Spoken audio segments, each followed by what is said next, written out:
Hi there, Annette. Nice to have you on stream. Tell us, how have you found the main event so far?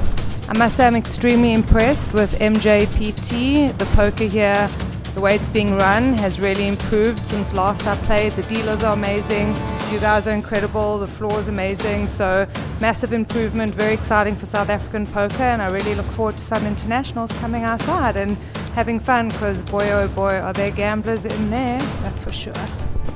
My name's Shane Deeb and I'm here at the main event at Monster Jam Day 2, and we're here to achieve the first woman to win the main event. So good luck to all my competitors and may the best person win.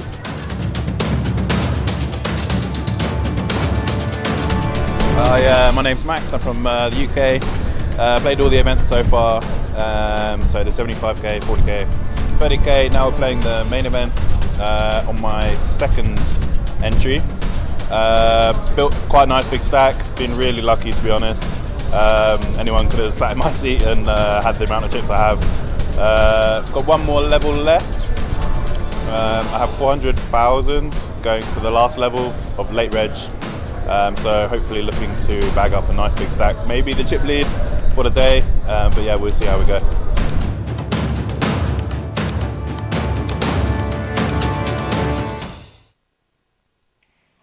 Welcome back to the beautiful Times Square and Casino on Main and the lovely Maslow Hotel. This is the Sunbet Poker Tour, day 9 of the Sunbet Poker Tour.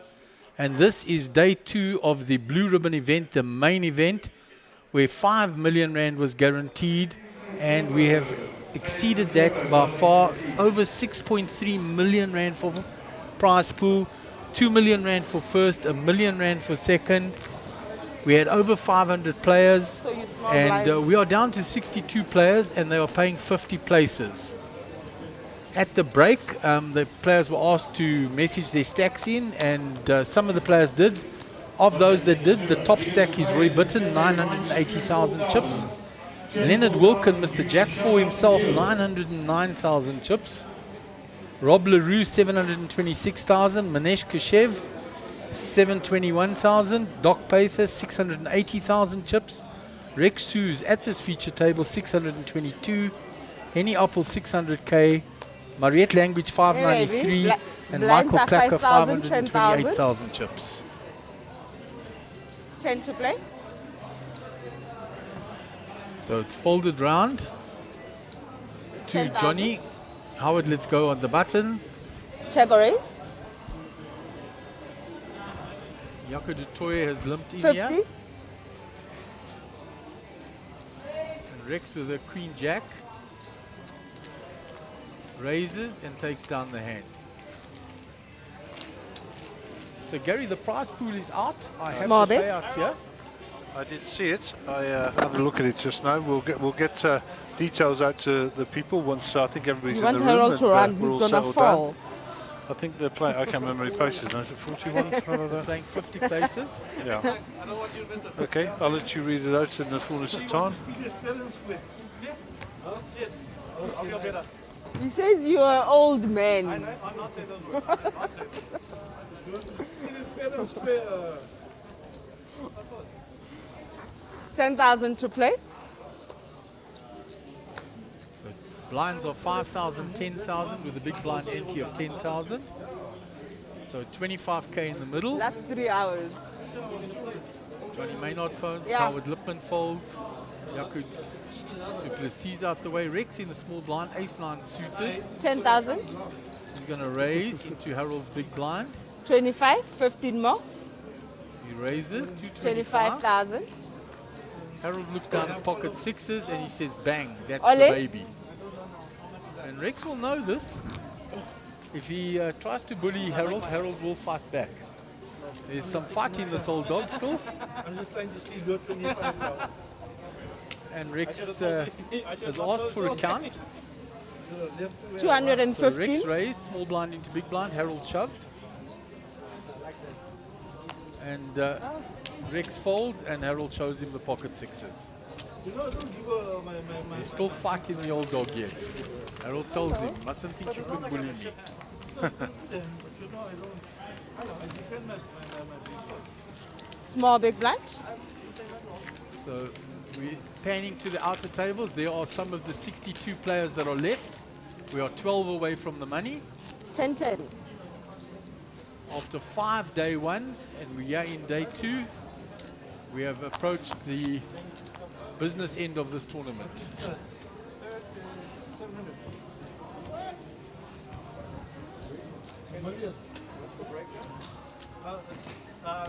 2 million, 1 million, 700, 400, 300, 250. Rex is reading out the prize pool to the players at the feature table. 9 to 85, 10 to 60, 11 10,000. to 25, 16 to 20 is 35, 20 to 25 is 32, 10,000. is 30, 31 to 35 is 28, and 26. So Faraz under the gun has folded. It's round to Johnny. 35,000. 35. Johnny has protected his stack very 35,000. well. Grinding away, raises it with a pocket 8. Round to Edgar in the big 35. blind. 30, 700k, 400, 300, 250, 175, 110, 85, and then you kind of into the big cashes. The minimum cash is 25,000. Small bit. Johnny will get that through.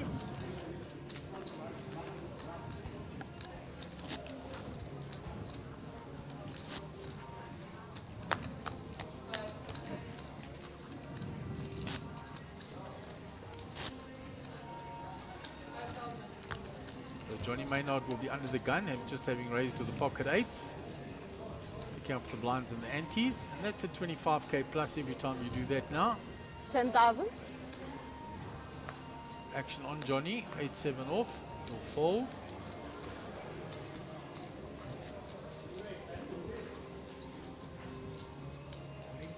All in. And Yaku doing what he's been doing all day and successfully so far. He's all in with King 10 of spades. It's round to Faraz and he folds in the big blind and Yaku will buy himself a rotation. Small bit.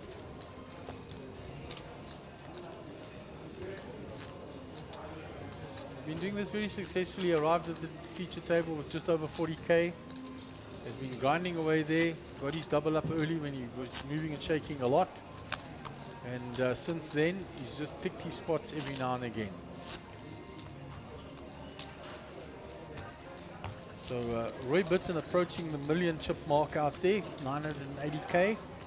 And as I said, the next biggest stack, Leonard Wilkin, Mr. Jack 4, 909, 10,000. and then the drop down to Robert Leroux on 726,000. And Manesh Kashev, comeback boy, 721,000.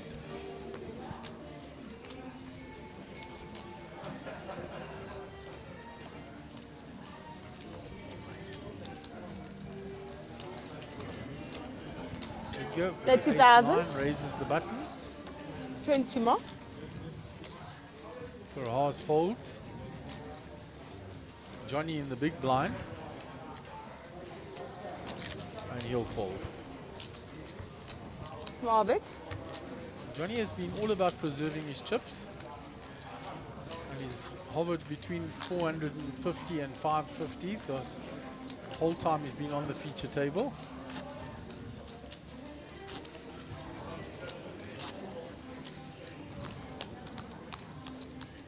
And Howard has been grinding away that short stack the whole time he's on 62,000. When we started after the dinner break.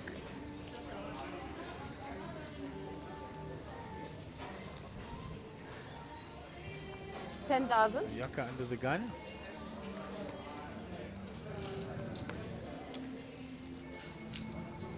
$22,000. Raises. Harold folds, Edgar folds. 22,000. Round to Faraz.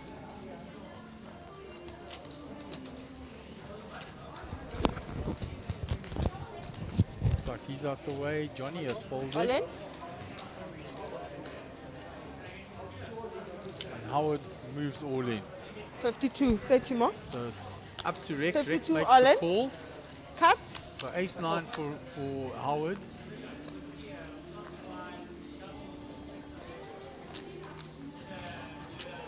Versus the 10 jack of Rex. Howard is at risk. There's a 9 for Howard. It doesn't change anything. Rex still needs a 10 or a jack.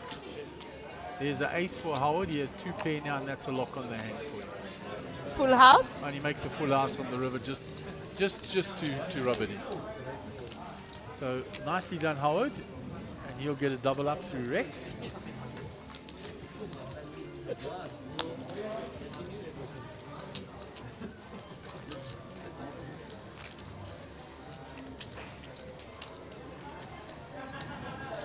Small blind. So Howard gets a nice double up.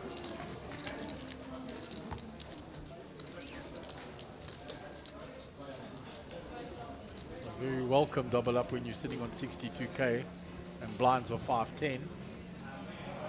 10,000. Was patient, waited for his spot, put it in good.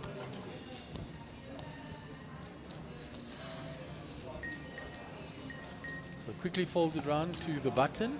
Johnny Maynard on the button. He folds that. It's blind on blind now.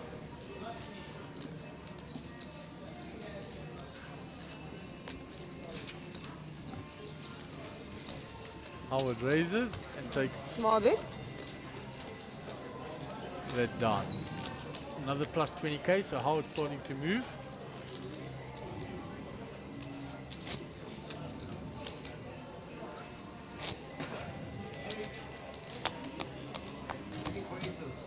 You're looking for aces. I don't think my deck has got aces, eh? Ross tells Sipe he's looking for aces. She says, I don't think my deck contains aces for you.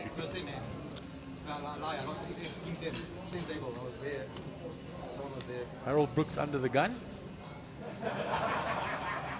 Ace 9. 10,000.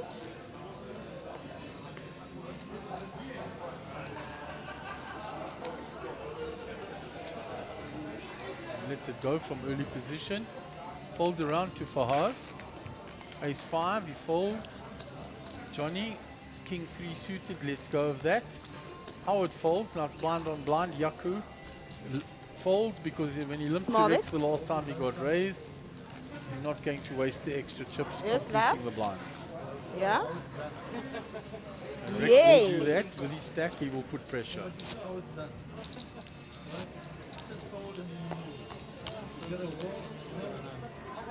Okay. You'll just direct me where exactly.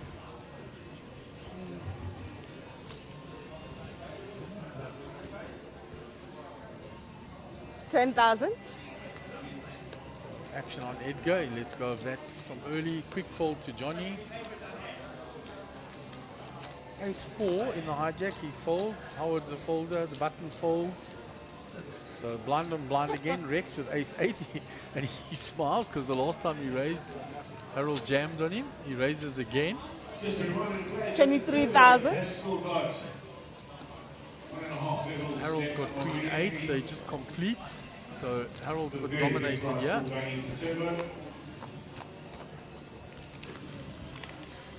But Harold finds his queen Check a bet. like a good thing. Only 2 outs available to Rex. Gone check, check.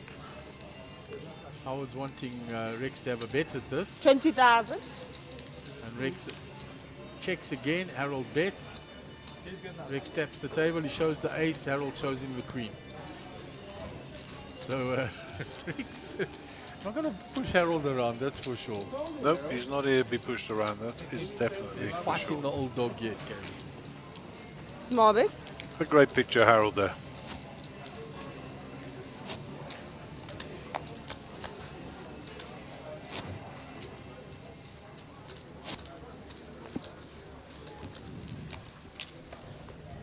So Fahaz will be under the gun.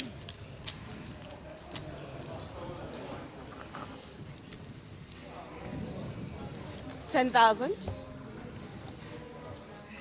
So when we get down to 51, it'll be hand for hand. That could take a while. It could, unless in a bigger field like this, when you're playing 50 places, sometimes there's on so many 30,000. tables that the bubble gets burst through quickly without people realizing it. one can only hope, because hand for hand with this many 20 tables more. will take some time.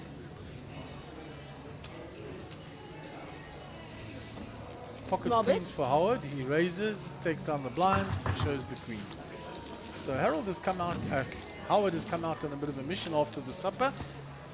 He started after the supper break on 62, and he's moved to around 150k now. Well done.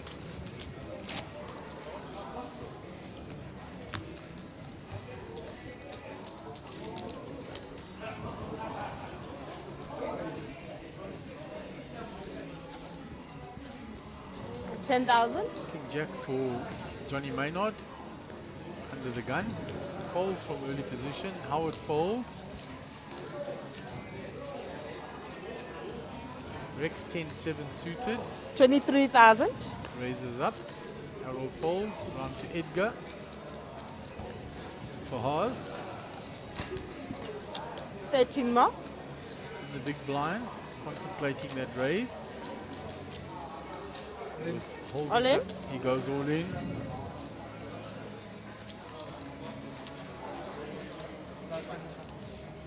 Rex says it's too much. He folds the 10-7. So Edgar's role has changed Small totally bit. at the table now. Rex is now doing what Edward was doing earlier. Rex, unfortunately, has run into Harold twice and now to Fars, and they're jamming on him, and he's shed a few chips since he got here. He had 620,000. He's down to 100-odd thousand of that already, just by raising and being jammed on. Small blind. Not been able to get the raises through. Action stations. That's what we're up to here. Action stations. I have chocolate. I am happy. I see so, guys. Turkish delight, my favorite. And I'm not sharing with anybody. I have sugar-free chocolate too. Fill your boots.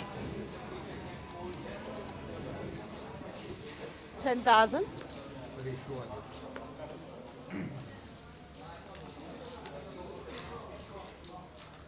Aces for Yako here. Money will probably... 20. Oh no, he's going to raise it up. Stack's a little bit bigger than last time I looked. Yeah, and that should already warn them, because he's been an all-in or fold man. So that should warn them already that he's very strong. 20.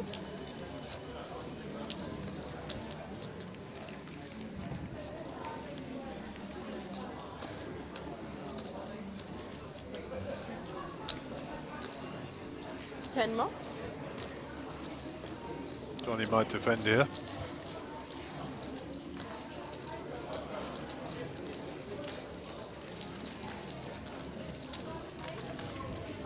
Small bit. And Yako gets no customers. Shows the aces. And, the table was likely, we knew you were very strong.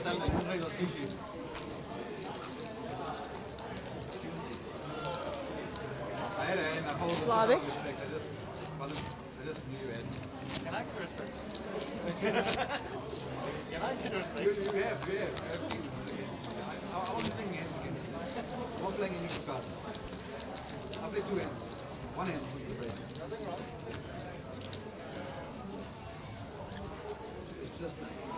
Here's my number, this guy. Good lucky ones. No, man. Every time you got a hand. 10,000. Round to Mr. Brooks, no hijack. Edgar, A7, first time he's had an opportunity to raise for a while. 25.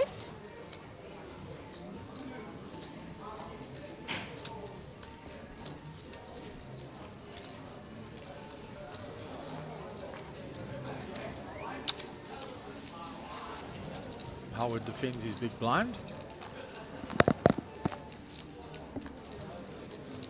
Check a bit. So Howard hits the king.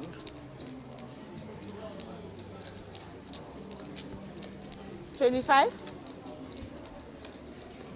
All in. Howard is all in. And Edgar folds very, very quickly.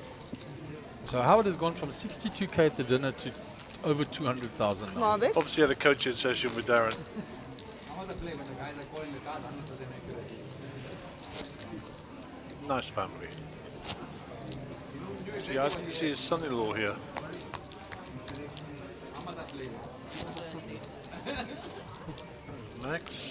Max says to me, I predict a 5-way Small deal. blind. I said, none of you got some stick in the mud up there, it won't. 10,000.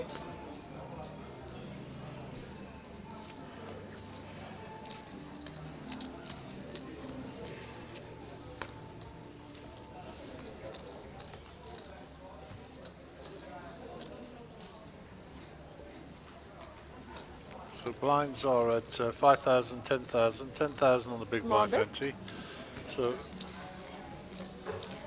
25k in the middle. So Gary, in between the next hands, are you going to let the viewers know what the prize payouts are? They're not having any prize pool anymore. We're going to have all the money. That would be nice. 6.3 bar. I don't know how many are left. I can't see. 61. There are 17 layers of payouts.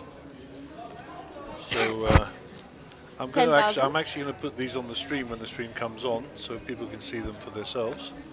But 50th place through to 41st place, so that is 25k the payout for that. 25,000. 36th place to 40th place is 26,000, so just a 1,000 pay jump. 31st place to 35th place, 28,000, so there's a 2,000 increase there. 26 to 30 is 30,000. 21st to 25th is 32,000. 16th to 20th, or 20th to 16th, shall I say, is 35,000. 15th to 11th is 45,000. 10th place is 60,000. 9th place is 85,000. 8th place is 110,000. 7th place is 175,000. 6th place is 250,000. 5th place is 300,000. 4th place is 400,000. 10,000. 3rd place is 700,000. And as published, 2nd place is 1 million. And 1st place is 2 million. Wonderful, wonderful prize pool. Life-changing money up at the top. If I want it, I'd just go buy another house. Told you. Wouldn't even spend a cent. Actually, I'm lying. I'll give some to charity.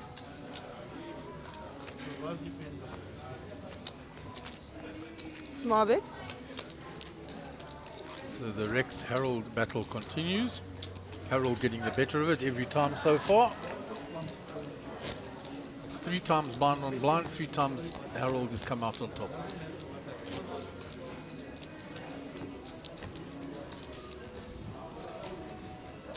We still have 3 ladies at that outer table sitting together, Mariette, Naval and Chandra. 10,000. I don't see any ladies anywhere else in the field, Gaz. I saw Maxine earlier, but I don't know if she's still around.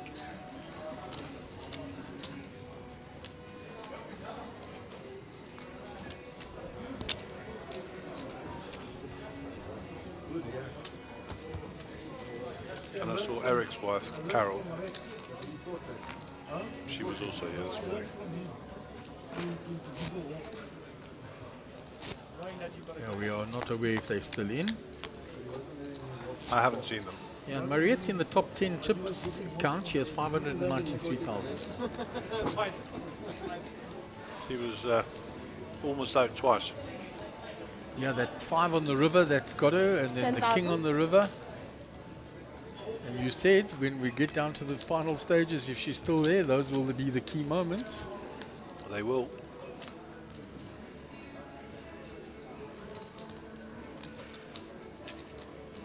So 22. round to Rex.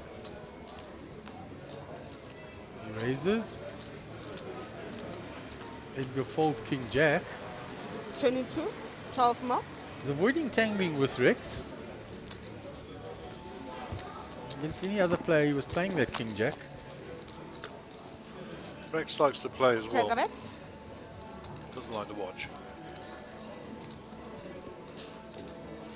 16,000.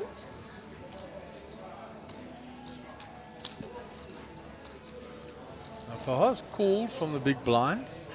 He's checked. Rex doesn't have an ace. The ace has come. And Fahaz looks like he's check raising here. 16,000 more. He does. He 32,000. check raises.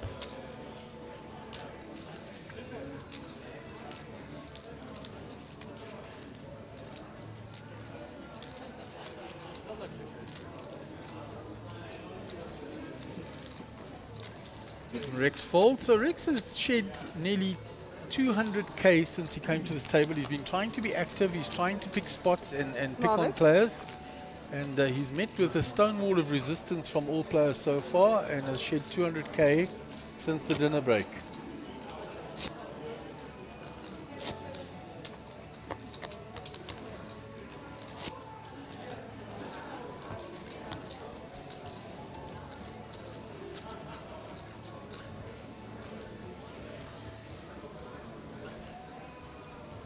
$10,000.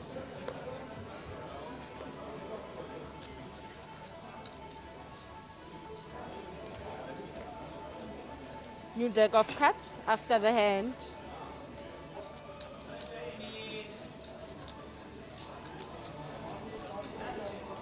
$25,000.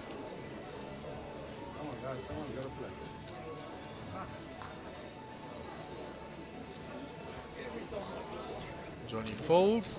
He's been blind. And Edgar will take that down from the button.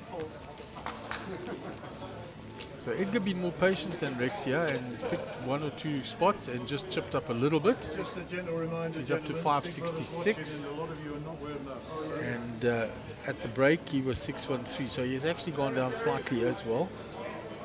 The big gainers have been Howard and Jakob. Yeah. Thank you. There's the beautiful trophy. There's the cards being spread out as the dealer gets the new deck, checks all the cards. And it is the right of every player at the table to also make sure that all the cards are correct. Small big blind. Small big.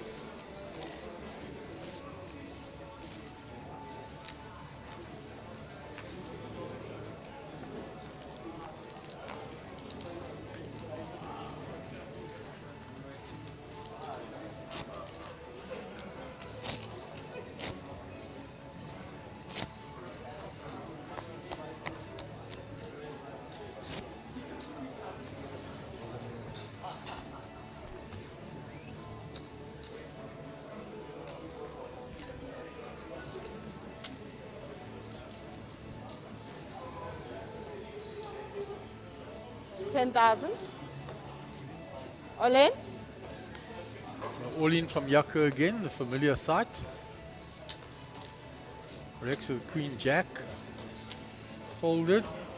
It's round to Harold has folded. It's round to Edgar. Edgar's asked for a count. He has 174. pocket tens, Gary. 174. I think this is pretty close to calling here. Yeah, he folds the tens. 174 all in. Folds the tens there. Fahaz is out the way now on Johnny, and Johnny gets out the way. Howard folds. So Yaku's all in gets through.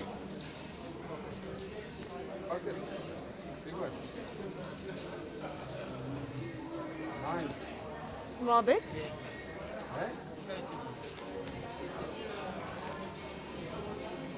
Edgar fishing for information because he had the tens.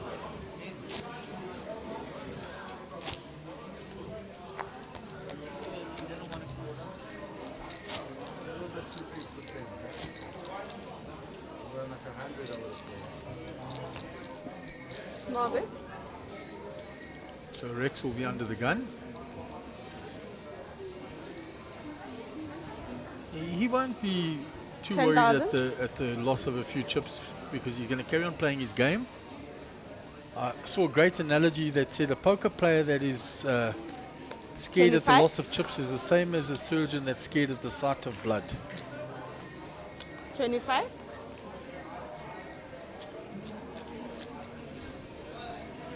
Small big.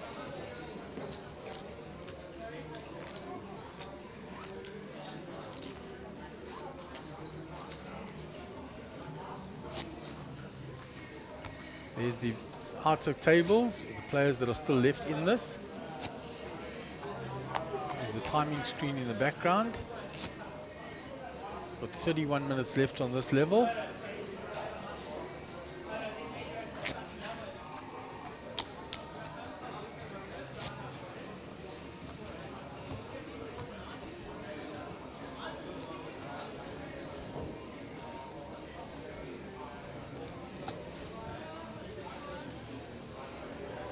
$10,000. Harold under the gun. Folds. Edgar's a quick folder for Haas. King, Queen.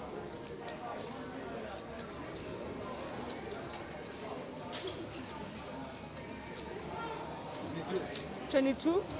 Raises.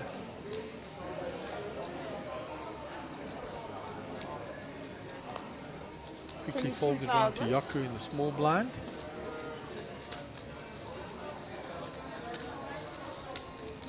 He folds and Rex has called. Check a bet. Flop is 797.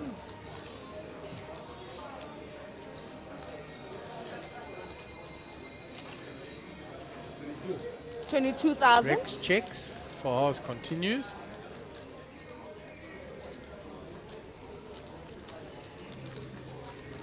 Rex calls. Check a bet. Turn is a 10. Gives Fahaz a gut shot now, and he still has 2 overs.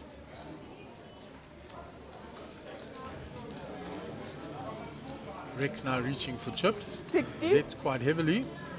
60,000. Bet is 60,000.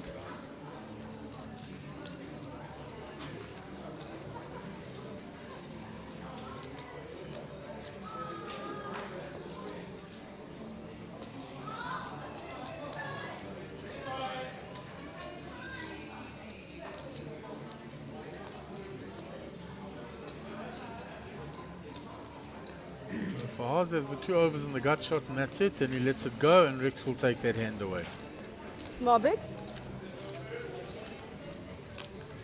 So plus 49k for Rex in that hand. He's on 468,000. Edgar on 591. Johnny Maynard 427, and down to Howard Lipman with 18 bigs.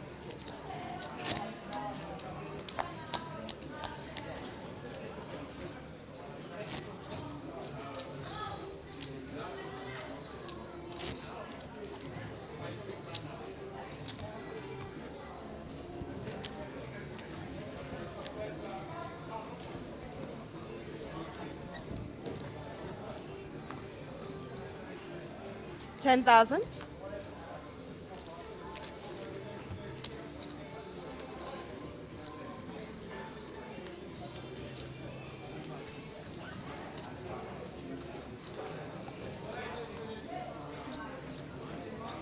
All in. Yaku, familiar sight, all in. Quick folds, he had ace queen of hearts. With a snap folds behind him. Rex and Harold. Button moves to Rex. Rex giving him some stick. Don't you have any other move?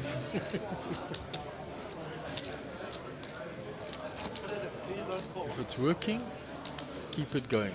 Don't fix it if it ain't broke. He's got 20 bigs. He's got 20 bigs. Rex trying to change him up. And that means if you make players at the table uncomfortable, means you're doing something right.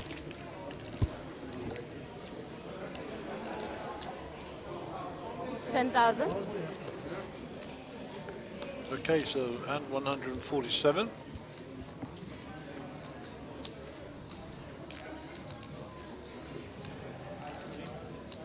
All in. Yaku moves all in again. Ace 10 suited. And every time he does that, he's picking up that 25k out in the middle.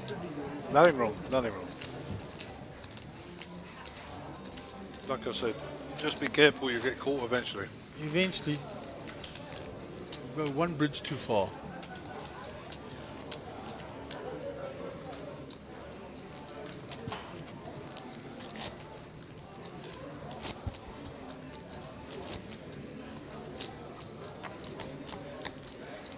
Johnny under the gun. Johnny's been very quiet. He's been conserving that chip count as much as he can. Played very few hands. He's very selective. He's folded ace queen, king queen a couple of times to all ins, and the 10,000. stacks weren't that big that were jamming, and he had over 500k at the time. Ace deuce under the gun. He folds. Howard folds. Yoko is already folded. Just clap. Blind on Just blind, clap. and there's a walk for Fahaz.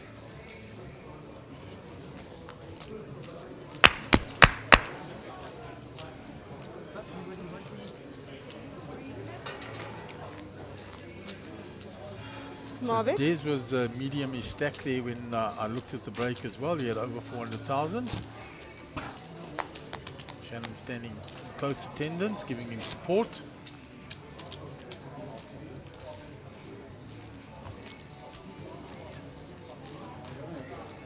Here's Manesh, one of the big stacks. I think that's Leonard Wilkin on the 10,000. table with him, who was second in chips.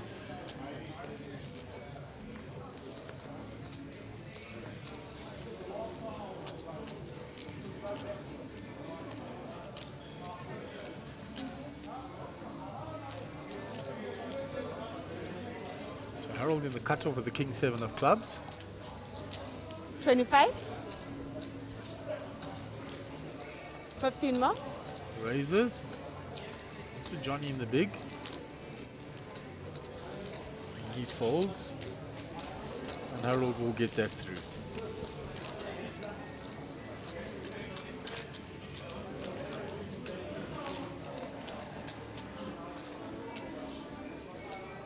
Small bit.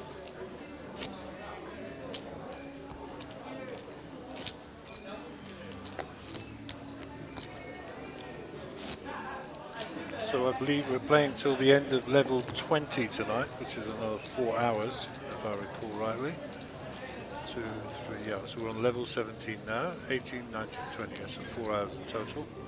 Started 10,000. at 9, so 10, 11, 12, 1 o'clock finish, 1 a.m.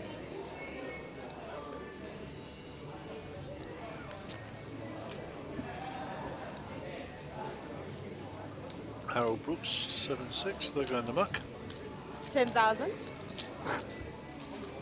Queen 10 suited for us, I like these. The button. 22,000. Oh, here we go, nice little raise here. Yeah, he's kept it standard 2.2 when he has raised.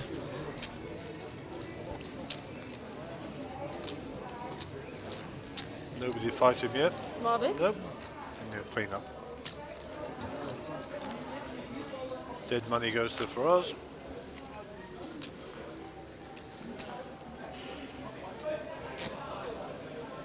Howard is our short stack with 16. He's looking for a spot.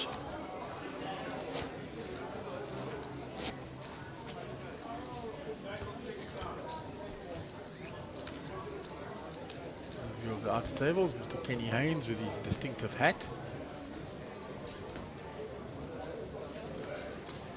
And there to the table with the 10,000. 3 ladies on. Rex likes those cards, but not that early. Yeah, a little early for him. Doesn't want to get into trouble. Edgar in the hijack folds. Bars folds on the button to Johnny. He'll get rid of that, so it's blind on blind. Howard going to raise the youngster. 30. Oh, he's got ace jack here. Yeah, because of it, none of it. He elects to flat. He has been jamming in those spots previously. He would have done well to do so again. He finds top Check pair. it. And top kicker. You'll 60. bet that, and that should end the hand. He bet 60 there. Yeah, sure. Shows the jack. Howard completely unfazed. Yeah. Small bit.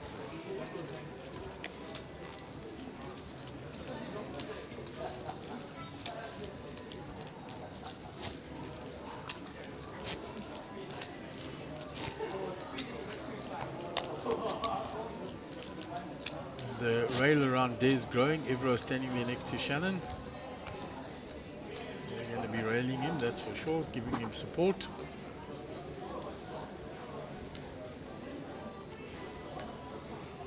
$10,000.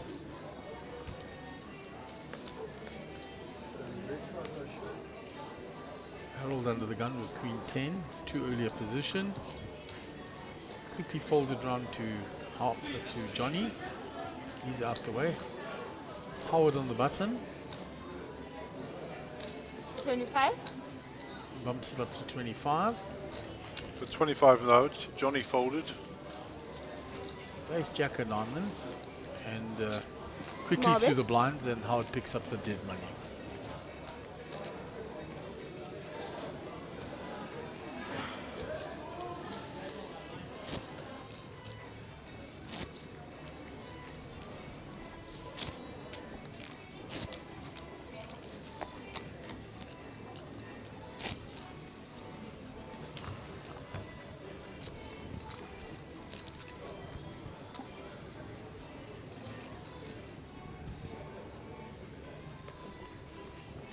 $10,000.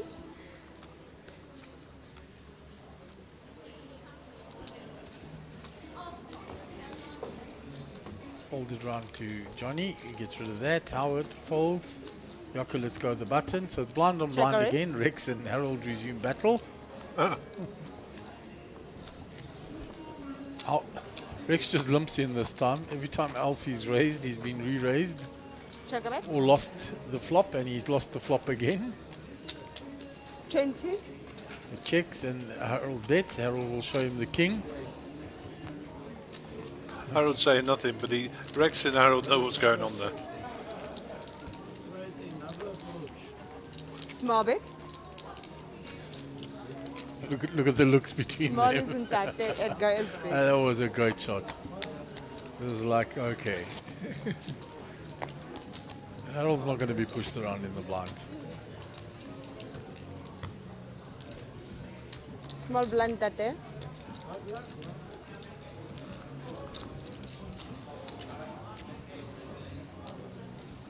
$10,000.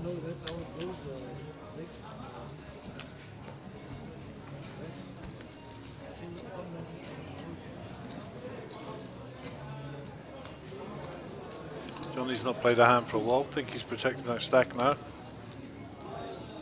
10,000. We're protecting it 25? for most of day 2 since he's been on this feature table. To be honest, with the payouts as they are, you may as well just go for it. I think he Gary? wants to get into the money, guys. They and say I then, should tell you to bring other cards you know, back. These basically ones from are 11th something all the way else. around down to 50th is not huge jumps. There's a 20k difference. Yeah, I mean, 40 places and there's only a 20k difference. exactly. So I think that the thing here is to grind into the money, and then you've got to start really shaking and moving because the money's really in the top 10. That's possibly the way I do. Now, nobody wants to have played for this long and then not get into the money. 10,000. It's such a big field, it's such a prestigious event. Johnny won't protect his stack now if he's got kings. Absolutely not. He's playing that. 25,000. He raises to 25. Yaku folds. 25. It's round to Rex.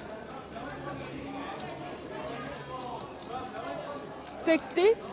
Rex 3 bets him with ace queen, so he has action. 60,000. Incoming. Edgar's out the way, Faraz out the way. 60. And Johnny's going to take the conservative route and not 4-bet here and just shove it in. Did you say he's going to shove it in? I think so. I don't know if he'll 4-bet. Let's see. What's he got? 377, Rex 398. Pot's 110. The conservative route is that just all in the hand. Take I don't like a call, that's for sure. No.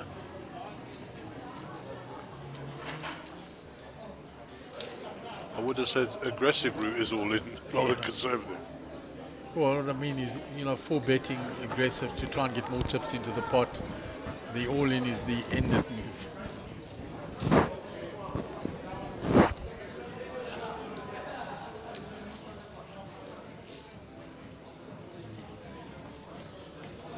Full bet, you take the chance the other guy's going to shove you, you're left with a decision, or he flats you, then you've got to play the hand post.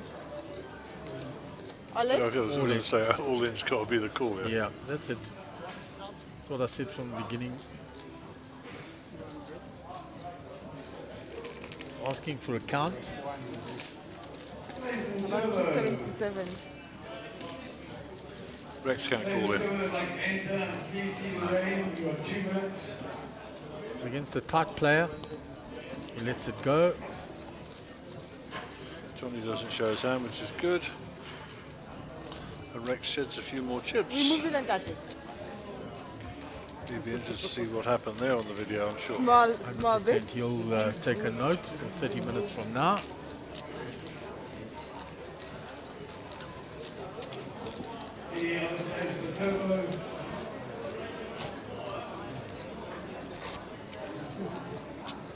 So a nice gain of chips there for Johnny. Big blind. Big blind.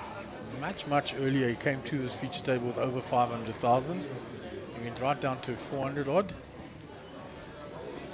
And he's moved it back up 10,000. again now with that hand.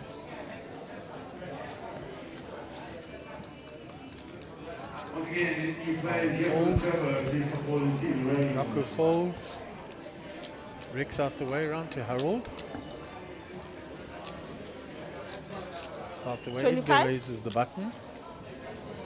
Standard Edgar raise. Round to Johnny now. And he gives up his Small big bit. blind. And Edgar gets money for the next rotation. Top man.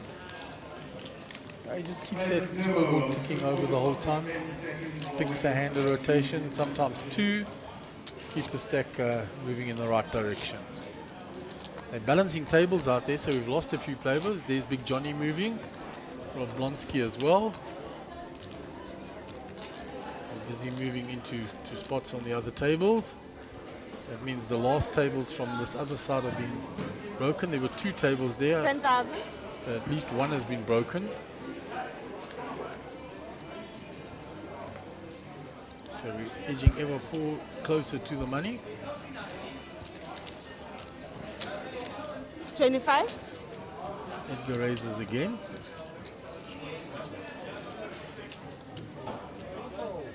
Johnny folds. 25. Round to Howard in the big. Queen 25. 10. There's a player coming to the feature table by the looks of things. Card is being put down there.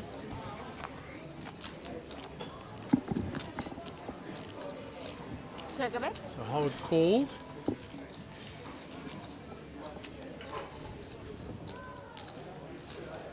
$35.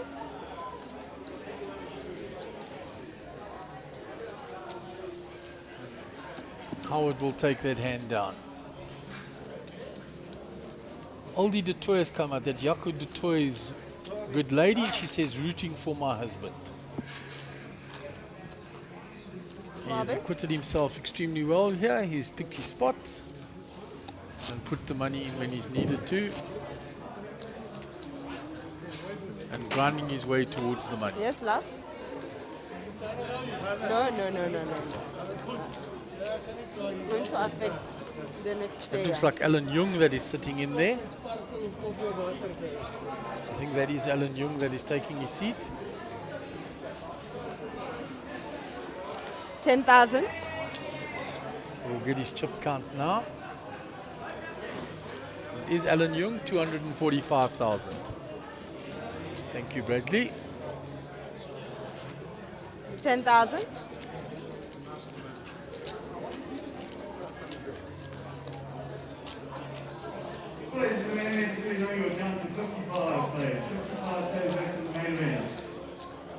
There's the announcement. We are down to 55 players. So we're 5 away from the money, edging ever closer. Johnny with the pocket tens here has just limped in from the button. Check Play the hand post flop, not get overly involved. You can't see Edgar's cards. So from the cards we can see the tens are ahead. Howard 20. bets his 7. 20,000. Edgar's out the way, Faraz is out the way. Well, Faraz hasn't folded yet, but he hasn't got any. He'll fold now. Now it's round to Johnny. Limp pot.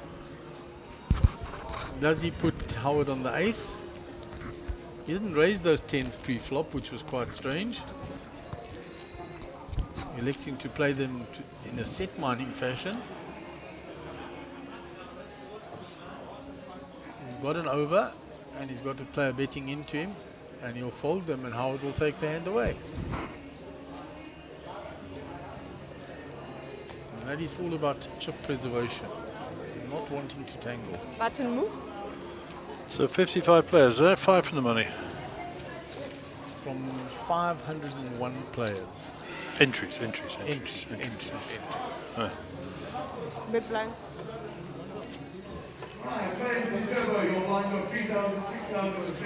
I suspect the actual player numbers, I'm probably guessing, and we can get this confirmed. I suspect the player numbers would be around about 290 to 350. That's what I would say. Unique's probably in there somewhere. Yeah, and then the rest are all rebuyers or re-entries or whatever it was. Re-entries.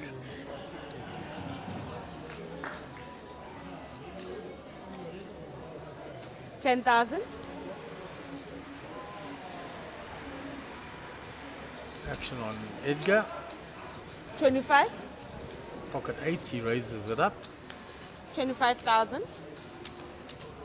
Faraz is folded. Action on Johnny, he folds. 50. There's a repop by Alan with the ace king. And that's his first hand in the cutoff. Yeah. I haven't seen Alan for a long time.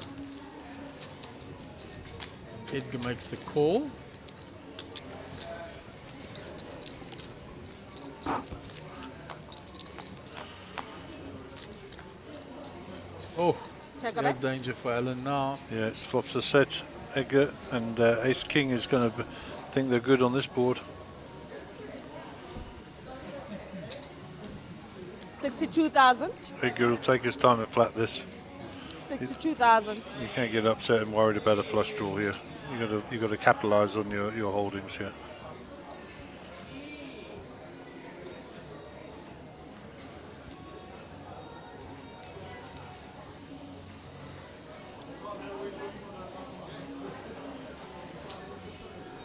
He just flats it off. Check a bet. Safeguard. All in. Only 10, Pass. Jack. All in Moves and a all call. in, All all in? in and call. Tell me. Are you gonna talk to me? And he's drawing dead. Yep, the hand is over. All in. Unlucky Alan. Very nice hand to Edgar. And Alan Young will play one-handed off each table. And that is all they said. That is all she wrote. Sit open. We are down to 54 players. Edgar is up to 866,000. Well played, Edgar. Unlucky Mr. Young.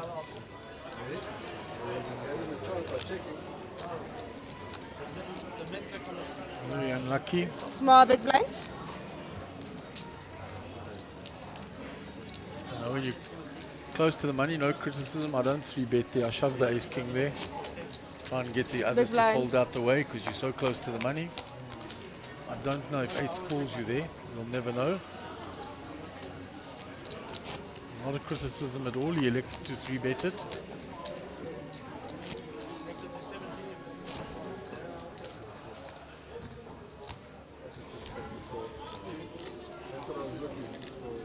Yuri Smith says, Gary the philanthropist, because you said you'd give some of the money to charity. It's true, I would.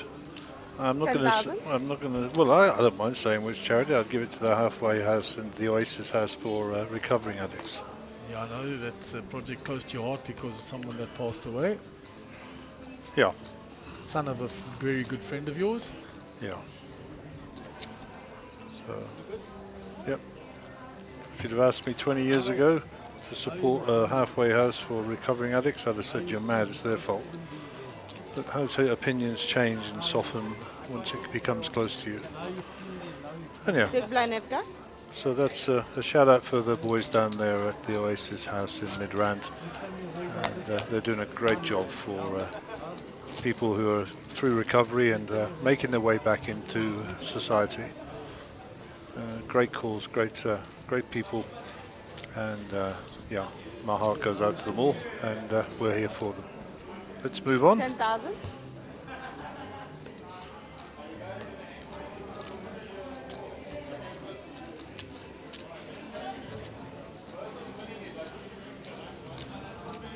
$25. Hold it round to Rex again. On the button is raised. 25,000. It's up to Edgar.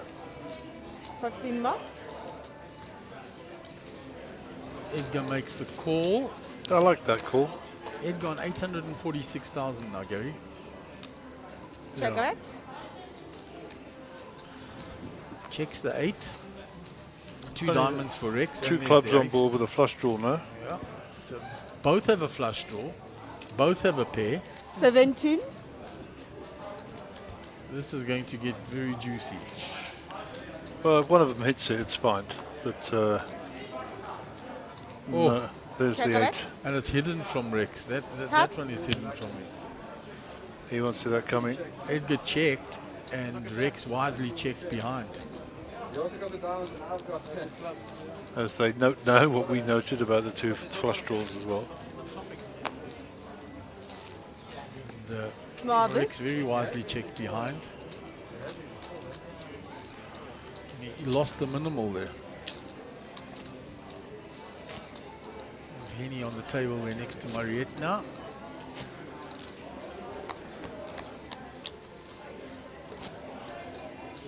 So we haven't got a new player on the table, so obviously the tables are still balanced out in the outer arena in pit 1. Yeah, I think after they balanced, we got a player here, so we now, as far as we know, there were 55 left, so 1 off 10,000. 54, unless somebody else has been lost from the outer tables as well. We're edging ever closer to the money. We'll find out soon, because the moment we get to 20. 51, we'll go to hand for hand. So we currently have 7 tables, assuming there's 8 max on the table.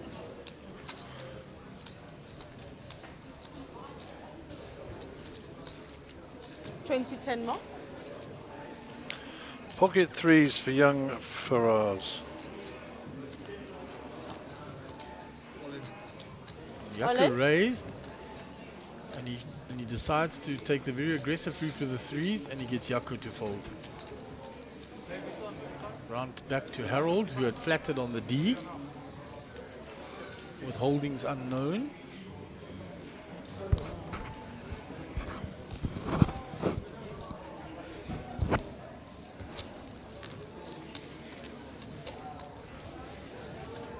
Small big. And the aggressive route with the pocket 3s there takes the hand down. So there is a view of the tables. There's Big John Abrosi there. Next to Clive Kick here. George Sanford is still there. There's Godfrey still in there. Mariette Language, you can see her there. I can't see Naval anymore. Her seat is open unless she was moved prior to the tables being balanced. Max Devison still out there.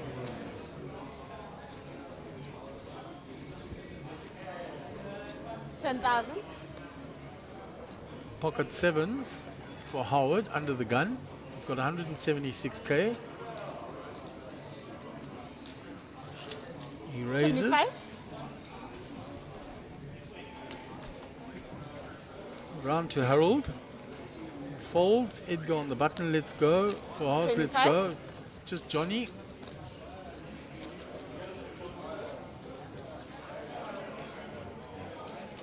So action on Johnny.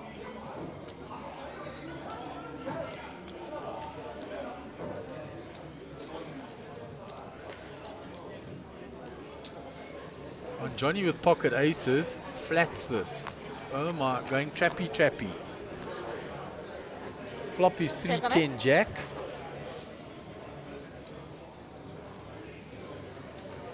And Johnny's going to lead out here, and then I don't think the sevens can call. Johnny got very trappy with the aces. 40. Just flattered. And Howard will fold. If you're going to get trappy like that, I would have liked to check on the flop and then raising once Howard bet. There were 2 spades there, but he does have the ace of spades as a blocker in his hand. Again, no criticism, just the route I would have taken if Small I blind. flattered them pre-flop. And I don't know if I'm flatting my aces pre-flop in the blinds out of position, this close to the money. Next hand are going up in 26 seconds. 10,000. 23.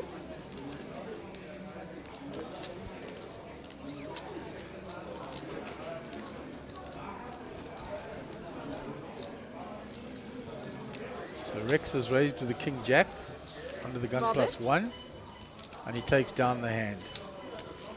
They were in before There's they the went buzzer for up. the blinds to increase. The next time you deal blinds will be 6 and Blinds are up. 12,000. 6 and 12,000 and 12,000. Next hand will be down. blind ante. Sharp bet.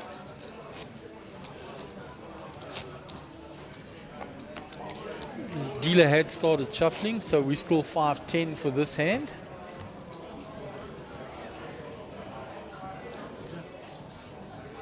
And the next hand will be 6-12 with 12,000 on the big blind ante.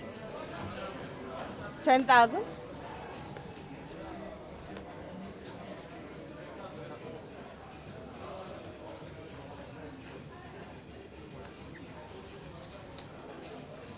Folded round to Fahaz.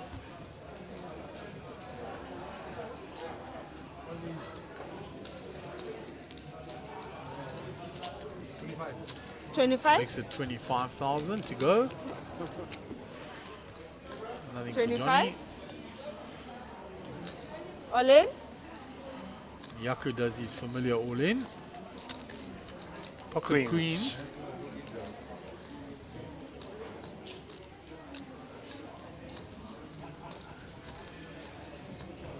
Fahaz has already let go. Small bet.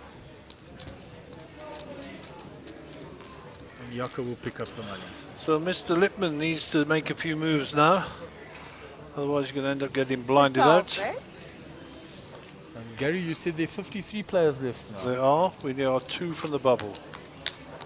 Or 2 from hand for hand, 3 from the bubble. The blinds are now 6,000, 12,000 with a 12,000 big blind ante. And this is the start of level 18. And I believe we are programmed to play 12,000. 20 to knocked.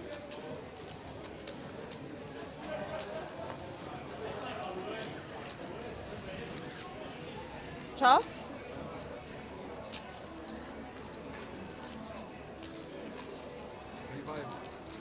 25.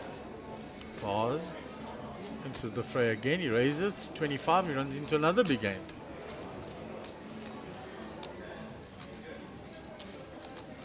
He just ran into queens and had to fold, and now he's run into kings. 100,000. And there comes the 3-bet.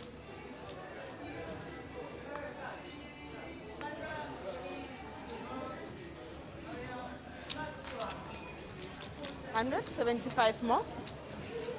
Back round to Fahaz, and he'll get rid of that. Johnny will push the kings into the muck. So there it is. Edgar on top of this feature Small table, big. 75 bigs, 908,000. Down to Howard Lippman, the short stack on this feature table, 10 big blinds.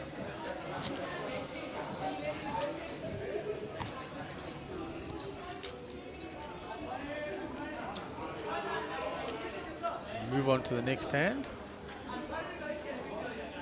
12,000.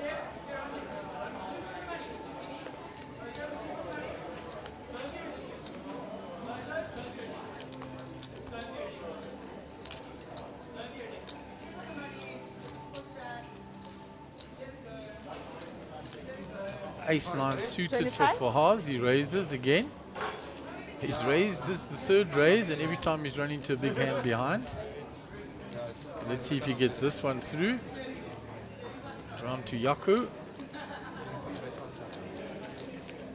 Folds. 25? So Rex is called. Harold calls.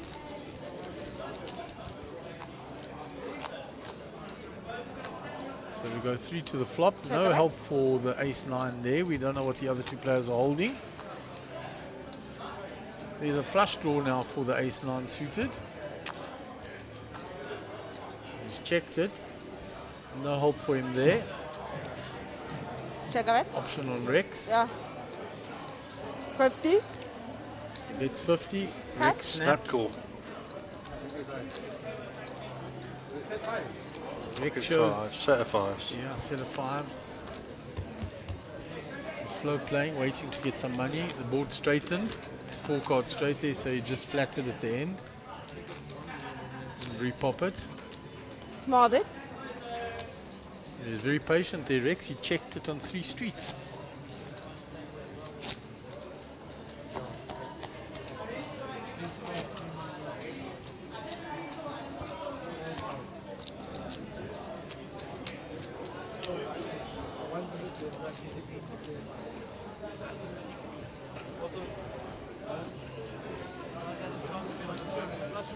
$12,000. Pocket 9s for Fahaz. 12,000. 4th time he's trying this. He hasn't managed to pick up any yet. All in? And he moves all in with the 9s this time. And I think that's a little frustration from what's been happening. And he bled a lot of chips with those 4 raises.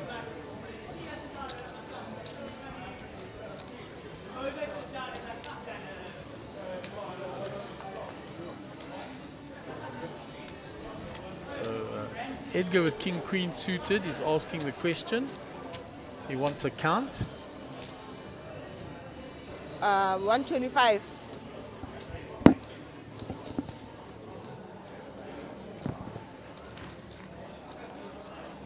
So King Queen. Edgar doing the math. He's asked for the count. He's now counting out the 125 there off his stack. He has 884. They're not quite flipping. It's 57.43, but he's Makes going the to call call. it. So Fahaz is at risk here. Caller. I'm telling these guys at the back that it's an all in. You go The off to 2 overs and the clubs. off to the races, Gary. Near enough. It's 57.43, so not quite a flip, but it is 2 overs to the Not too 9s. deep. Oh, king in the window. And he's battling now, needs a 9. A 9 and a 9 only, Or a 7. otherwise. Doesn't find it. And Faraz will be eliminated. And we are down to 52. And he fought the brave fight. He was in there for a long time. Sit Falling open. short. 1, 2, 3, 4. Sit open. Leaders, complete the hand you're on and then wait for me, please. Sit open. I wish you wouldn't. Right. Dave, just hold that player, please. We have an all in here and a call. Cut.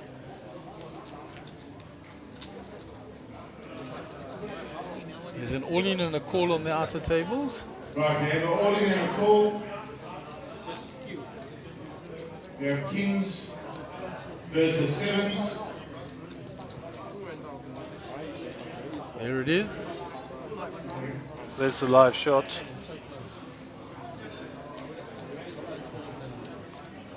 Sevens versus kings. Right, Kings we have a hold double up. up. Right, all players back to your seats, please.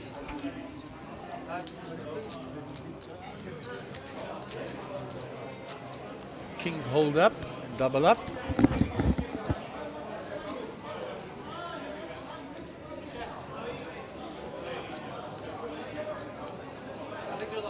Players, dealers, complete your hands. Once you finish your hands, let me know.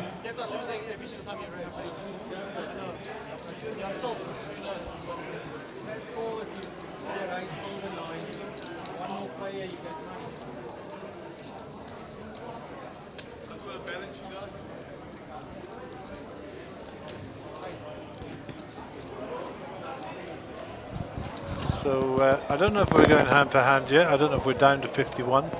We're definitely down to 52 because we lost for us from here.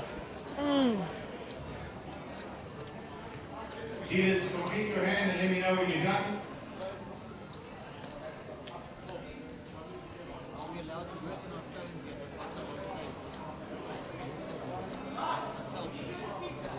No, you go to the back. Not while you're in the...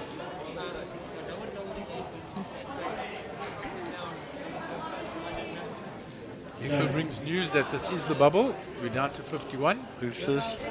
Echo just brought news in. Oh, ntate ke kgathetse. I keep batle. Ne ke itse ke tlo driver ke ya hae today, but I feel hore I can't ke kgathetse. Nka kgaleha tseleng. Right, players in the main event, I'm just going to need you to be quiet, please.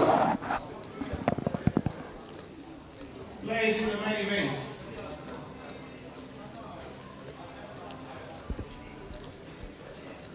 So we're going to be down to hand for hand here.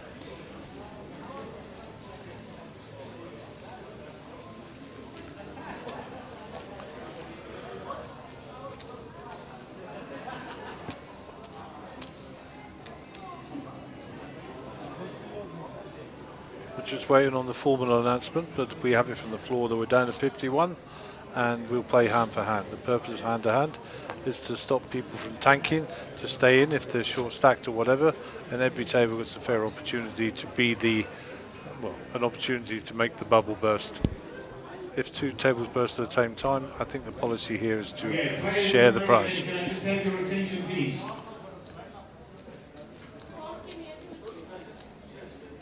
Guys, what I'm about to tell you is pretty important, so I think just give me your attention. We are on the bubble. There are 51 left of you. We're going to tell hand for hand. I'm stopping the clock. Every Welcome hand to that the table, goes, sir. 2 minutes will come off the clock. If we go past 25 hands or 26 hands, we will change the blind level.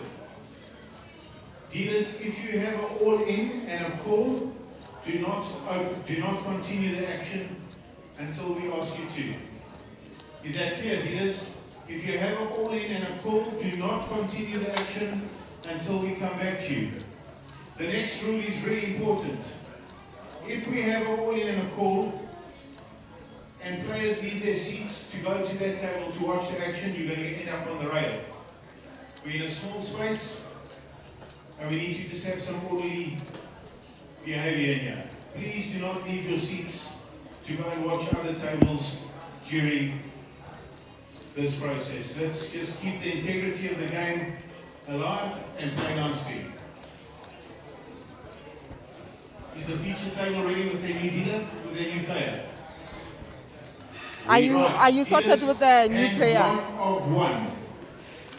So Ariel Mazelbo has joined us. Ariel, a very popular and very aggressive young player, and really setting the scene alight here in South Africa. So we're glad to see him on the table, and hopefully we'll see a bit of his play. He joins us, I think, in the big blind. 12,000. He moved into the slot left by Fahaz. Very competent player, cashed a high roll in the previous series.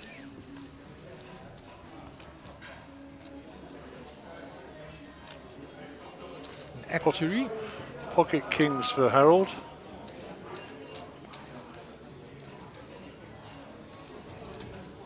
Raises. 36. Harold says to him, welcome to the table as he raises his blind.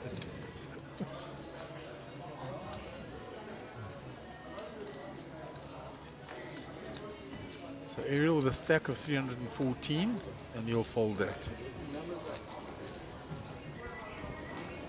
Harold shows his button raise, the kings.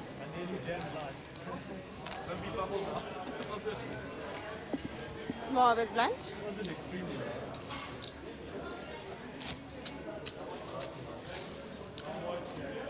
And Yuri Smith says his favorite Harold Brooks quote is, "You limp once, I'm going to give it to you. You limp twice, I'm all in." Sounds like Harold. It does indeed.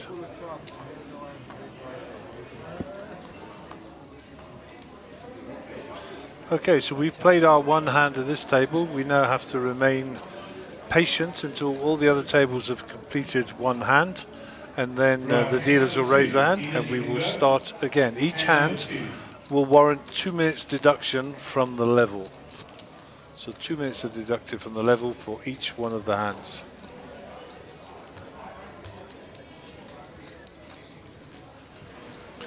Okay, dealer does the deal. Michael Clacker there. And that's Darren Lipman there. So both Lipmans still in. Oh yeah, they've been in from the beginning. Yeah, I know. But Pocket eights here for Howard. One Lipman to another. Money goes in for Howard. He's not afraid.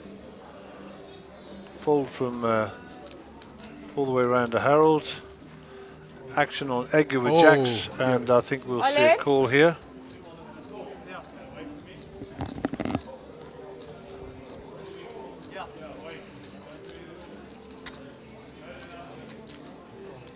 Action on Johnny, he folds. So it's all in and a call. Yeah, it's an all-in call. So we have an all-in and a call on the feature table. However, there will be no cards in.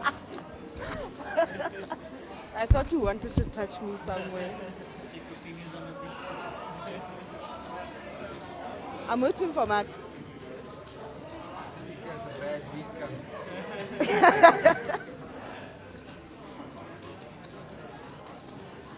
It's not me, huh?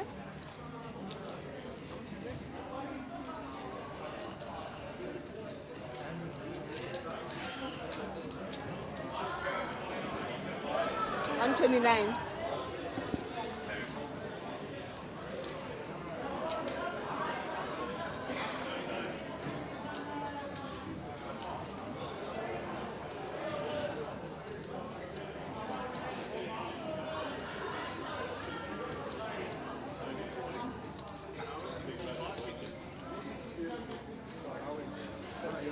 Right, so we've got the all in here. There's the call being made. The cards are not opened yet.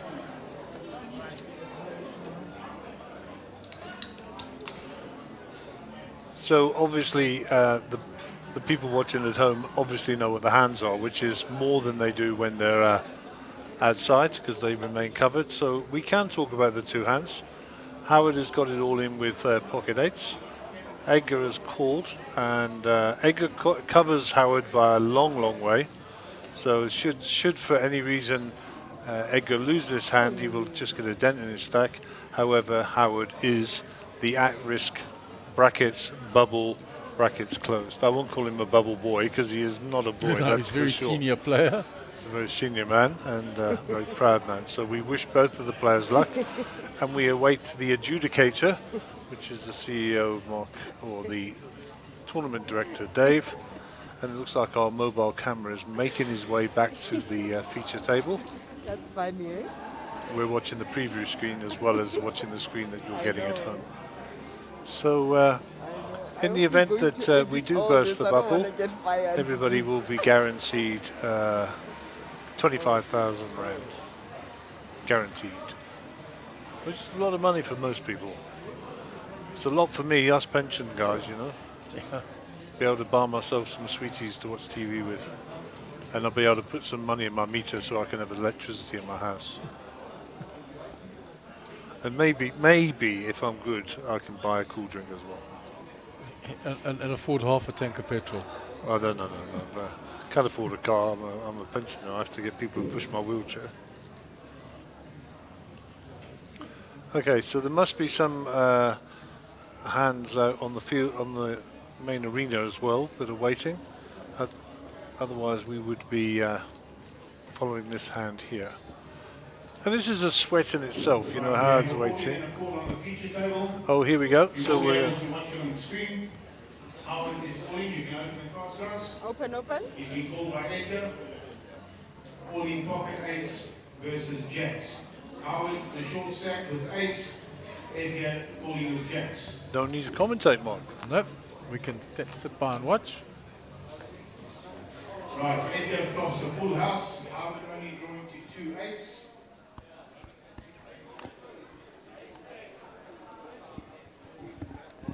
And that shall see the end of Howard. Let's give him a nice round of applause.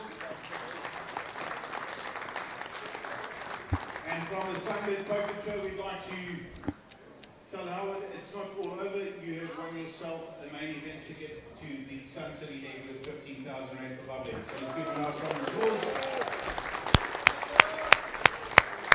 And should we just finally just go past Caitlin for a quick interview?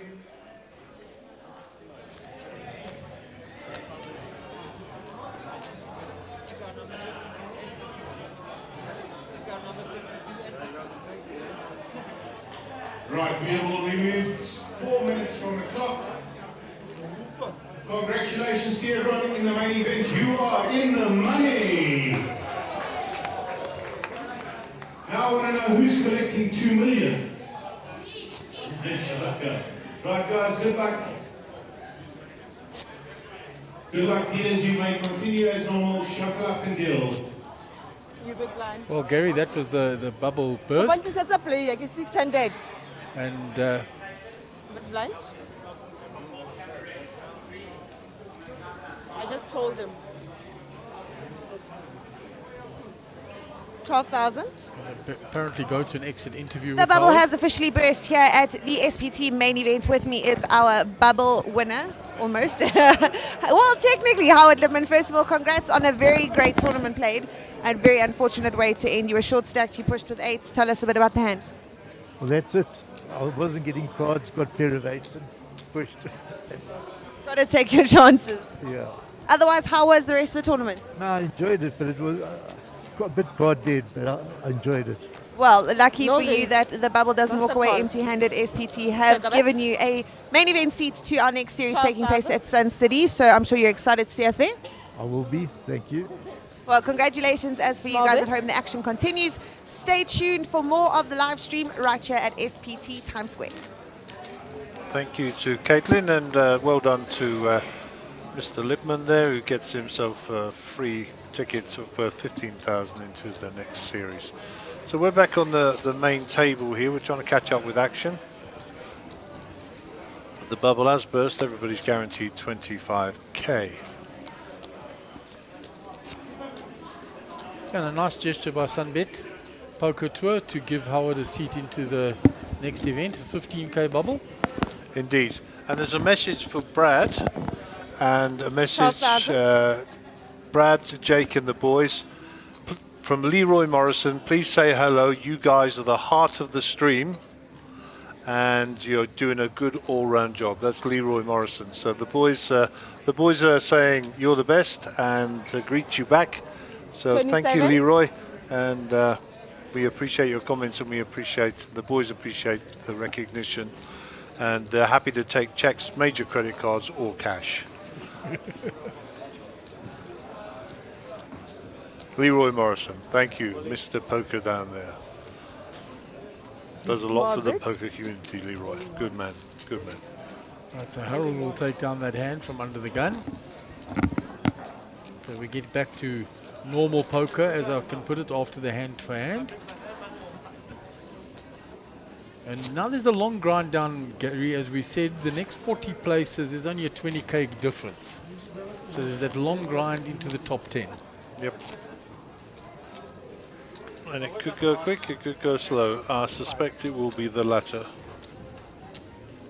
think it will loosen things up slightly. The shorter stacks know now that they now must get on their bikes and make moves. They've made the money. There's not big jumps for them now, so they need to chop up. 12,000.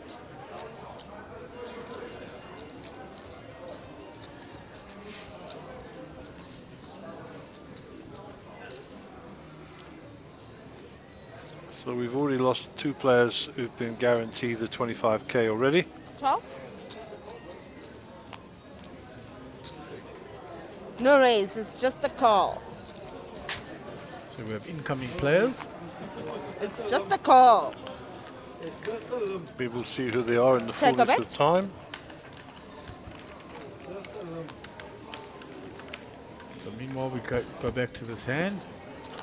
Oh, Harold and Johnny between them have got 4 cards of a straight flush. There's nothing in it there, and Harold will bet and take that down. Small big blind.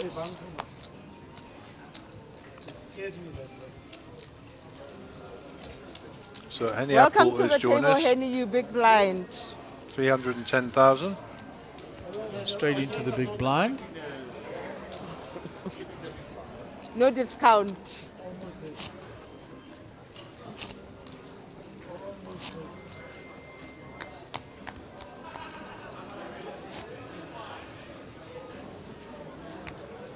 Yeah, he's big blind. 12,000, 12,000. Welcome, Eddie.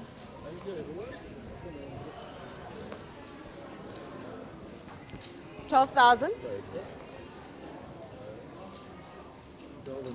12 and 12.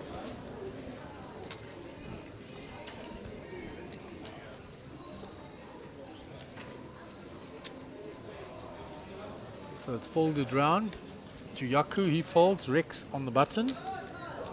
26. Gonna raise it.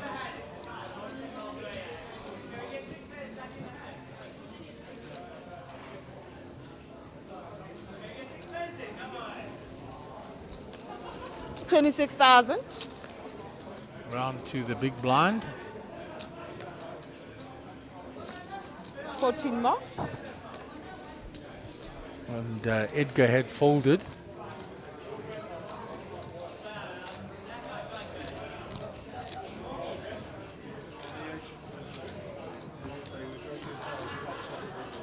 And Rex will take that hand down from the button.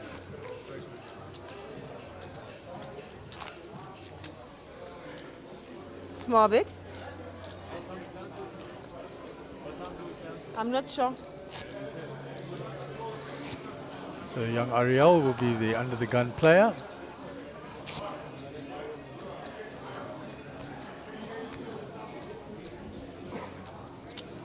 Another 12, eh?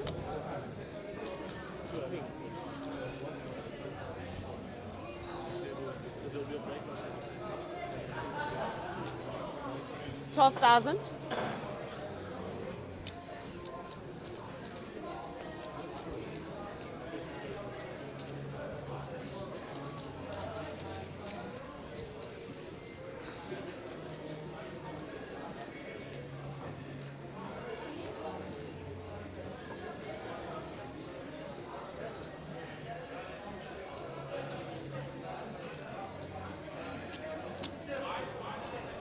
So Rex in the cutoff has raised it. 32.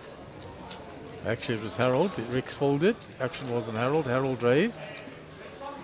Henny in the small blind. Folds. So welcome to the table, Henny. We've cleaned up your small and your big blind. Now your turn to get on the button and do what you Small do bit. best.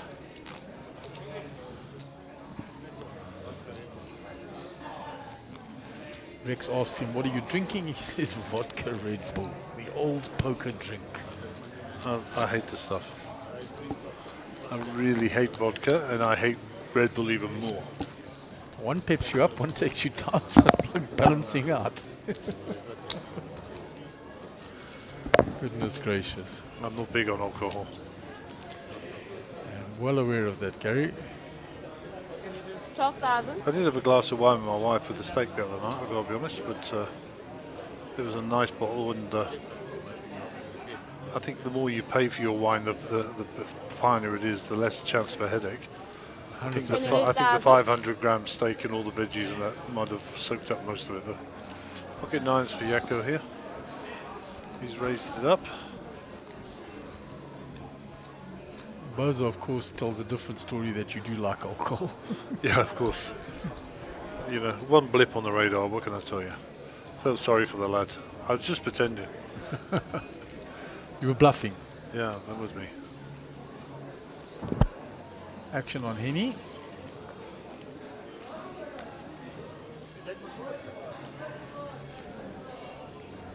Folded round to Ariel. He lets go his big blind. Small Hasn't bit. had anything to play with yet. Fine young player. Another actuary, and I say another because we have quite a few in the poker world, and they do extremely well. They crunch the numbers well, assess the risks, and make the correct decisions.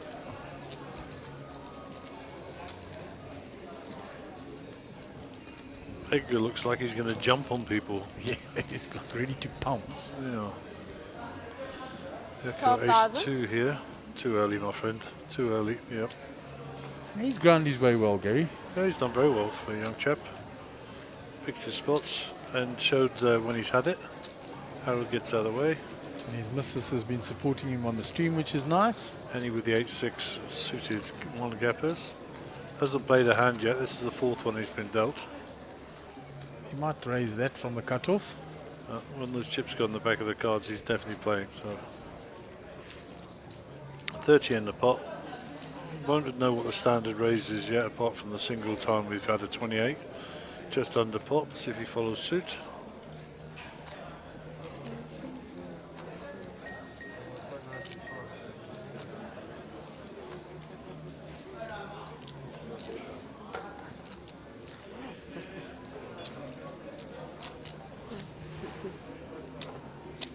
$31,000. It's a little bit heavier.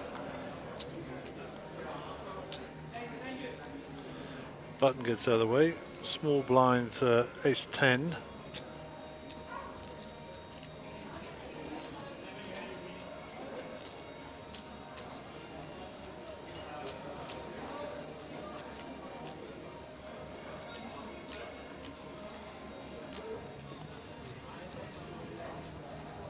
All in. That's the move. Johnny will fold, and he'll take his time, but they'll go in the muck also. And he won't insta-fold here. A strong aggressive line taken with the ace 10. Well, there we go. Bit of respect for the youngster. Yeah, it's a lot. It was Henny's tournament life.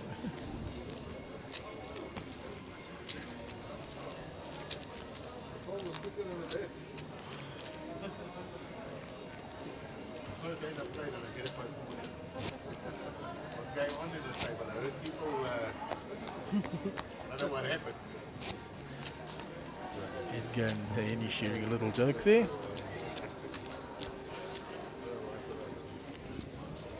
They are old frenemies, friends off the table, foes upon, 12,000. swords many a time.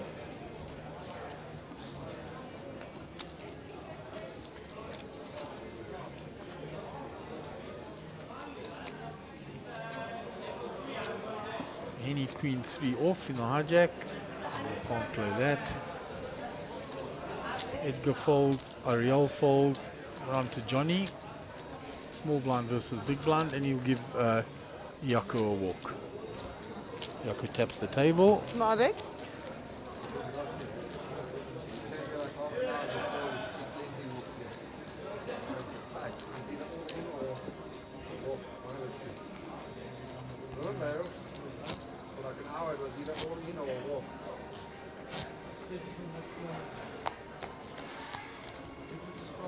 Ladies in the main event, you are going to play at least another 2 levels after the break.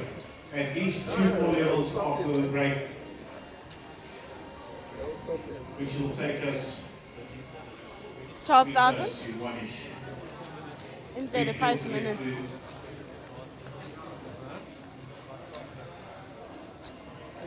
So there's a break at the end of this level, apparently. 12,000. And then we will play 2 more levels to close out the evening. I think the words were at least 2 levels. Yeah. That kind of leaves it a bit open-ended for me. Yeah, that wasn't exact, was it, Gary? I think they're going to assess numbers.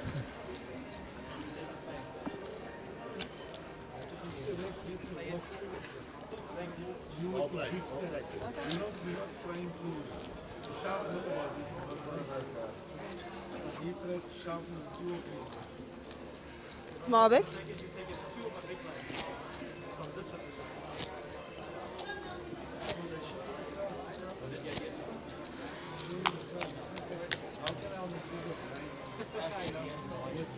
Are you going to be changing out the Big feature blind table at the Harold. break, Gary? I think so. I'm just looking at the time now just to check how long we got left. About half an hour.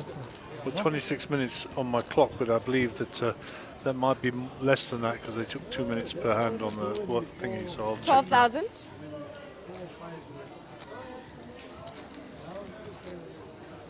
So action on Henny under the gun, 4 deuce.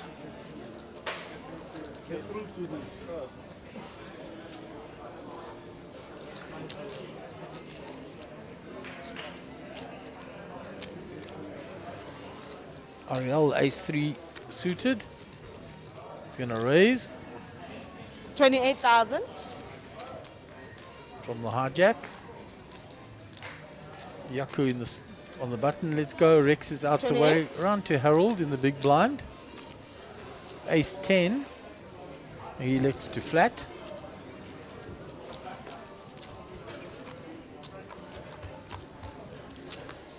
We go to the Checking flop. blind. Check a bet. There's a wheel draw there for Ariel and nothing for Harold, and Harold will check. I'm sure. Option is on him. He has checked. And Ariel is counting out the continuation. 22,000. Small. He keeps it small. And by keeping it small, Harold is going to come along by the looks of things. Well, he counted it out and then he's put it aside. Harold makes the call.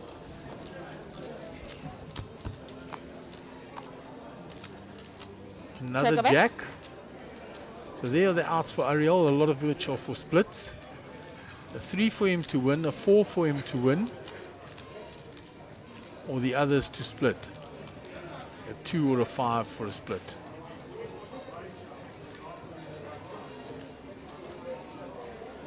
There's 7 available out of those that weren't folded.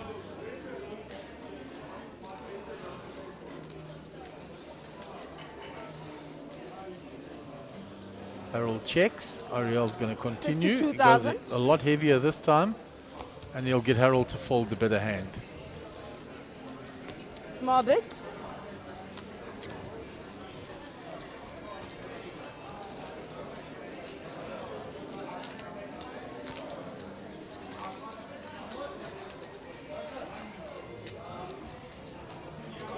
Frogs in the room.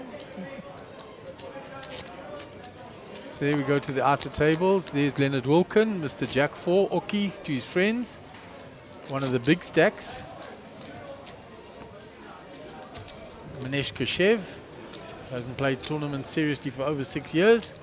Came back, cashed the little slam, and there he is in the money in the main event. Nicely done, Manesh. And I had a little 12,000. catch up with him earlier. It was lovely to see him again. Really good player. He said he was a bit rusty. Well, if this is what you do when you're rusty, wait until that ring rusty is off for the other series that are upcoming. 26.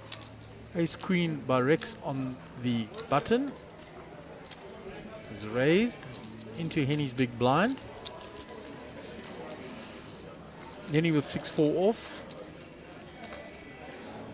14k to call to defend. Chips go onto the back of the cards.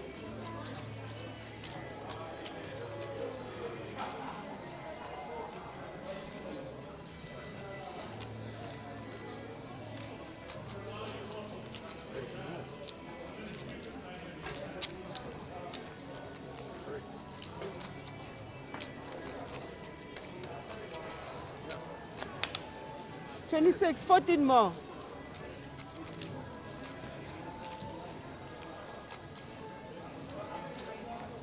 And he makes the call. He checks dark. Check him blind. Oh, and look at the flop for Henny. Check a bet. Bang. Defend with 6-4, flop 6-6. 17. Rex continues, but he downsizes the bet, which is the modern trend. It's a controlling thing, and to find out where you stand without risking too many chips.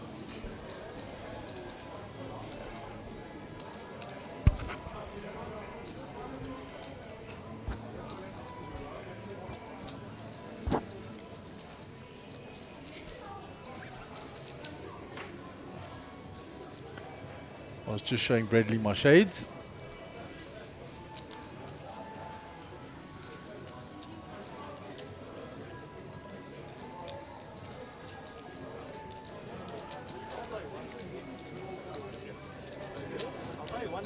So Henny taking his time, yeah, giving the table chatter and everything. I mean, Henny's super strong, yeah, but he wants to extract maximum chips. Henny doing the chitter chatter as if he's trying to find out. If I was Rick right now, the alarm bell should be ringing. I don't think Henny's going to pump it up, yeah, although he's got a green chip down there. He should take his time and flat this. So rainbow board. Oh, he's giving the whole I'm weak thing. I want to see one more street. He's giving all the talk there. And then he repops it. Oh, he's not going to get any more chips out of Rex. 47,000. Rex asks him for the balance.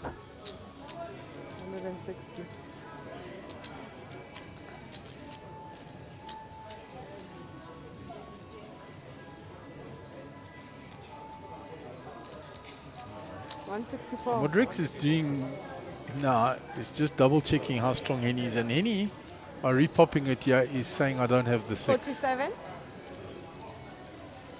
Because normally players would just flat with the 6. So some psychology going on here between the two.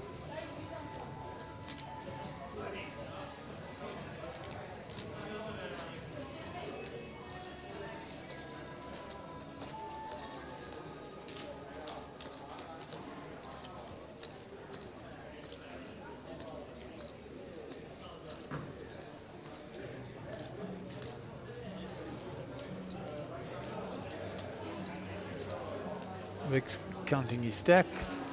Got to put another 30k in if he thinks that Henny's making a move or only has the 8.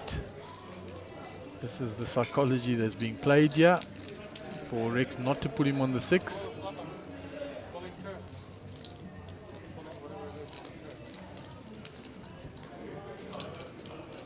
Henny's hoping that Rex has got an overpair here.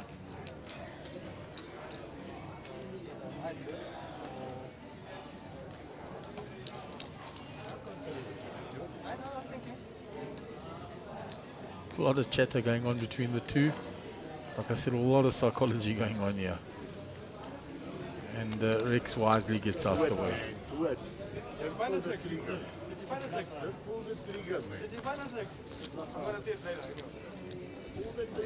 Small bit. He says to Rex, pull the trigger. Did you find a 6? Did you find a 6 at Rex? So there you can see the thought processes that were going on, all the psychology that was going on there.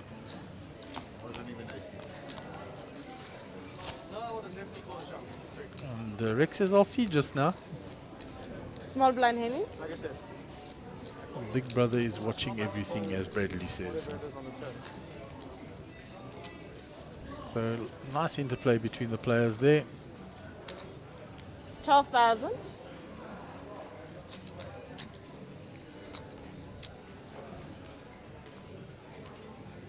Round to Rex. Fold. On to Harold.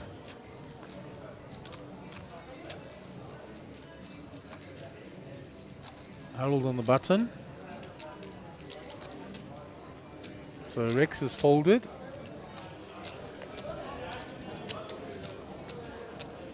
$27. Harold raises with the ace deuce from the button.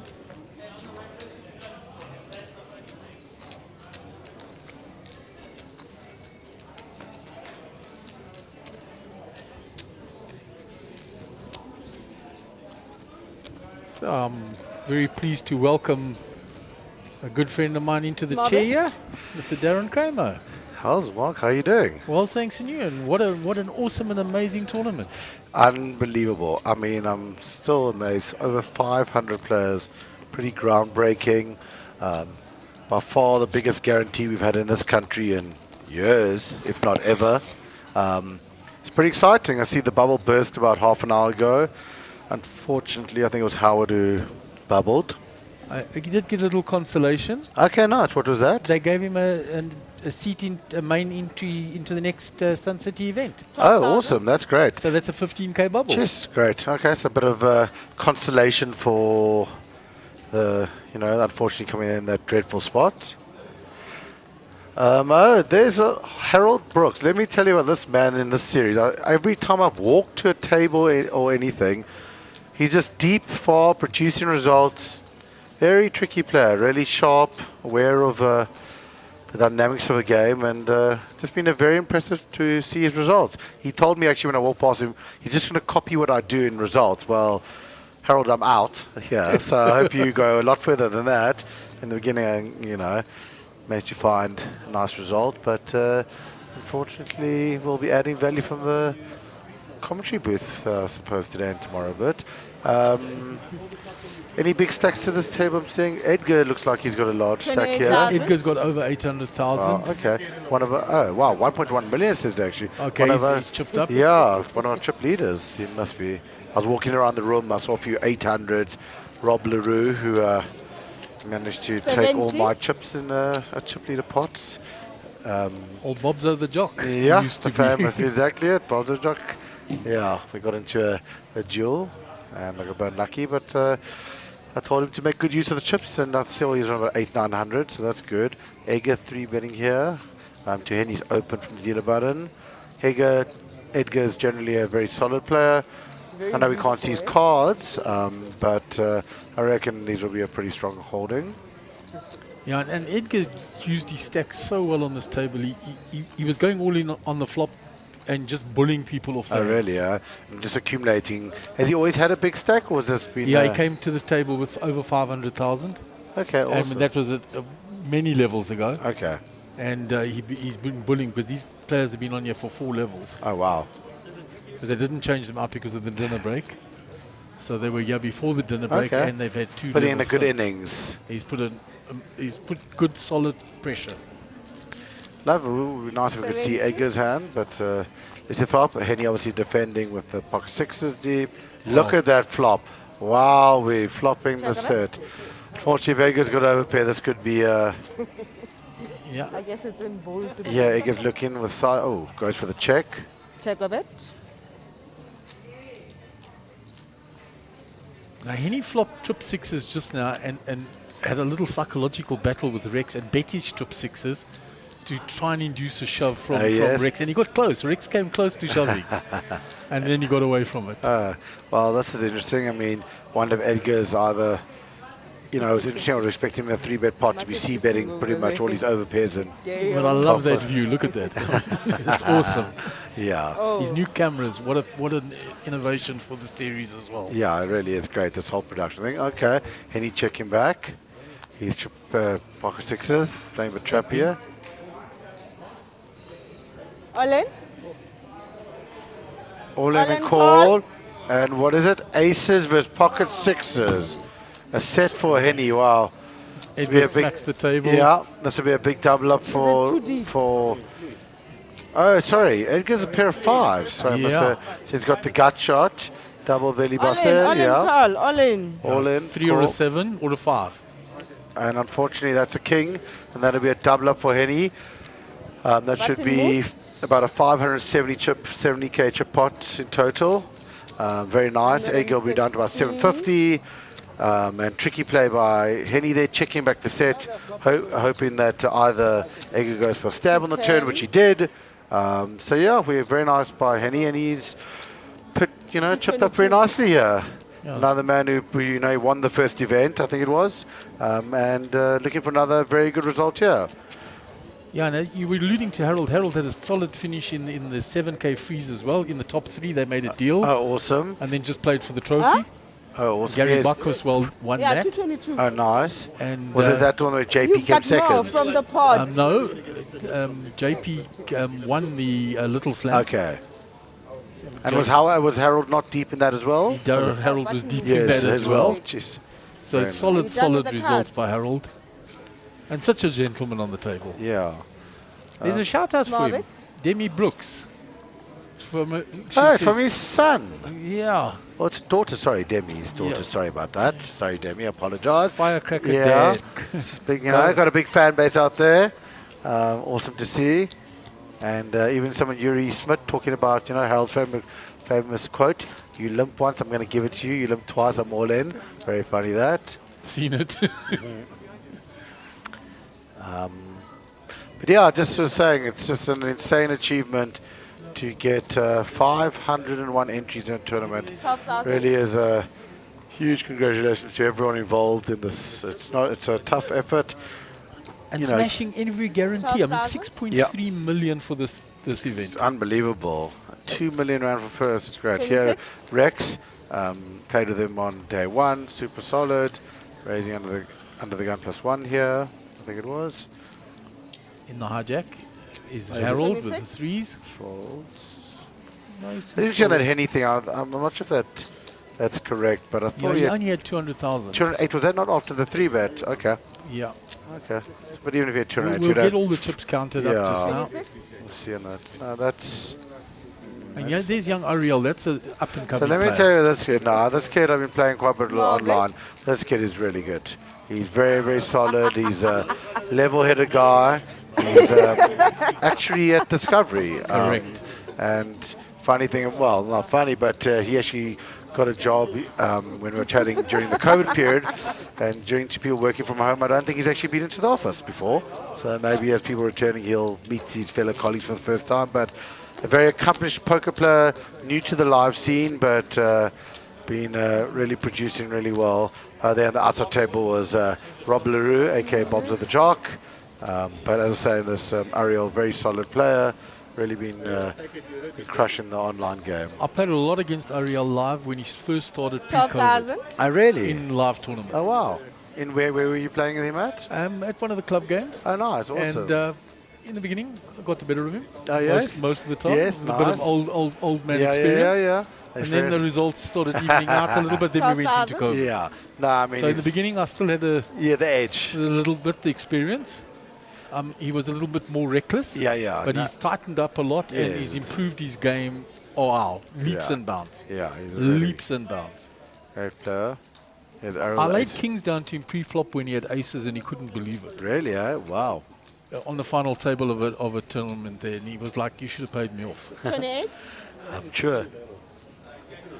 Not easy to fold the pair of kings. It's very few times I've ever done Yeah. that.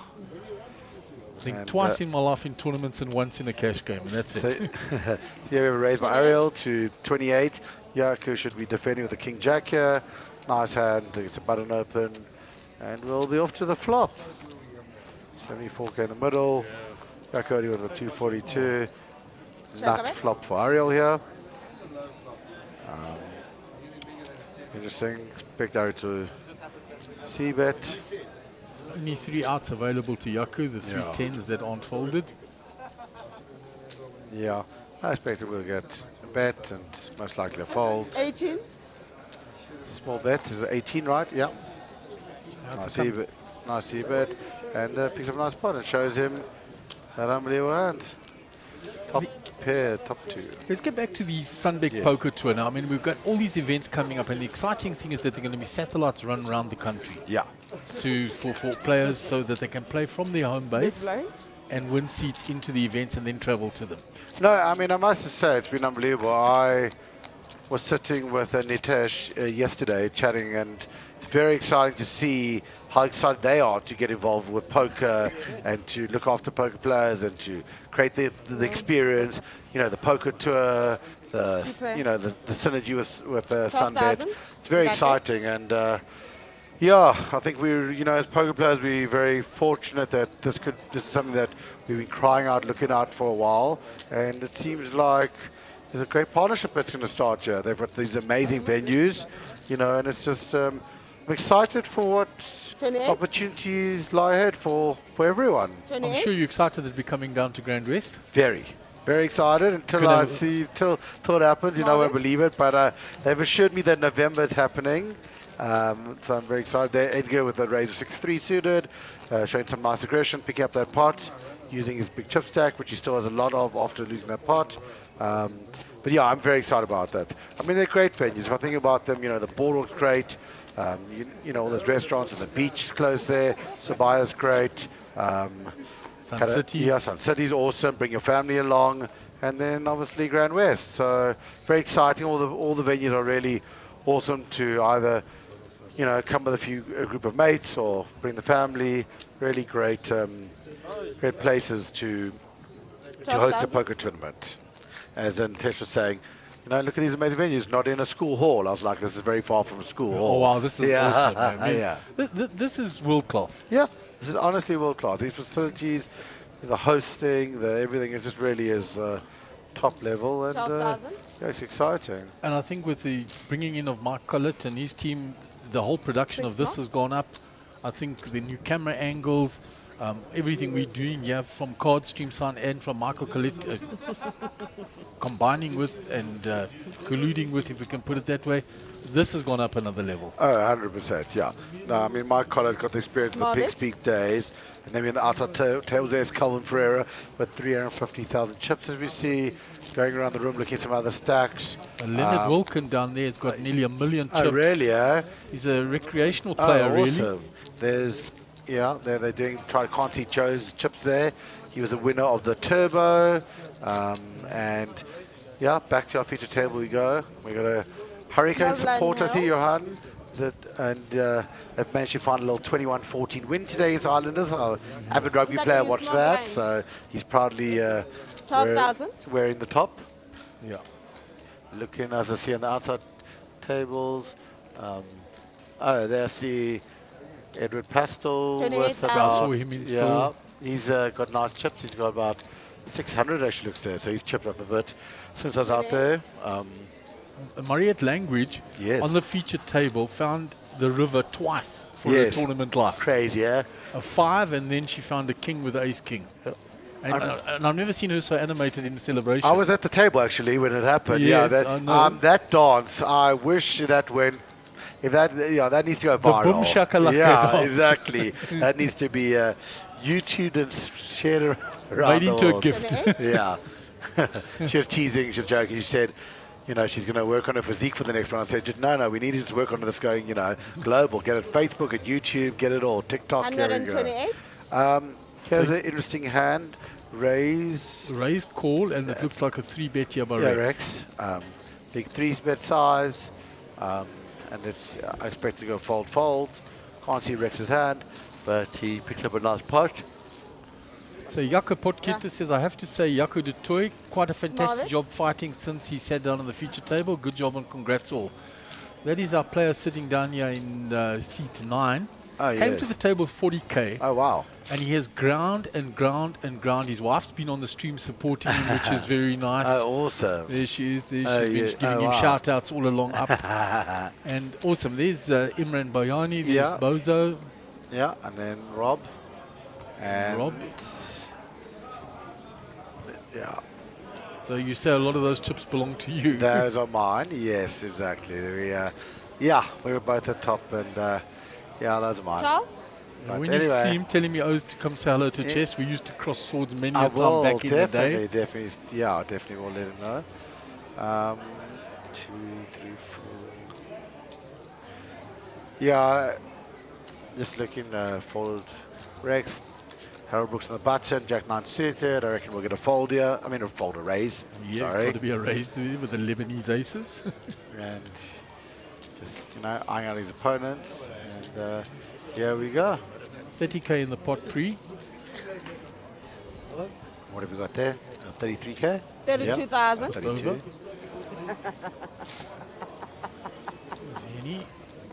Any of the king suited. Same suit. Probably a fold. Yeah.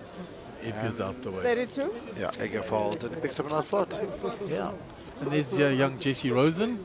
Yes, really just over there. Very nice. Yeah. And I saw Des Godfrey was still in. Des is a really good player. Yeah, he's great. He hasn't played around for a while. Superb person as well. Jesse Rosen really good. I played with him in the high roller, but super unlucky to finish 5th. Yeah, he did get with the queens against the King 5, and then the 10-4 versus 10-6. Yeah. I mean 6-4, sorry. Yeah, very unlucky for him. And there's Mariette. Still got a fairly good stack there. Having a look around. Now Chandra Deep still in as well. So a couple of ladies still in the Yeah, tournament. there's Mariette. 12,000. Johnny Maynard has came to the chip to this table, like I said, 4 levels ago with 500 odd thousand, and he's just been preserving chips. He's folded ace queen to a small all-in. He folded king queen. He's been preserving chips and trying to grind his way through. Okay, Yeah, nice. Here it's folded to Henny on the button, 10-3 off. Henny looks and he is going to put it in the muck. And we could have a blind and blind battle here. Looks like going to be a raise from Edgar. Yeah. 28,000. Edgar raises it up. Yeah. Queen Jack, reasonable to raise small blind into big blind. We will be hearing some noise from Ariel here. Yeah, definitely. The big AK suited. Expect the 3-bet.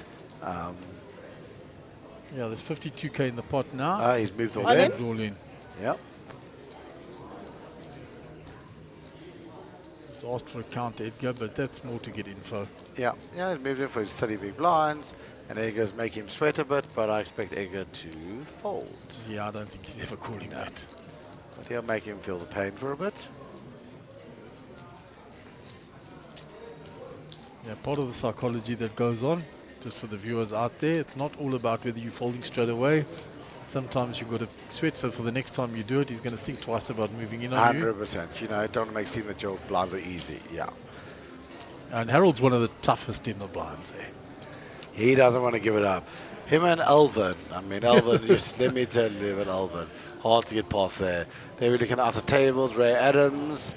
So he's not too many chips, but okay. Trying to see anyone else around. Lots of tables. Edgar having a chat to him, just basically taking time, but Floor. we've got a floor, yeah. What now? Floor. Could be for time. Let's see. Folds, yeah. Not sure what the story is.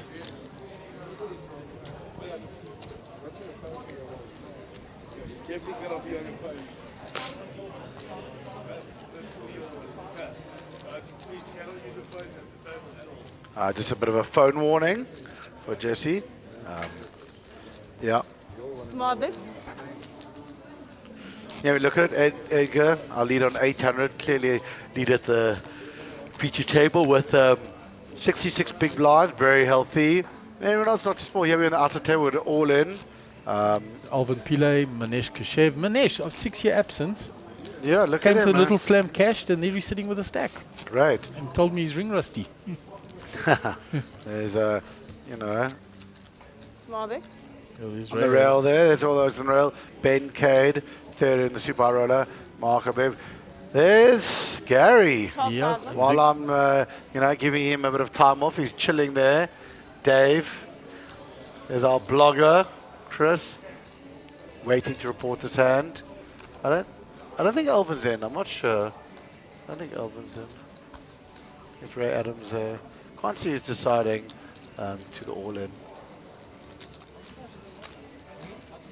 Lovely views of the outer tables and the innovation of taking that roving camera out there now. Yeah, it's great. And then there's also behind, as you can see, there's actually a 5 happening in that 43 runners, 19 left. 30. 144k prize pool, so really nice. 30,000. And here we raised by Egan on the dealer button to 30,000. And looks like he should get this through. Yeah, Johnny's just been giving up his blind too easily, so now I think he's tanking a little bit just to Yeah. because they're just walking all over his blind all the time. They've picked up that he's just been preserving chips and folding, so now he's got to start making a little show of Yeah, it. make everyone feel a bit like, you know. There's big all-in action there. And we've got table card, pocket 5, no, 6-5, a 10 jack. I think the 10, the jack's good. And the 2 pairs caught him on a bluff. And very nice pot. And we have another player out. They're doing a count first. They want to audit. Is that Vigendas? That's the Yes. Yeah. Yeah, Vigendas. Best player in Lithuania, as he tells us. As he tells you. Yeah. I always say with due respect to Tony G. Yeah, exactly. And he says Tony G's Australian. Brilliant. So that's a nice pot look like for him. 12,000. Chip you up nicely.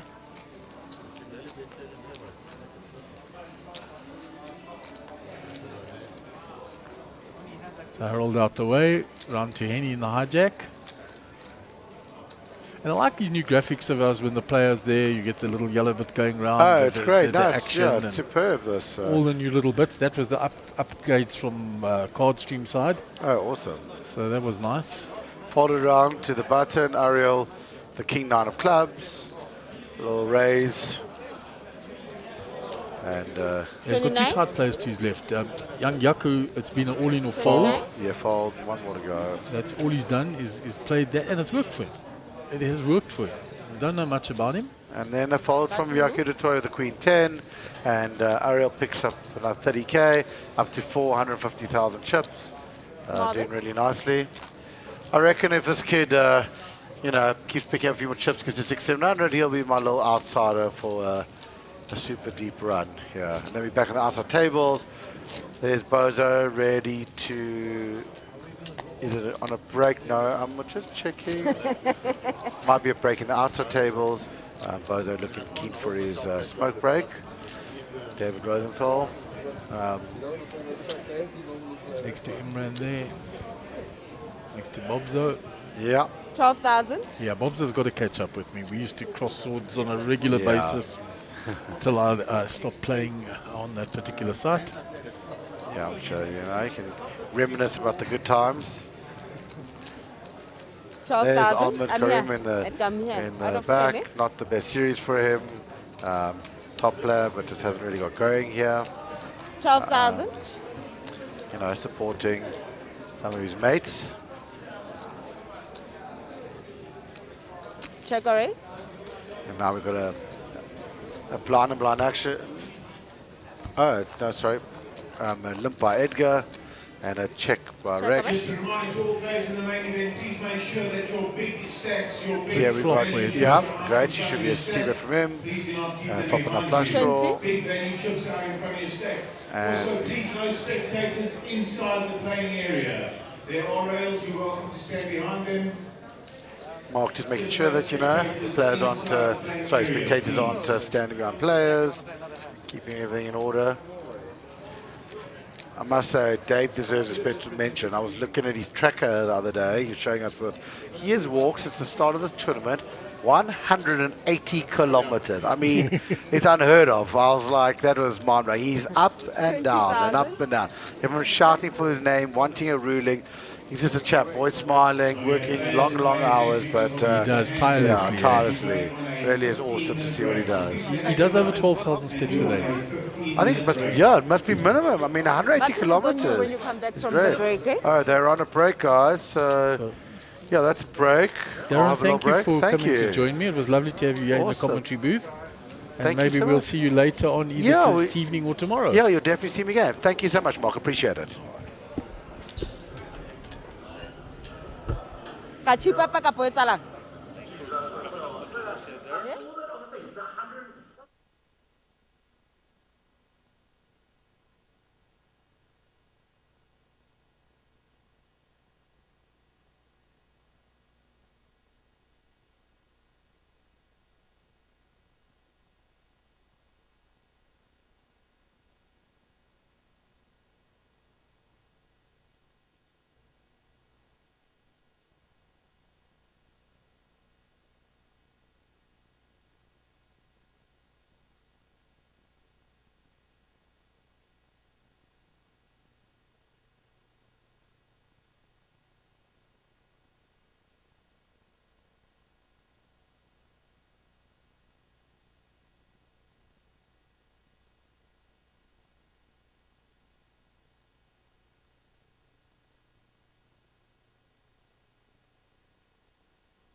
Welcome back to the lovely Times Square and Casino on Main, the beautiful Maslow Hotel. This is the Sunbet Poker Tour, brought to you by Monster Jam Poker and Sun International, sponsored by Sunbet. This tour is going to go nationwide. The venues have been announced. Incredible. What a kickoff to the series. 5 million was guaranteed for this main event. We smashed through that. 6.3 million is prize. We're in the money already. So we'll play 2 more levels tonight, and then we'll be back tomorrow to play down to a winner for a guaranteed 2 million up front, and that guarantee was reached. 1 million for second, and the prize pool goes down there. 700k for third. It's set to 400, 300, 250, 175, 110. Wow, look at that prize money. So we've got a new feature table in seat number 2. That is Gordon Patterson.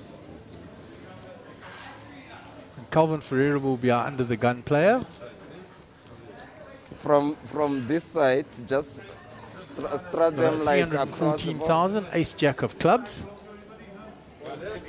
Like this. We're going to raise this like up. This, and put them in the middle. Yes.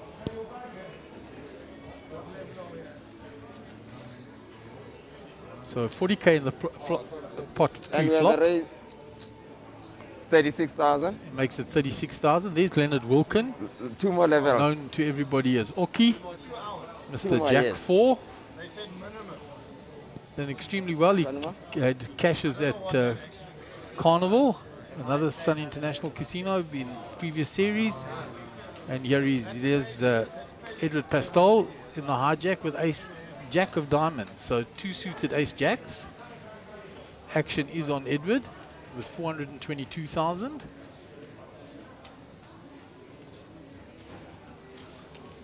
There's been a raise from early. All in. And he moves it all in with the ace jack suited. All in. Round to Gordon. It's 10-9 offsuit in the cutoff. Gordon will fold that in. I've got 630k. Gordon has really ground that up well. Round to Vigandas. 436k.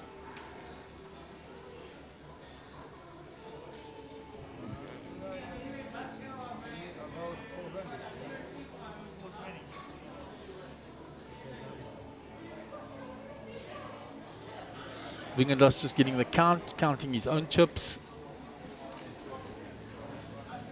Folds. Round to Manesh. He folds. Ray Adam is out the way. So now action back on Calvin with a decision to make. When you raise with ace jack and you get shoved on, you don't feel so great anymore. And he's up against an identical hand, but he won't know that. So big pressure by Edward.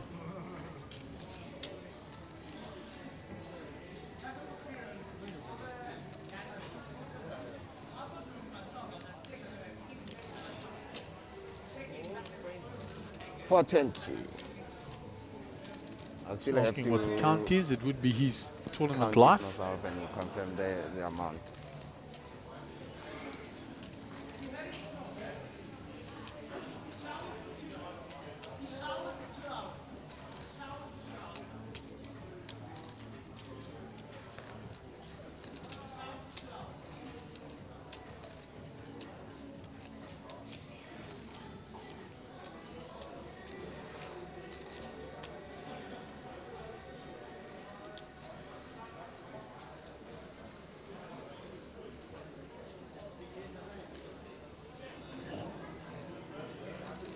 So tough spot here for Calvin.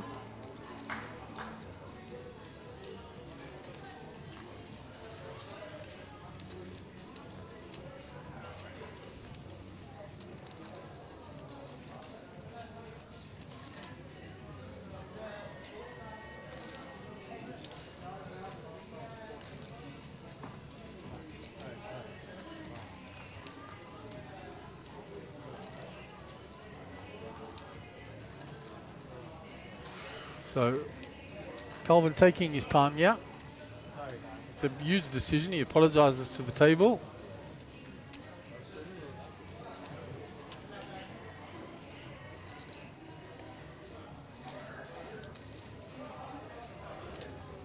And he folds. So strong pressure by Edward. Same hand. But he got it in first. And then it's a heck of a lot tougher to call with ace-jack than what it is to put it all in with. So good spot by Edward. So we'll go around the table. Gordon Patterson, C2, 630k. Vigendas, 436,000. Manesh Khrushchev, 644,000. Ray Adam, 276,000. Calvin, third at the start of that hand, 314,000. Leonard Wilkin, the chip leader at the table, 880,000. And Edward Pastol at the start of that hand was 422. There would have been slight chip shuffle around there, a little bit more for Edward and a little bit less for Calvin. So Leonard will be under the gun.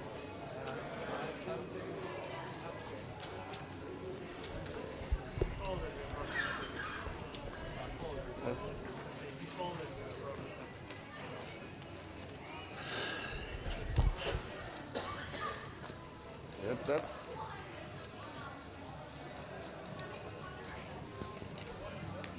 Call raise a four. Folded round.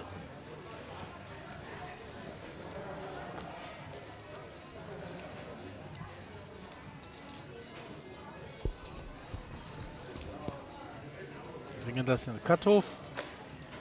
He lets go. Manesh on the button lets go. So it's blind on blind. All in. Ray Adam moves all in with ace 10. Last words Ray Adams said to me, I'm doubling up or I'm going home. It's good to his word. Ray shows him to show I wasn't just shoving light.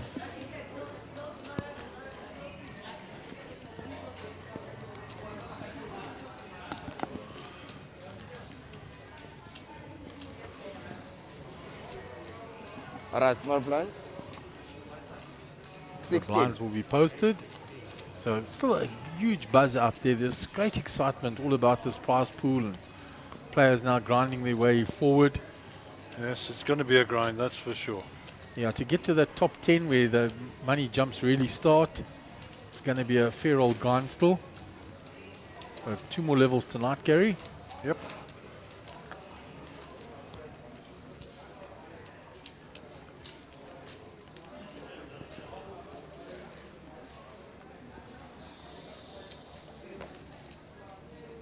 Yep. Ace 2 for Edward. Edward was on our table earlier in the week. He's proved to be quite a steady player. Yeah, well known to 35. Darren. 35,000. Darren was sitting in here a short while Call raise a ago. foul. Is raised. Folded round to Manesh. He folds. Raised quickly out the way.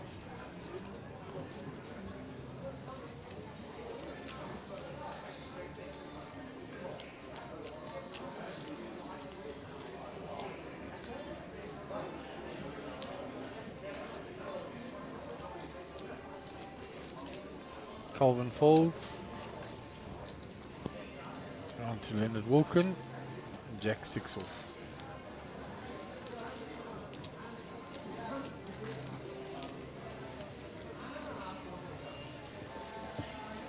Having played quite a lot with him, he's not someone that surrenders his blinds.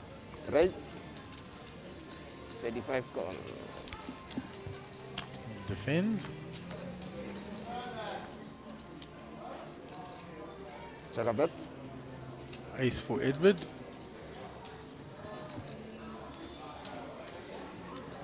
$35,000. Edward's raggedy ace doesn't look so valuable now. Let's have a look, see if he believes it. Young Leonard.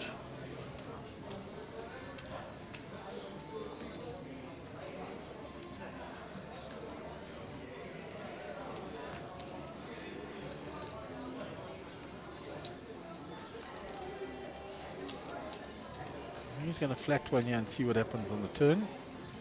Looking for a heart, really. Yeah, or Or a a straight. 2. Check bet. So Leonard needs to continue the story here.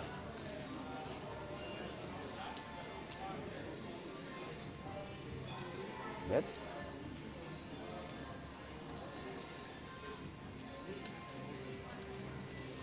Let's go on check, check. Interesting. Seven of spades doesn't change anything. Ace is still good.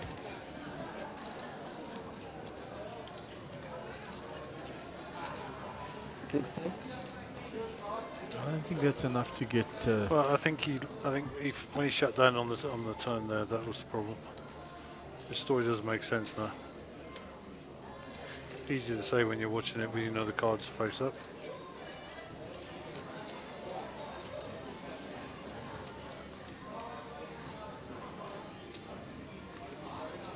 I mean, he's going to call this because he's likely chopping him, yeah. Yeah.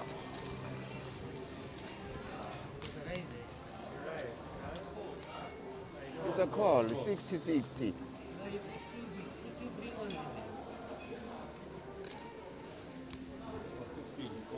It's a call. It's a call. This was the previous one. Now, this is the money that was like this.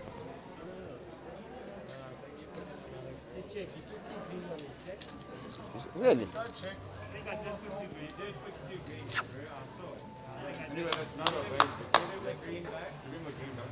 don't know what the disagreement is, yeah? What Leonard's saying Can I is check? that it was actually a raise, Flaw. not a call. He put in an extra Flaw. green one. If he put in an extra green one, he has to raise. It's more than 50% of the original bet.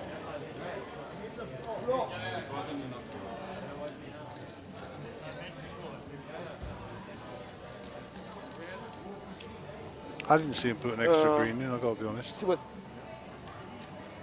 The gentleman says the gentleman over here maybe put extra 50,000 by mistake.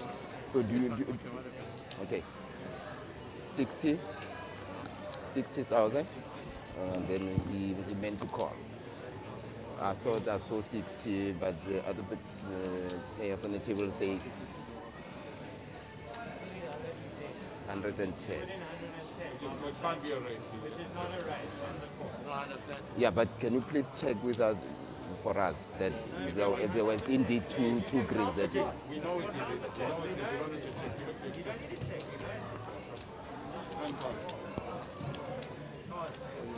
No, it's fine. It's fine. It's fine. They say.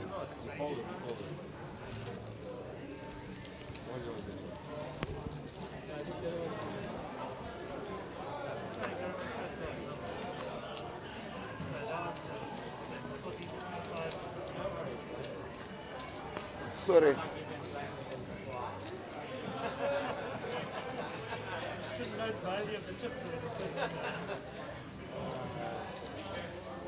And it all came about because I don't think Leonard wanted to show his hand.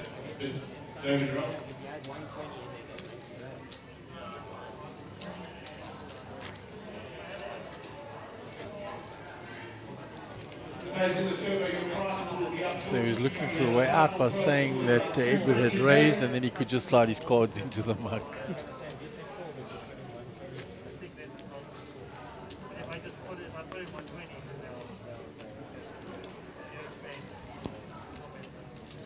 So we move on to the next hand. Gordon will be under the gun. Gordon has chipped up nicely, 630,000. He started with a 40k today in that turbo event.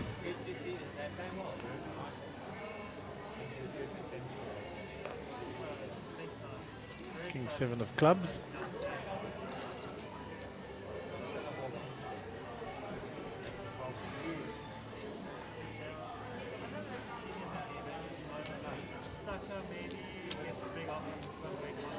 $32. Raise to 32,000.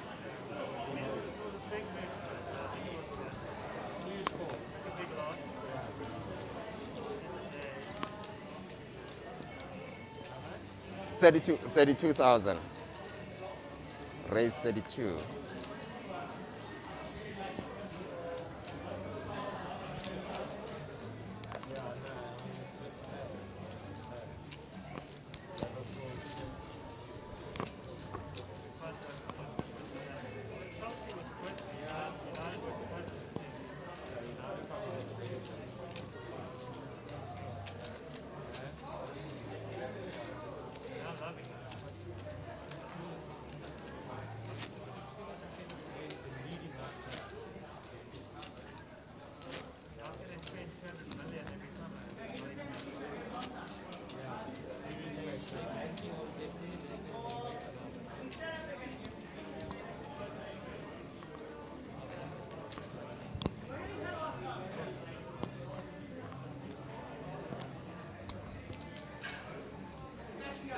Call reservoir.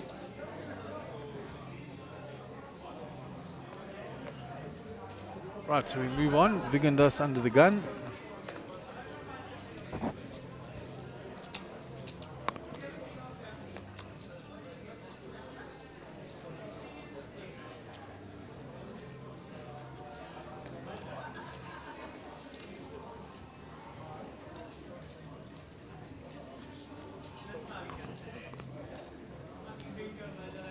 Call raise. It's folded round, cut off. Let's fold. Reservoir. It looks like Howard's got a big stack there, right? Yeah, it's looking like that. Gonna Good check a limit raise. stack there. Wow.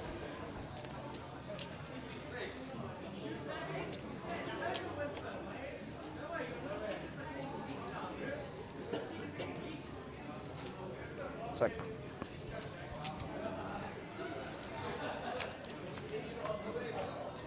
So we'll go to the flop. Check a bet. Check a bet. Edward has flopped the king. It's blind on blind. Checked, and now the straight comes for Gordon Patterson. So by slow playing it, Gordon has got his straight.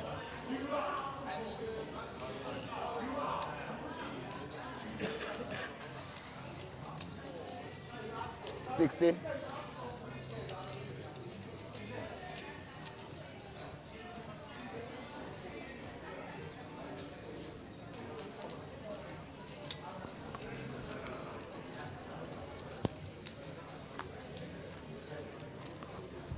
Checked on the turn by Gordon to try and extract some value. Going to see if Edward bets the river now.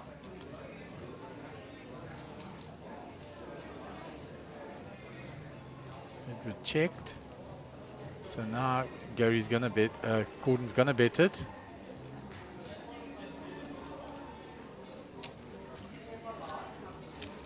And the way the hand played out, King might call here.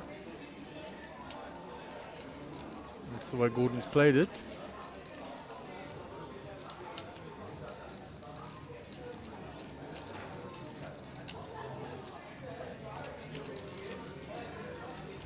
And Edward gets out the way.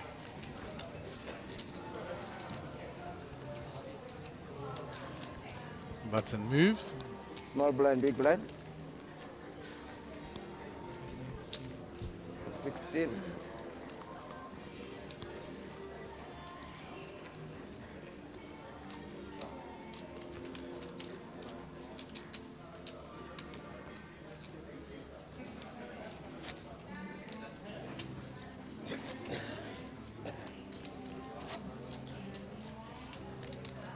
Things quietening down now that we're through the money bubble, and I said now it's going to be the grind. Because they're not big pay jumps all the way till 10th. There's only a 20,000 rand difference from 50th place all the way down to 11th. And then from 10th place the pay jumps start. So it's going to be a long grind into that. Things have quietened down. All the buzz around the bubble has evaporated. Players have been on a break. They're going to grind out these two levels. Everybody trying to increase their stack and get up. All in. Calvin Ferreira moves all in from the hijack.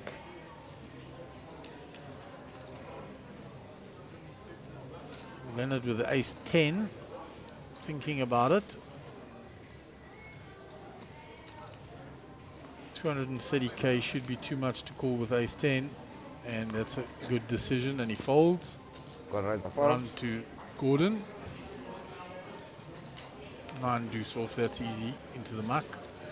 Onto the big blind, and Vigandas folds.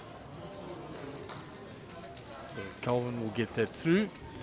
Picks up the plus 40k.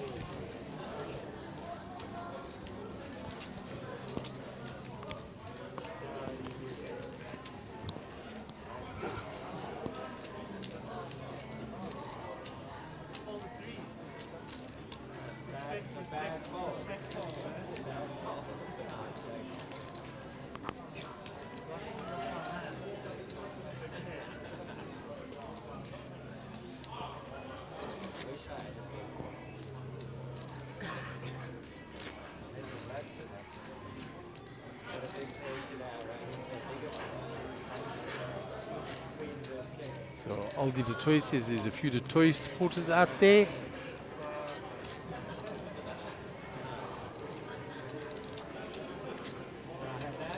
Jesh Matthias says looking forward to seeing Darren on his home turf, Cape Town. Here we come. Jerome Naidu, any players still in? Yes, there are a few.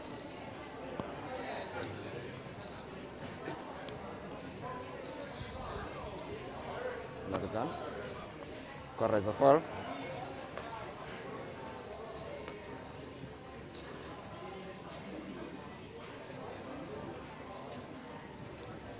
Folded round to Leonard. 8-7 suited in the hijack.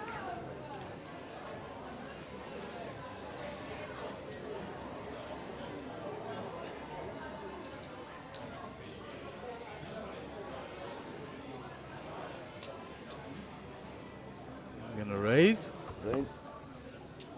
32,000.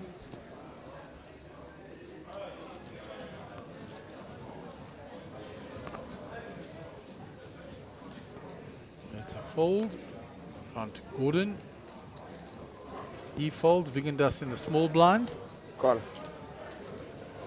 He is called with pocket sevens. Jack 6 off for Manesh. And folds. So we go two-way to the flop. The 8-7 suited versus the pocket sevens of Vigendas. No help for Leonard there, and there's only 1-8 available to him, or running spades, or a straight draw.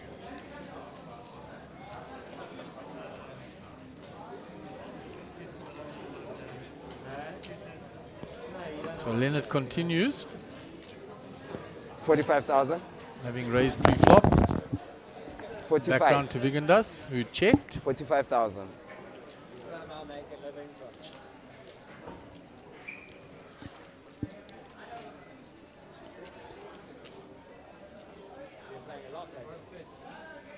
And Vigendas re-raises.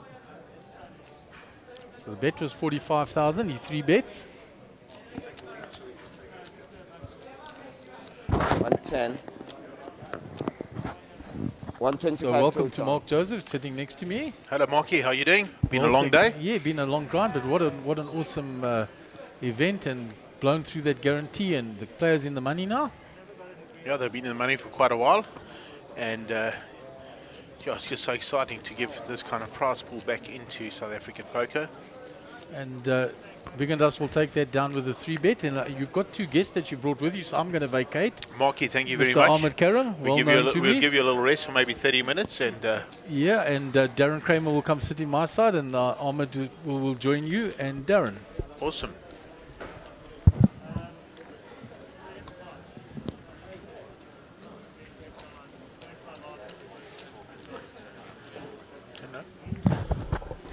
So, how's it, Mark? Hello, Darren. Darren jumped in very quickly. Hello, mate. Good and you.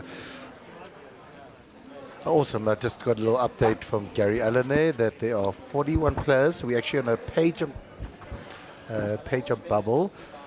The next jump is another 1,000 rand, and 1,000 rand? No, I think a bit more than 1,000, is it? No. 26 to 25 to 26. Eh? Oh, 25 to 26. Yeah. Oh, okay. Yep. And yeah, we have a very nice feature table here. Calvin Ferreira from Cape Town, friend of mine, and another close friend of mine, Edward Pastel, with the ace jack of offsuit in the hijack. Raise. Now lives in Canada. 35,000. When he heard about this awesome tournament, this whole series, snap on a plane, brought his wife here, did a bit of traveling, and yeah, spending the last 9 days of his trip here. So it's awesome. Shows the pool that this tournament has, that people coming out from far and wide. We have, as I was mentioning earlier, Lithuania's most famous poker player, as he says. Vigendas Samutis. Yeah. And he's just a wonderful character. And I promise you, South African poker wouldn't be what it is without him, because he just brings so much flair to every table. Yeah, no, he really is a real good character. Ed there with getting through the folds, picks up chips, and if I look, it's just built up a nice stack there, probably around 600,000 or so. We'll wait to see for the actual updates. But yeah, I was looking at market these prizes here. This is really groundbreaking stuff in South Africa. To see 6.5 million rand in a prize pool, 500 players. It's just an amazing achievement. So it's an awesome, thanks and to you guys, to Sunbet, to Sun International, and to the Collar team. It's an unbelievable achievement, and may this be the start of the 5 tournaments across this country that really make poker on the map again here. Yeah, so I think we've been on the map for a long time. The predecessing brand as Monster Jam Poker Tour travel around South Africa, and we always made our venues great and always made it nice for players to play. But with this injection from Sun International and Sunbet, it's just taken this thing and spun it on its head. Yeah. We've got, we've instantly doubled and trebled prize pools. Yeah, it's unbelievable. Just 32,000. Yeah, I just want to take you back to quickly this hand because we might have an interesting hand. Leonard Wilkin limping under the gun with 32. 9s. Gordon Patterson with a pair of 2s, raising to 32,000. And could have some action here. But yes, as you said, Mark, you guys have been on the map for a while and been running awesome tournaments at different venues. But I suppose it's the first start of the Sunbet Tour, which is, awesome and groundbreaking. Kelfer with the 9-10 off in the big blind, deciding whether to complete. I don't know if he's got a complete to a raise of 32k, right? I think it was 16 more using the big blind. So Leonard Wilkin, who limped under the gun, let's see, he doesn't 3-bet, he just calls. I don't like that play so much, Darren, because if this comes a big board, he'll just be check folding. This is a very good board for him, and Gordon even fancies chances on this board. Definitely, but yeah, I agree with you. It would be nice to play the raise pre-flop, but here he leads out 40. Yeah. And this should be an easy fold for Gordon. Yeah. Gordon looking, staring him down that. But yeah, so as I was saying, there's awesome venues that you have. Sun City next in May, so that's exciting. The nod from Gordon in the fold, and Leonard picks up 72,000 in chips, and accumulates, keeps accumulating. So I was saying back to that was Sun City next is in May. 2016. Any glimpses into what we could expect there? Yeah, I was having a look at working out the schedule the other night, and there's definitely going to be another 2 million rand, 75,000 super high roller. That'll be on the first weekend. We've successfully run a 2-day 1 semi-freeze or a 2-day 1 freeze out at Sun City over the years, so we can attract a lot of players for the first weekend. So weekend number 1 will definitely be a day 1A, day 1B 7,000 freeze out, and the players can play both days. So if you exit out of day 1A, you can buy into day 1B. Okay, cool. And we'll also allow players to play day 1B if they wanted to and take their best stack forward. Awesome, that's great. So and will there be like a high roller? Yeah, I'll get to that. Yes. So that's just kind of how the weekend the first weekend is sort of planned. And one of the big successes of this particular series here at Times Square Casino was something new that we introduced. We called it the Big Shot, and it was a 1-day high roller. It was just awesome. It was so much fun. We had a 40,000 rand 1-day high roller. We attracted, I think, 39 entries. And it was just so much fun, and people had a great time spinning up some bullets, completed in a day comfortably, and it turned out to be a nice prize pool. And we're going to replay that event at Sun City on the Sunday. However, I've just lowered the buy-in to 30k. Yeah, I like that. Good move. We have a raise here by Manesh with this is impressive. Raise to 36k by Manesh. Ray Adams shoving the button with Queen 9 off, attacking the late raise. And I think he'll get a fold from Manesh. And easy. Yeah, and Ray will pick up a nice amount of chips here. So it's a good move by Ray. Very impressed by this. Absolutely. Yeah, it's really impressive. So carry on. Sorry, you're going to drop that to 30,000. To a 30,000 buy-in. And then basically go back to our high roller routes of 40,000 rand. So the high roller 3-day event will be a 40k buy-in. as much as 30k is fun for a high roller, Yeah. it's not really a high roller. It's a double the main event, Yeah. and it's not really a high roller. So we will go back to our 40k high roller and give the players a chance. That'd definitely be another $1.5 million or $2 million guaranteed. Oh, that'd be event. great. Okay, that'd be great. Yeah, I think that will get a huge amount of fields. You know. What happened to Ahmed, Darren? We had this. You know, his performance in the here in the commentary booth is as good as his performance this weekend. I mean, he hasn't been seen at the poker table, so don't worry, you're not going to see him that much here. And I've actually got a very funny story to tell you that. Ahmed, can you get your headset back on so I can mic you up? Yeah. And get that microphone a little closer to your mouth. So, anyway, this morning Ahmed was firing in the. Really, I never knew. Yeah. He was firing in the turbo of this main event, and someone asked him what was going on or where Darren was, and he says Darren doesn't talk to me at the moment. Anyway, you ended up busting out of 1D, and the first place you came to was to Ahmed to talk to him. So I said to Ahmed, I thought he's not talking to you. He says, well, he has to now, he also bust. I tell you what, I tell you. Nah, yeah. Ahmed's a great player in this country, just had a bit of a rough series. It But just that's why shows I'm you, asking- like, form is also... Yeah, class permanent form is temporary, but that's why I'm trying to study this Sun City one. I'm trying to work out where Ahmed's going to go back to back on. No, Ahmed's been great here. He's made up the numbers, and we appreciate his... yes. Did you say when you were working out, was he 6% of the main event prize pool? Yeah, him and another good friend of mine, which I'm not going to mention any names, but they contributed large amounts to the prize. Oh, yeah, a pool. little scream on the outside tables. Sounds like a bit of an all-in and a bit of stiff beat or so, but yeah. I can see the camera guy teaching the new guy but how to move that jib. That's awesome. You know, I've got to say thank you to our entire streaming team. While I'm at it, the chaps that are working really hard at the back here. This is not an easy job. Yeah. Tons and tons of And the hours are pretty, concentration. And, bringing... Oh, wow. Leonard with the top pair going to lead out on the small blind. Ed Pastel with the ace high will probably fold. I can't see Ray folding here with a queen. Yeah, Ray I think is going to go for a move. Yeah, moving all in. I like this a lot by Ray. Putting on the pressure.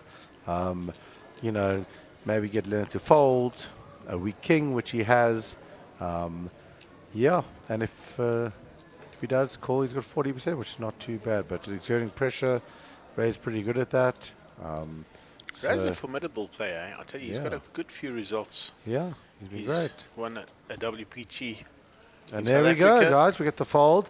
And Ray picks up some more chips, going closer to the 400k mark. Very nice, Ray. Chipping up there nicely. Button moves. And on to the next hand. And 25 minutes left at this level. 30 minutes. And then I think we are at 8. What are we at?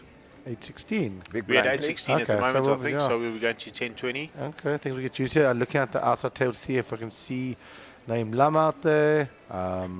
There's Godfrey with his back touch at the same table as Lam. There's JP Oaks on the rail with Conrad. I see Sean Govender there. Yeah. See Michael Klacher, who... Tell you a funny story now about Michael Klacher, actually. I swear, he denies it. He also comes from the Armored School of the last few weeks, hasn't run very well. But he was playing a hand now against Max, and basically there was a lot of action. And on the turn, Max bet, and Michael Klacher moved all in with an open-ended straight, double belly buster, basically the same thing, and a flush draw. And Max called.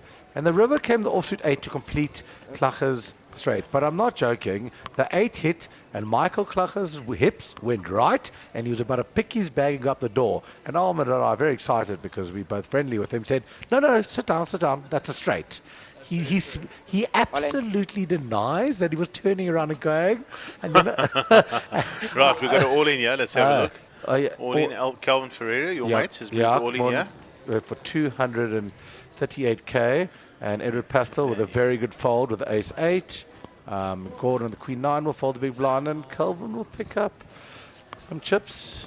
And yeah, very nice. Kelvin up to 280,000. So anyway, Yeah, so Calvin's a little bit short stacked here at the moment. Yes. The average stack's around about 450. If they're 43 or 44 left in here, which the last time I had a look, maybe we'll get a closer look at the board. So the average stack's playing about 30 bigs. Yeah. So it's pretty deep. Very deep. It's great structure. It's been awesome structure. I was actually saying when I chopped the high roller with Alvin, it was unbelievable. We played, geez, it was like 5 or 6 of us left, and we were still like 25 bigs each. It was unbelievable how much play there was. Really was great. You felt like you could navigate. I never had chips, and I managed to obviously get to chop to the final 2, and yeah, it was unbelievable how you were able to just grind. It's really well done to you, Mark. You've really put a lot of time and effort to create these structures to help the players and get things right. And look, Darren, like the one thing about us is we like, being a poker player myself, I like to enjoy my poker. I like to make sure that it's a playable structure. Players are playing a lot of money and they don't want to get into crapshoots unless they sign up for a crapshoot. Yeah. So the big shot, the one day high roller is a crapshoot, and you sign up for that. Yeah. There's another tournament going on in the outer tables there behind the rail that you can see now. It's a turbo event designed for to be a turbo, right? To be a turbo and a crapshoot. But when you're playing main events guaranteed for 5 million rand, we need to give you 1 hour blind levels. We need to give you a structure that's fair and playable. We need to give you at least 35 bigs if you come in at the last level on re-entry. Yeah, 100%, and that's been great. Yeah, interesting hand here. Manesh raising under the gun with King Queen off. Ray Adams looked like it was about a 3-bet deciding, and I think he might have just changed his mind. Ray's certainly changed gears, in the last few minutes. Really has. Really upped the ante. Yeah, so it's very impressive to see. Kelvin with the fold. And wonder if we could also be nice to see on that outer table that you mentioned, the 5K, how many players are left. I saw Rudolph Faria had a big stack. They were down to final table already wow. when I had a look, and that prize pool accumulated 250,000 rand. Awesome. First prize is 100,000, so great. That's quick for a night's work. Most of them, the winner there will get more than most of the players in this event. Yeah. No, it's great. Dad, what do you think of prize pools that are so top heavy? Yeah, that's an interesting concept. Just one thing here's Simantas completing with the Jack-9 suited. So when you say top heavy, you're saying for 10% to 15% payouts, or you're saying more for bigger differences between first and second prizes kind of thing? So look, obviously we went out on a campaign this time round, guaranteeing 5 million, guaranteeing 2 for first and 1 for second, and that's certainly something that can change someone's life, and that's what we want to do, and we're going to achieve something of that nature. So we're happy about that. But the real question I'm asking you was 24,000. Most poker tournaments, if they're not guaranteed for a first and a second prize, as in this particular case, would have a payout structure where this prize pool of 6.3 million first prize would be around about 26% of that. So this first prize would actually be about 1.5 million. Yeah. So yeah, I mean, I like raised to things, 57. Well, I think this big number is attracts players. Just get one thing back on it. Just very interesting. Manesh with the bet of 33,000 and. Interesting, Vijandis has gone for a raise here to 62. Just think it's a bit under, so one of the dealer pick it up. He needs to be making 66,000, but he's attacked the ace-high board. Hoping Manesh will c-bet maybe all these pairs and take it down. Manesh thinking what to do. Just might be wrong, but I do. So Manesh has bet 24,000, just by the way, and the bet over the top's 57,000. So Manesh will fold this. The raise is perfectly okay. Okay. No, I just couldn't see the 24 hours on my screen. It shows 33. Oh, okay. Yes. Okay. Anyway, Bijan just picks up a nice pot of 67,000. Really well played by him. So getting back to this thing about top-heavy prize pools. Yes. Obviously for us it's great. We're going to give out a big winner's check, this, that, the other. But, players are grinding it out here for 3 days, and it's to have a mint cash almost all the way to final table is tough. Is tough, and it, So it it's feels very unrewarding. And then obviously Yes. when you do get rewarded with the top 5 places, you know, Yeah. it's Hollywood. So I think the Blind guarantees are great for the total prize pool. What I think can be looked at is, you know, the divide there. But I like the 5 million guarantee is, I think every poker player saw this and they said, wow, 5 million But do you rand. think players are chasing a 5 million rand pool, or do you think they're chasing that 2 million at the top? I think, well, yeah, no, I think the 2 million is super exciting. They do get a little bit like, wow, I come 10th or 9th. I mean, you know, and we're showing, you know, a small profit. And then some other players, like we mentioned earlier, they might come 8th and break square. So I think it needs to have a fine balance. I probably am more in favor of the big guarantees and maybe, you know, not needing the sort of big first prize, but that also I know does attract a lot of people. So I think it's a fine line between the two. Yeah, between the, but as I do agree that I think that it would be nice if you came 10th, you should make quite a lot of money. But I think we will get to a stage at about between 5 and 7 people. It's a lot of money, you know. And I mean, the top 4 places are over 4 million rand, you know. So there'll be a lot of talks, conversations done. You know, you get yourself to the final 10, 9, you'll be definitely involved in a conversation. So, yeah, exciting. I think at one of the big ones at Sun City happened similar thing to this, and they, I mean, look at Edward Pastel, very relaxed, chilled, grinding away. You know, picking up a nice, picking up his stack nicely every session. So we've got a new player coming to the Oh, feature right. table. It's Edgar and Tanzania. Back again, yeah. And had him back before again, that. and this will be quite fun because he'll be sitting with his good mate Ray Adams. Oh, awesome. And let's see what he comes back. He left the table with about 900 earlier when I saw. And And he's certainly coming back with a bunch of, I see I'm not sure. 5, 6, 750, 800 there. Yeah, okay, similar stack to when he left. Nothing too uneventful happening. And yeah, great to have him back. Actually, I'll know what Edgar's stack is pretty soon. All I have to do is ask someone, what was Edgar's stack? Edgar's come back with 884, so that's Okay. 900 as Yeah. you said. Yep. So stay on that. And Ed with the King 3 suited, folds. City top. Edgar, Riser folds, 4. Queen Deuce Horseman, the hijack. And cut off Gordon Patterson with the 8-9 of hearts. Expect a little raise here from him. Is that cut off? It's a nice hand to have. Yeah. I'm quite impressed. You know, we haven't spoken much about the play at this stage on this table, but I've been quietly watching Leonard Wilkin here. Yes. And he not shy to Right. open with Jack 6 of diamonds. Yeah, no, he's been playing really nicely, really solid. 38 Picking his spot, patience. 38. Yeah. The raise with 8-9 of hearts by Gordon Patterson. With, we can't, oh, there we go. The 8-2 off for Semantis. Minesh with 10-5 to 1, and just to get past Ray Adams, who moves all in. Oh, wow. Ray Adams on the move. He's really come to dance.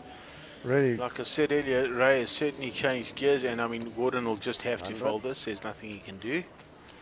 And he'll go to bed tonight and watch the stream and think this madman is ripping me apart. Very nice. Ray's. well, anyway, as he stands, he's behind, so.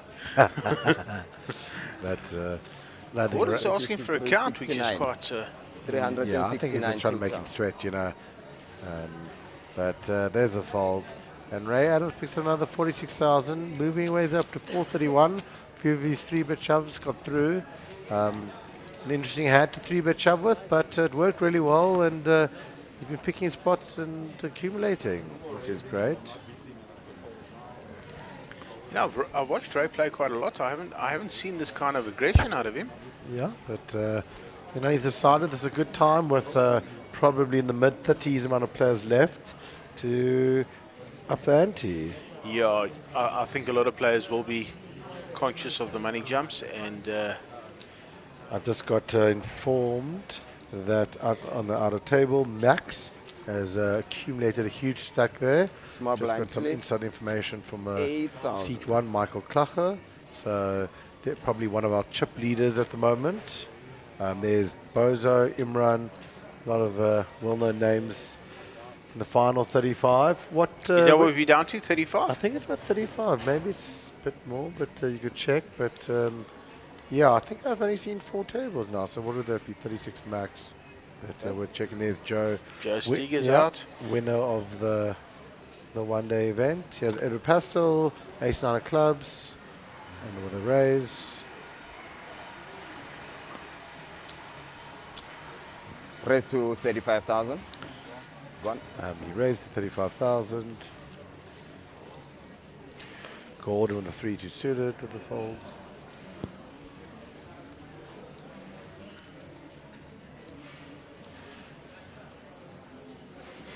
Seems like we're battling to pick up Vegan Dust's cards. Yeah, he needs to shift them to the right. I've sat in that seat before, and the wise words of Gary's always said, you know, he needs to move into the right part of the box.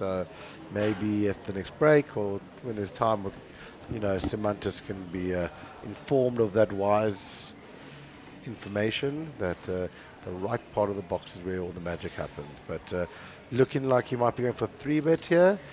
Or is that a call? I think it actually is a call. It's a call by Semantis, 35,000. And Manesha with the ace king of diamonds, I reckon we might see the lolly here. He's got just under 30 bigs. And I think this will be a 3-bet from Manesh.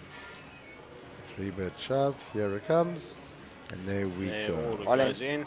Yeah. Edward, this will be easy fold for Ed, I would think. Yeah, definitely. And, you know, unfortunately, we don't know what Vegan Dust has, but if he had anything substantial, I would imagine he would have 3-bet already. Yeah, just making him stretch here a bit. Ask for a count. And 426 more. 400. 450. 461. 461.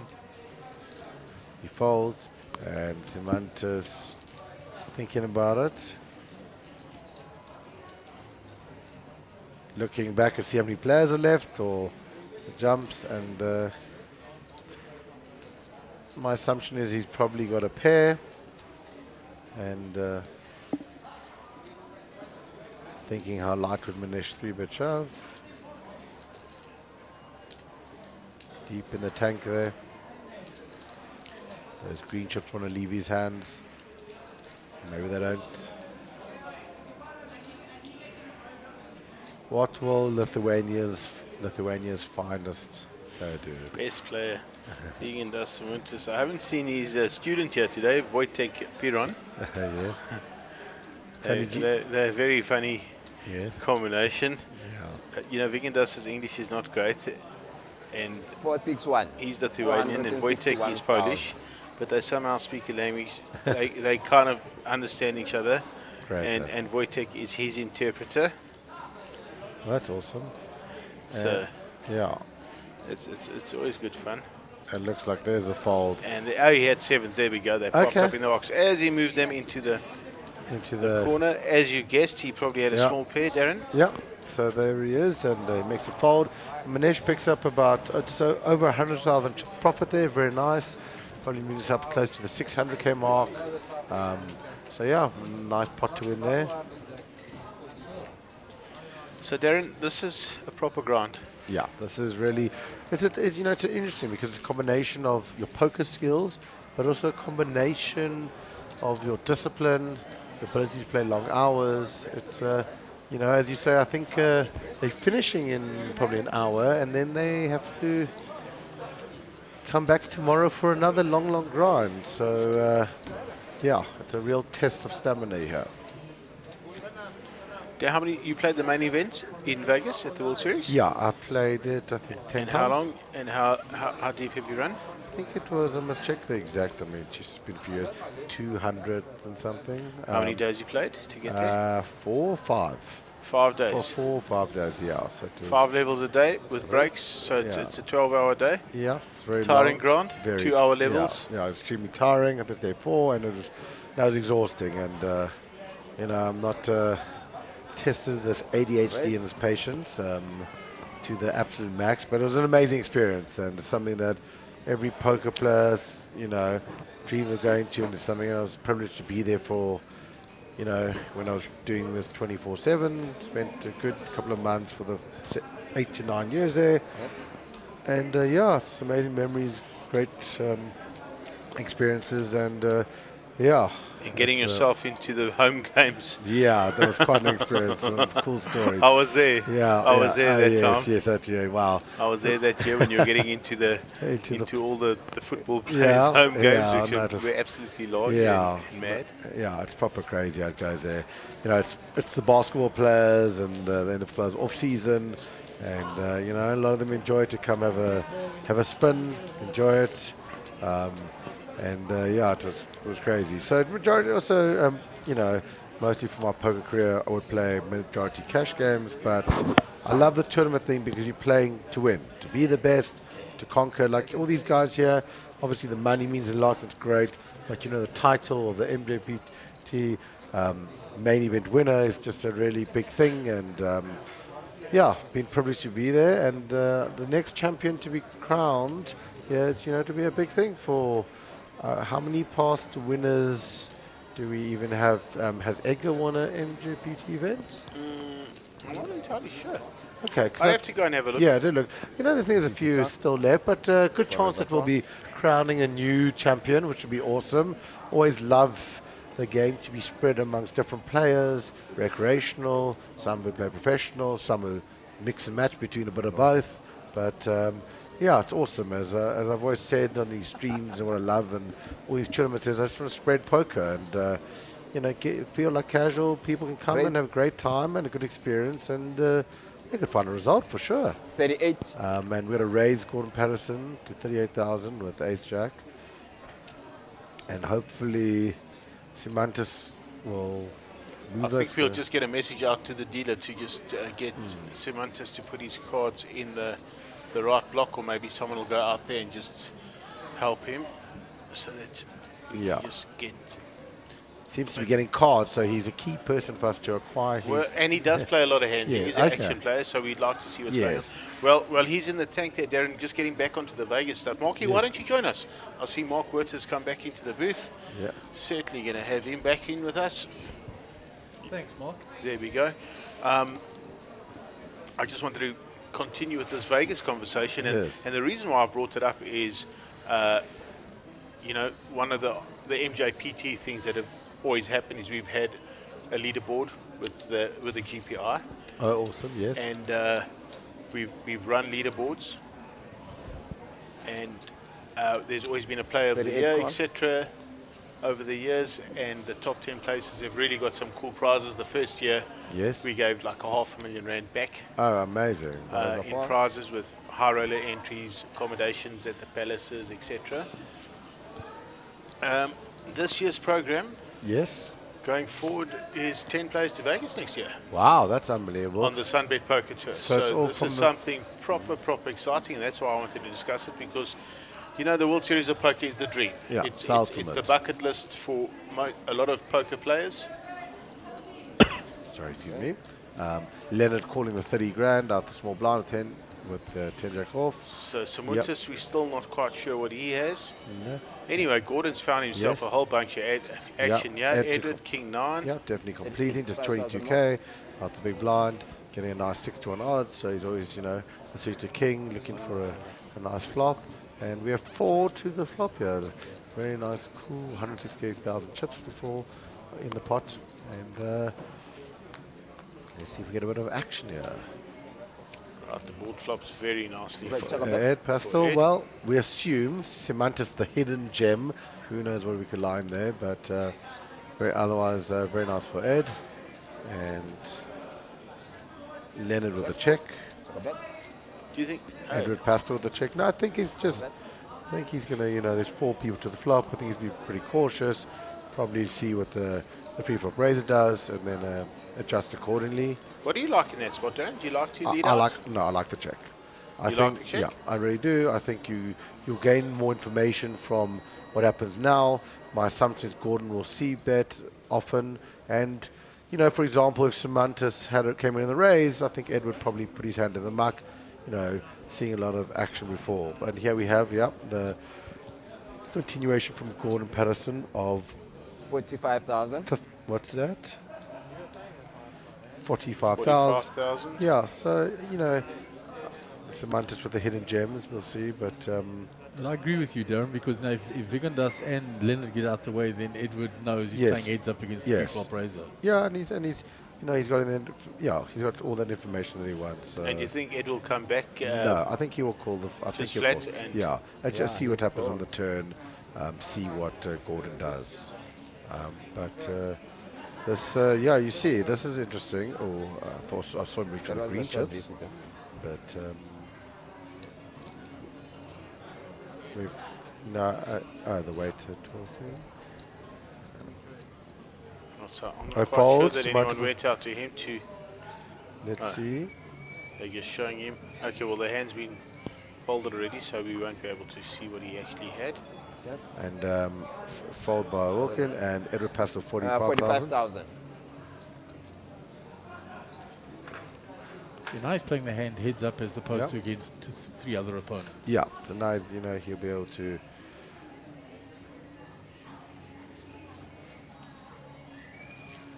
Yeah, there's a call. So it starts to call.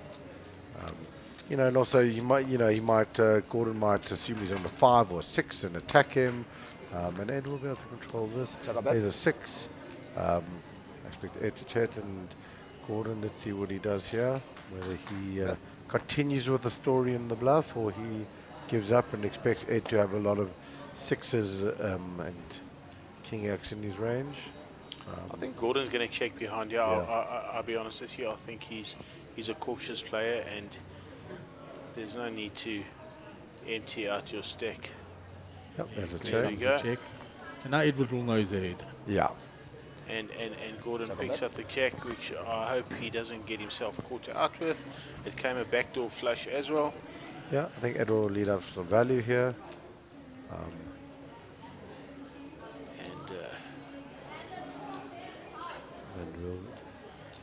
Unless Ed decides he's going to check call mode. If Ed checks, does Gordon just accept that he's got showdown value with that jack? It's close. It's close. Or he might actually go for value bet, thinking Ed's going to have mid pairs and all. But I think Ed might go for a thin value bet here, knowing he's got the best hand, trying to get ball. Okay, there he's got the check. 100% I believe that Gordon checks this. Let's see if Gordon's got showdown value, and there's so many hands beating him there. Yeah, I believe Gordon will check this behind. Checks back, and Ed will in the winning pot. And Ed will show his king, and Gordon will stick his hand into the muck. Interesting scenario is if Gordon comes out with a big bet there, I would think Ed is probably compelled to make the call. Yeah, I agree. Because I would assume that he would have bet again with a very nice king. On the turn, and might even have barreled his flush draw. So, I think Ed would have been in check call mode for. It looks like we've lost Edgar again. So he seems to be. That could be a record, right? Did he even get through 4 yo-yo? He just happens to be in the big blind when they're reducing tables. Okay, so Ed with a nice pot there. That's a big blind, nicely up to 16. Quite a nice stack he's got in there. Yeah, when I was out there, I checked for you, Darren. There were 37 players left. Oh, awesome. Okay, so I suppose with that move, we pretty much at 8. Yeah, we had 5 tables. Yeah.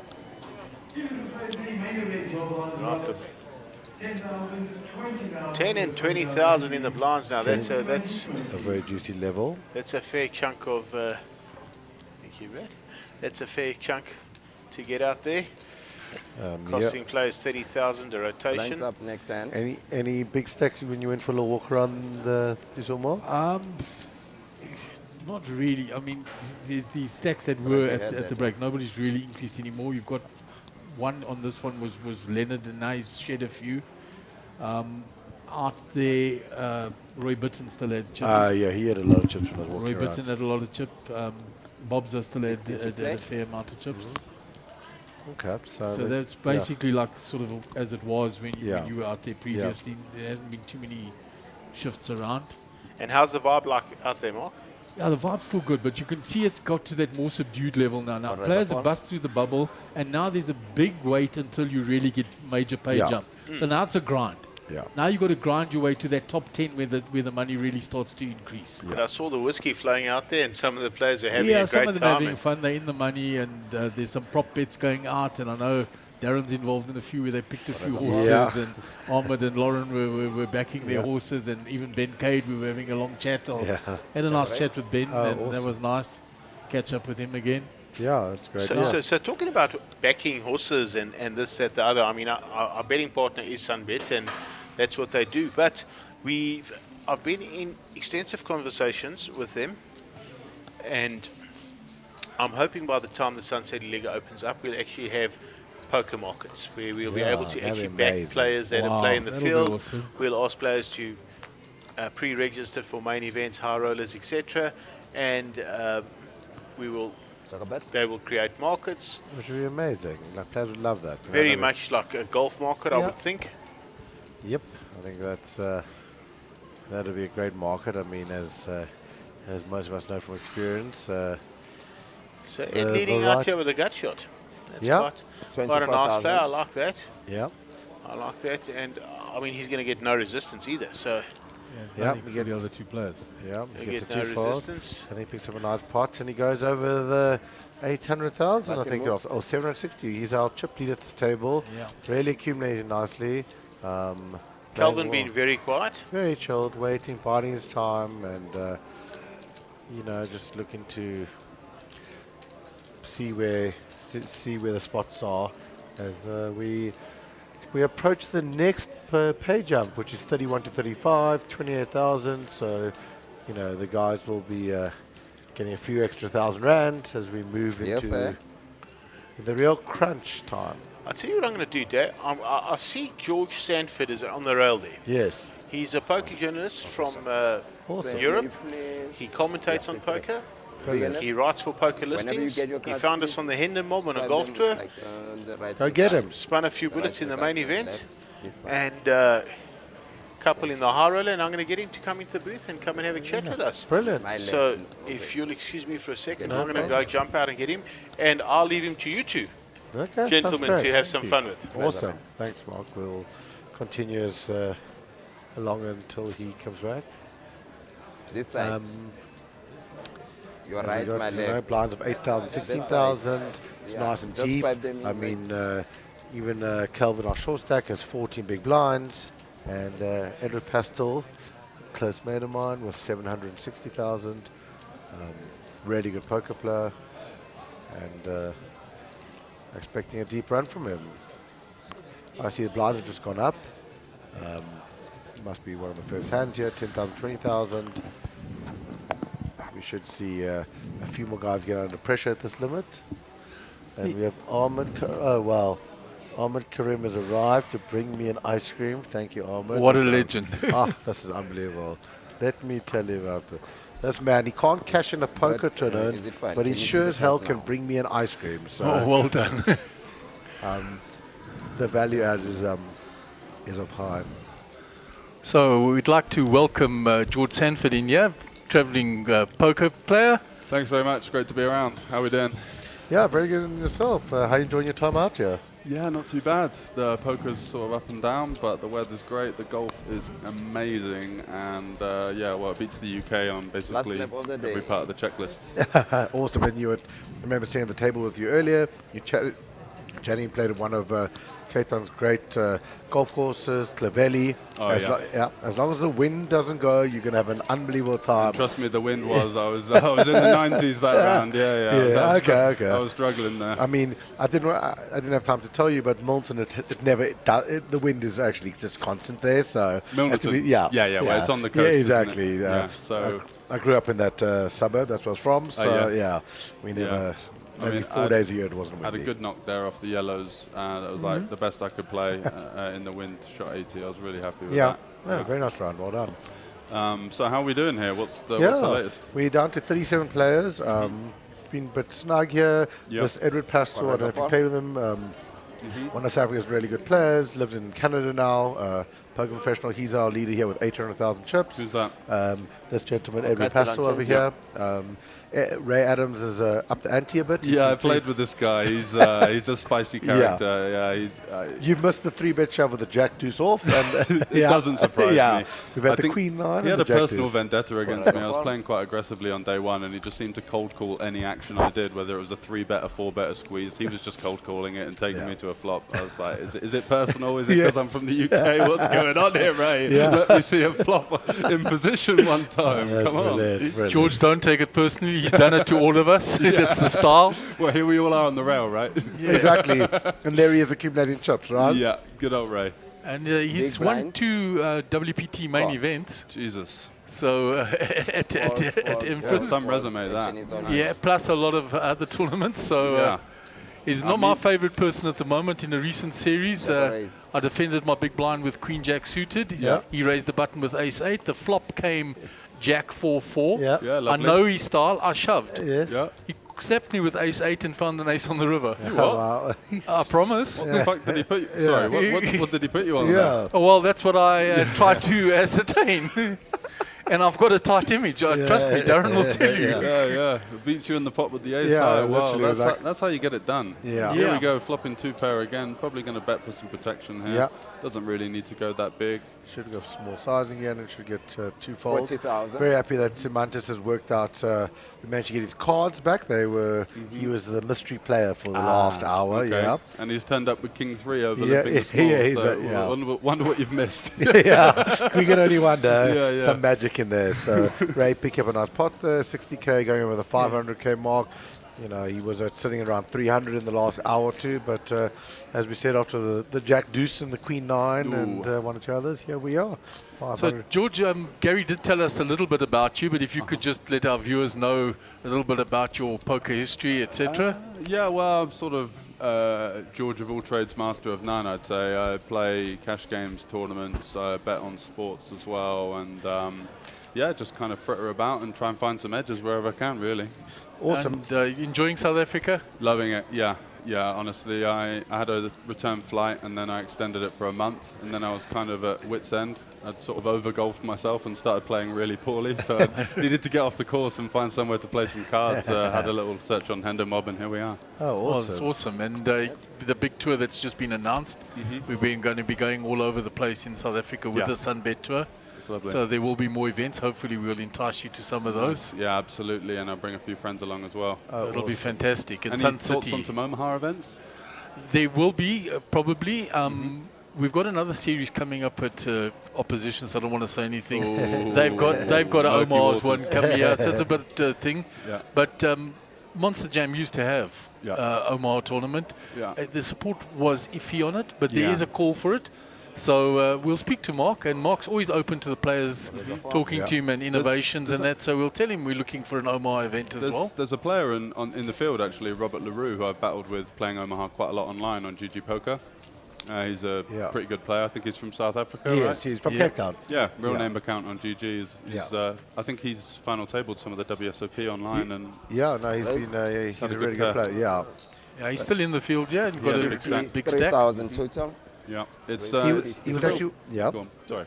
No, he was actually one of the few that managed to escape through the COVID chaos to get to Vegas. Actually, he played the main event this year. I don't know how he dug through the many restrictions they put out, but he was one of the lucky few that somehow slipped beat the system. Well, good, fair play to him. As soon as I heard of it, I was sort of stuck in the UK, and the UK was pretty stringent early on. So we went to France, and then at least we had access to Europe from there, kind of thing. Nice, very nice. Are you based in London? At the I've got my stuff in a lock-up there Okay, at my okay. parents' place, but yeah, Airbnb serial. All right, small blind, big blind. Follow the sun. 10, 20, Yeah, 20. exactly. Yeah, Well, that's a and good- now I've found it, so I'll be back. Exactly. Yeah. Awesome. And That's the good. poker commentating, where do you end up doing that? Yeah, so there's a couple of companies I've worked for, Cash Game Festival and The Festival. So they tour around mostly mainland Europe, and it's just cash games. And they run tournaments on the side, but the streams, which I think is quite a good stream format, is live cash games. You just see a lot of action, 5-card PLO, the money's going in every hand. It's a lot of fun to commentate, and you get a hell of a lot of, wide variety of players, pros and the action guys as well. That's awesome. That's great. Similar setup and technology as this, or more Absolutely. advanced? Yeah, I recognize this kind of interface, definitely, yeah. I'd say it's about on par with that, yeah. Awesome. Which casinos are they playing most of the cash games? Is it Kings? Yeah, well, so I haven't done Kings, but we played at Kings. Bratislava, there's one. Awesome. At the Banco Casino there. We've been to Tallinn in Estonia. Great. At the Olympic Casino. Sunny Beach in Bulgaria. Awesome. Asper's Casino in London. Yeah, quite a few. Yeah, I've seen been around. That's Yeah. awesome. And how long have you been doing this sort of commentating? Well, I was doing it for about 2 or 3 years, and then sort of on the side I Raised to was sort of 100. trying to get better at the game, and then started playing as well, so I do sort of bits and bobs now. Okay, awesome. Great. Yeah, Manesh with the race to 100,000 with ace 9 Quite off a on the chunky bottom. size, huh? Yeah. Gone for the very large size. Yeah. I think is he fearful of Ray Adams in the small there? I don't know, maybe. It's quite tough to get Ray out, so he's done a good job. Yeah, exactly. I mean, yeah. So he got there, got it through the fold. Yeah. I've noticed the South African sort of players tend to do that quite a lot. They go for this large size pre-flop, and then if they face action, they know they're beat. Yeah. It's kind of something you don't really see in Europe, where the smaller sizings are kind of standard.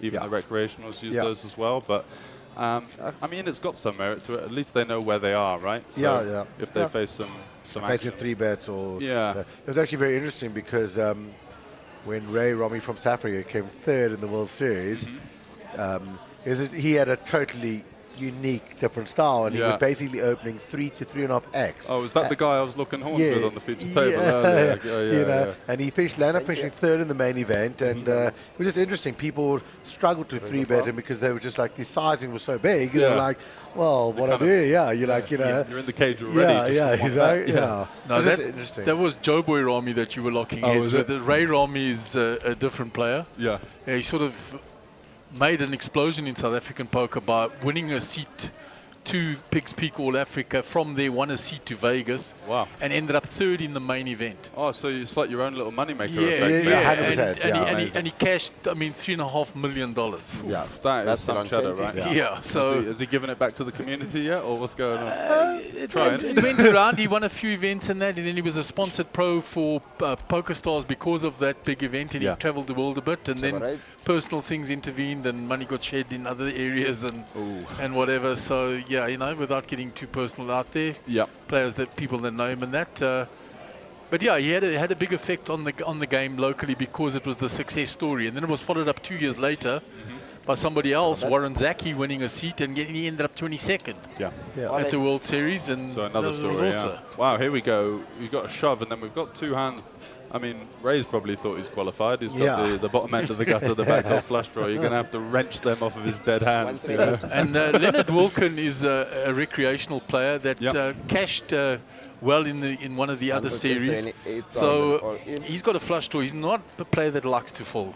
No? Okay. Well, he's probably going to be flicking it in then, I guess. Looks like he's counting out the chips here. Calvin's done a good job because he does sandwich the big blind here, so it's going to be difficult for the big blind to call off with a hand like a 4 or a 5. Obviously, King is not folding.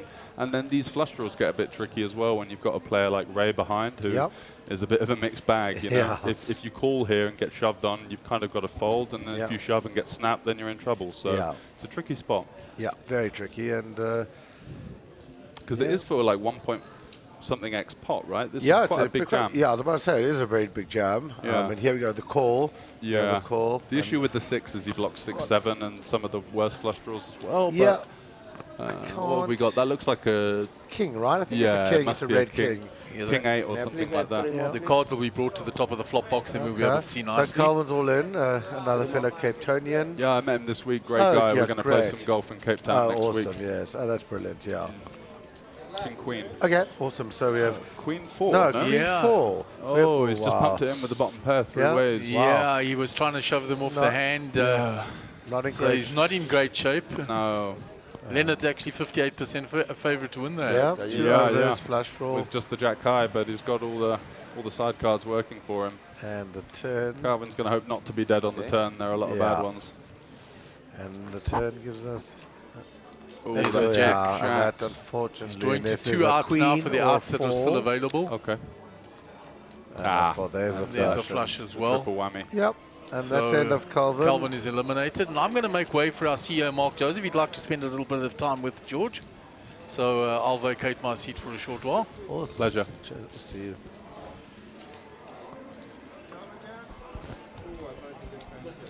Nice pot there for Leonard. Really building a nice stack there up to over the million chip marks, which is awesome to see. Yeah. I think we are close to down to, what are we, final 4 tables of 832? I know that was the we're definitely to the pay jump of the 31 to 35 category, 28,000 Rand.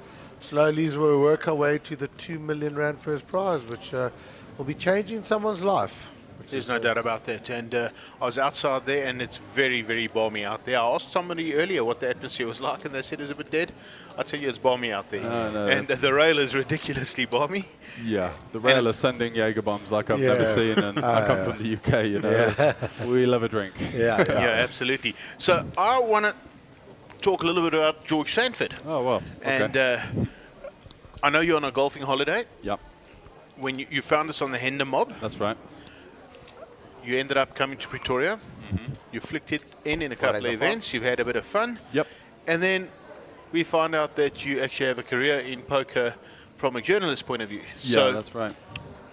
Expand on that for us a little bit. Well, tell sort of our bits- audience who George Sanford is. Well, bits and pieces. We've gone through most of the cliff notes, but on that note, yeah, I just started writing for poker listings. So some of the articles I've been doing have been sort of strategic breakdowns on quite famous hands. So high stakes poker has just come back to life, and Daniel Negreanu, Phil Ivey, and all the old boys are back in that lineup. So there was one hand that Daniel played where he'd kind of pushed around this recreational player, and I sort of broke that one down. And then there was also this coin poker. I don't know if you've heard of it. It's the new Bitcoin site, right? That Tony G's pushing. Yeah, the biggest pot online. There was a 7.5 million pot in Omaha, which is my specialized game. And I got to break that one down as well. And yeah, it seems like there's sort of trying some new content. And I was speaking with the content team, told them I was in South Africa. They're like, right, you need to find some tournaments or poker to play so we know what's going on there, because no one in Europe is really aware of the South African poker scene. So it would be nice to try and integrate some of that together, because I just think that this is a great spot for coming over on holiday. If you've got some tournaments on the side to be able to play, you know, bring the wife, bring the kids. What more can you ask for? The weather's glorious all year round, right? Yeah, absolutely, and it's interesting. Not in Cape Town, I'm going to tell you that. It's not glorious in Cape Town all year round. The golden spot, the rest are jealous up north. Yeah. No, I'm not lying to you. It's absolutely true. Between June and sort of November, Cape Town is a mess. Yeah. And then from November right up until And that's when you guys are there, right? It's November. absolutely bliss. Yeah. It's absolutely bliss. And the Sunbet Poker Tour will be there in November. But I tell you what, I hear you talk about golf, and you love golf, and I certainly love golf. The next stop is the Gary Player, or is at Sun City, which is the home of the Nedbank Golf Challenge.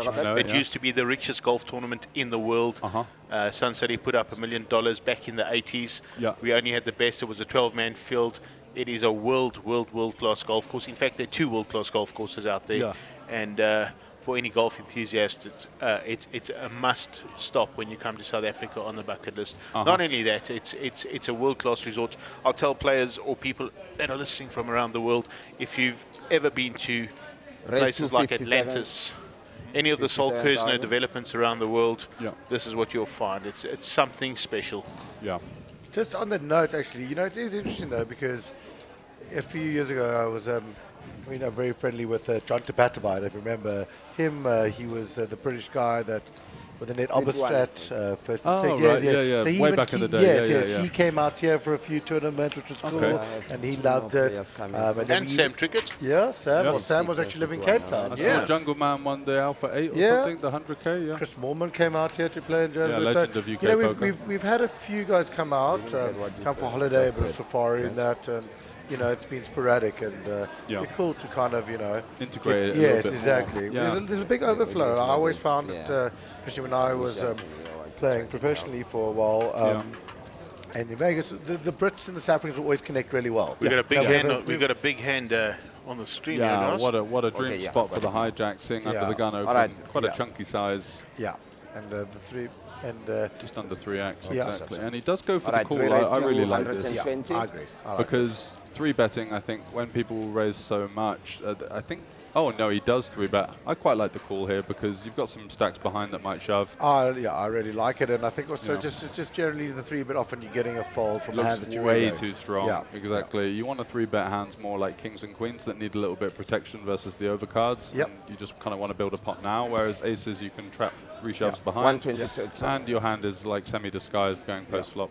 Absolutely. So he does click it back, and I think with Jack 10 you're just throwing up and folding here once you get this kind of action. I'll tell you, St. Winters doesn't fold here. You reckon? Yeah, I think he. Well, mind you, his taxed a little bit light. No, it's quite a big. It's a big I was show. about It's to a get a big free mix, round right? of golf on there. Jeez, that's an opportunity. Yeah. We could have hustled it. Oh no, I might be my losing. God, we're There you losing go. there. Get the golf in. I'd have said he had to fold. When I saw the. He looks like a man not short of a few bob though, so that's you just flick it in, flop the straight. Well, stack him, right? he's got one green chip in there, right? So it's just another one off the top. Exactly. What's another 63 at this stage? We're only playing. Yeah, 500K. absolutely. And he's got a pretty nice hand. I mean, let's be honest. Jack 10 suited. Yeah. Got a couple of extra outs. Just the problem is versus what he's likely to be up against here, which I would bet that Manesh is only doing this with aces and kings. I think. You 3-bet shove more of these, you know, queens nines and jacks. to queens. And yeah, exactly. And that'll be the end of it for St. Winters anyway. He might. I fancy Elite. Jesus, I mean, Leads, is that a line? I fancy that he leads out here. Repping what, the two sets? Just thinking that he's walked into ace king. Yeah. I fancy he Which leads wants to out, check, thinking that Manesh has like ace king, ace queen, and going to try represent like a small pair or some sort. Yeah, and then he's No, it sounds like you're instant information here. I mean, you got the call right. If the lead comes here, I'm going to start questioning, you know. I played a lot with his student. Oh, yeah. Oh, but, okay. Okay, so there was check and a big bet. Big bet. Okay, this will be the end. So, right, this pot's over. We can continue our conversation about 120. Golf and all the glorious things. Yeah, absolutely. What's your handicap? I don't really have an official one. I was down to sort of 4 or 5 as a junior when I was playing all the time. But yeah, probably about, I don't know, it's between 7 and 9, depends on the day, I guess, now. Yeah, it depends on the weather in Cape Town. I heard you talking about Clovelly. It's like a little hidden gem in Cape Town. It's absolutely gorgeous. Loved it. Just at the bottom of Simonstown. And, you know, I'm not from Cape Town, but when I go to Cape Town, I make sure I play Clovelly every single time. It was glorious. My last little spin out there was a nice little 75 with the double drop on the last. Oh, 75. Yeah. Hello. And then I heard you talking about the Milnerton. Yeah. The wind was blowing at 70. I swear you're not. Off the back tees, I shot 76 there. I was my God. just in fine form my last trip to Cape Town. What, are you hitting the low 2 iron round, or what was going on? No, I just hit it pretty short and straight. Yeah? just get it out there. That's decent. And, you know, depending how you catch the wind at Milnerton, you can almost have half the golf course downwind. So You can, yeah. So that also does make it a little bit simpler. And if you make a few putts, the wind on the way the home round can tumble down, that's for sure. Absolutely. I was playing against a very good friend of mine, Jared Sommer, who's a very, very big long hitter of the golf ball at Milnerton. And we had a pretty close game, and I must have drained 100 feet with the putt in the last 3 holes. Yeah, so he was absolutely sick, right? Yeah, it was absolutely Any lovely. stakes involved, or it's playing No, for the absolutely. dinner? We certainly don't play for anything but money. Yeah, good stuff. That's what it's all about, right? Yeah, absolutely. I'm very fortunate. I get to play a lot of golf, and I play in some high stakes golf games, and I love playing golf for money. Yeah. That's what it's all about. Yeah. Get the blood pumping on the last, you know. Absolutely. You got the big stick out. There's water on the left, out of bounds on the right. Yeah. Do you have the metal to knock one up the middle? That's what it's all I about. see they've brought us 2 new players, Sean Governor in seat 5 and Ariel in seat 1. But This Ariel's quite a beast, eh, Darren? yeah. He's just come from out of nowhere. He's one of the online proteges Yeah. from COVID. Yeah, you're getting some people coming up the ranks now. Yeah, from the so- online. That's good. Absolutely. Yeah, So- that's so- what you need to Yeah. build a poker. Yeah. So community as you in know, some George, way. online in South Africa is Up not to it's not 40. it's not Not big. actually a legal entity, but 40,000. during lockdown, people found ways to just get online Oh, and it's play not games. legal, so it's unregulated. apps. Unregulated, yeah. Poker Bros. But Okay, yeah, the Poker Bros sites, whatever. Anyway, not to worry too much about that. The whole purpose of me actually bringing up that point is there's no doubt that that period of COVID just had a new influx of poker players onto the scene. Yeah, nice. It certainly grew poker in a big way. People often ask me, like, how badly did you suffer from the effects of COVID? And I'm in a variety of businesses, and most of them are hospitality and event space. So yes, we suffered tremendously, and our poker events couldn't take place for a while. Yeah. But Yeah. the converse to that is that so many players from nowhere Yeah. got into online because there was nothing to do. We had a hard lockdown here for 6 weeks. You couldn't move out of your house, as the whole world was. Yep. And players got roped into this stuff. And, it certainly helped this industry grow. Definitely. 30-40% new players from nowhere. And Yeah. it rekindled old poker players back into it. Yeah, you need that because you don't have as much of a sort of grassroots setup as the Yeah. UK. In the UK, you can go and play £30 tournaments, £50 tournaments, £100 tournaments.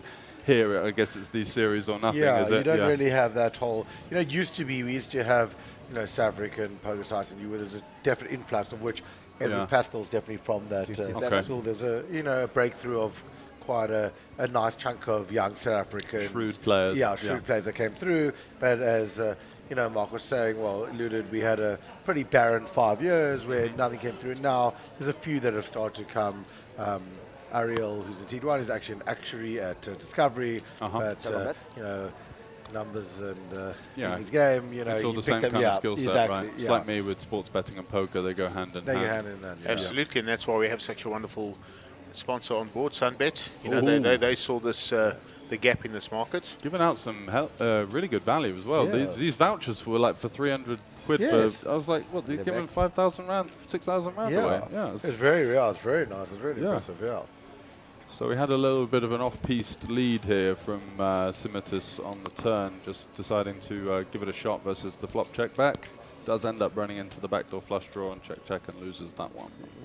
Yeah, so he chips up Nash. I see there to second. Yeah, but this was it Edward in C8? Yeah, I played with him today. I think over the course of the festival, he's one of the players that I noticed and thought I was really impressed by. Just the sizings, the way he plays, the way he carries himself.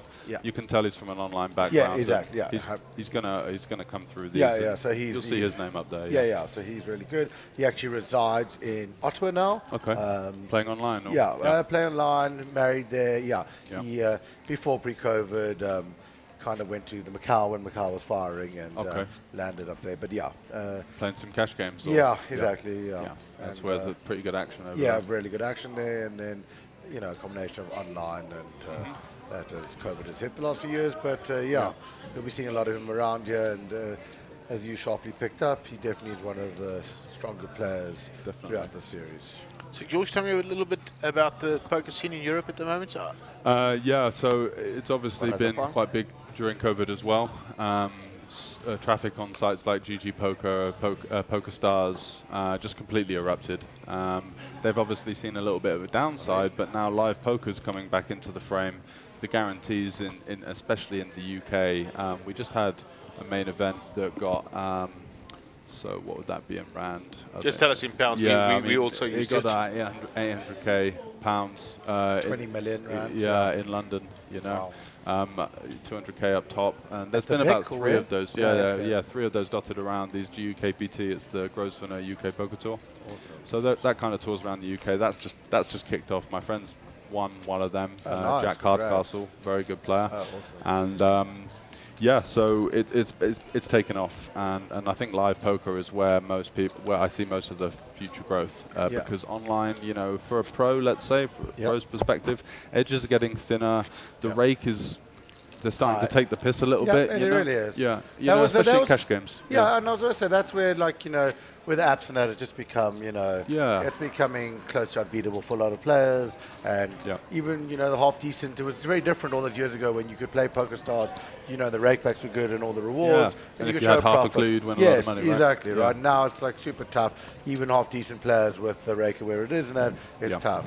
Exactly. And I think, even, and the really, recreational players, it's just not great for them online. They don't get the value for their money and Basically, time. they're sitting ducks. They sit there. They don't really have a chance. It's not a fair game. They come into the live arena. They build up a stack. There's not so many people just constantly putting them on a tough spot every single hand. Like you're getting online. It's like a pack of hyenas. As soon as one on PokerStars, for example, as soon as one unknown player sits down, 5 people will instantly sit. And just start 3-betting them all the time. Just start putting them under pressure, and it's not fun. Whereas live, you can create a fun, dynamic environment for a recreational player. Absolutely. And I feel like that's part of my role as a pro, but also as an ambassador of poker, to try and help people enjoy themselves at cash games. Especially cash games. Yeah, we don't want to be losing players. That's the big thing. I mean, you play online, you play for a few hours, and you get absolutely rinsed. You're just going to not have an interest to play, and that's what I've always liked with cash-headed tournaments in live. It's just it's a more enjoyable experience for the recreational player. Absolutely, and it's also not just pushing buttons and being so robotic. Live, you manage to sometimes get a little read of players. They have quirks, they have issues, they have certain things.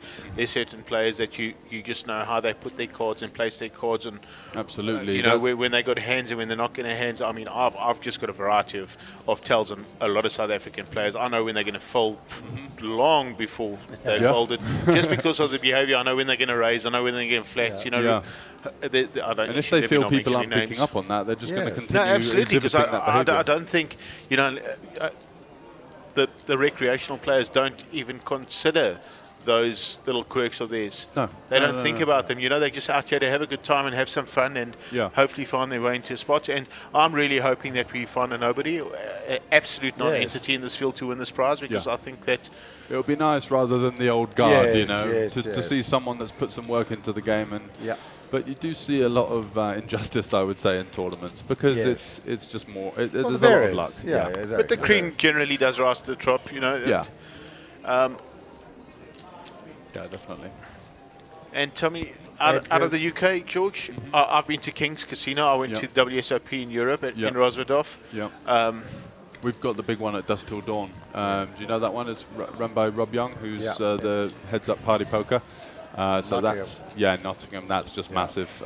That was completely closed, and I think still is, because they got broken into. But once that's going to be back, that's kind of the hotbed of UK poker. A few times. It's huge, isn't it? And it's a room just for poker. You don't have any of the bullshit roulette, blah blah blah. It's just let's come and play some cards.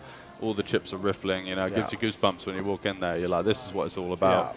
That Kings is always a big one. Kings is kind of a weird one because it's kind of this massive complex built in the middle of nowhere, and there's no like atmosphere there. It's all very artificial, You're just there for the poker, and there's some kind of seedy bars hanging around, and people are doing goodness knows what until 4 a.m. in those. But it's mad. I was there for like 4 weeks, and what do you do, right? You go for a walk. No, it's just absolutely mad. I try to keep myself a little bit healthy and a bit fitter these days, as I was sort of previously. So every day I'd go for a walk, go for a jog, go into the gym, do my thing. Then there was just nothing to do but play poker. But it's all good and well when you're playing well and things are going your way. If you're busting tournaments left, right, and centre, you're it's just so literally mad. the bar, It's just so mad. Eventually, I took a train to Munich 2 hours, and just to get away and do some things. Took a couple of days off, went back, found out the form didn't change, and just booked a ticket home.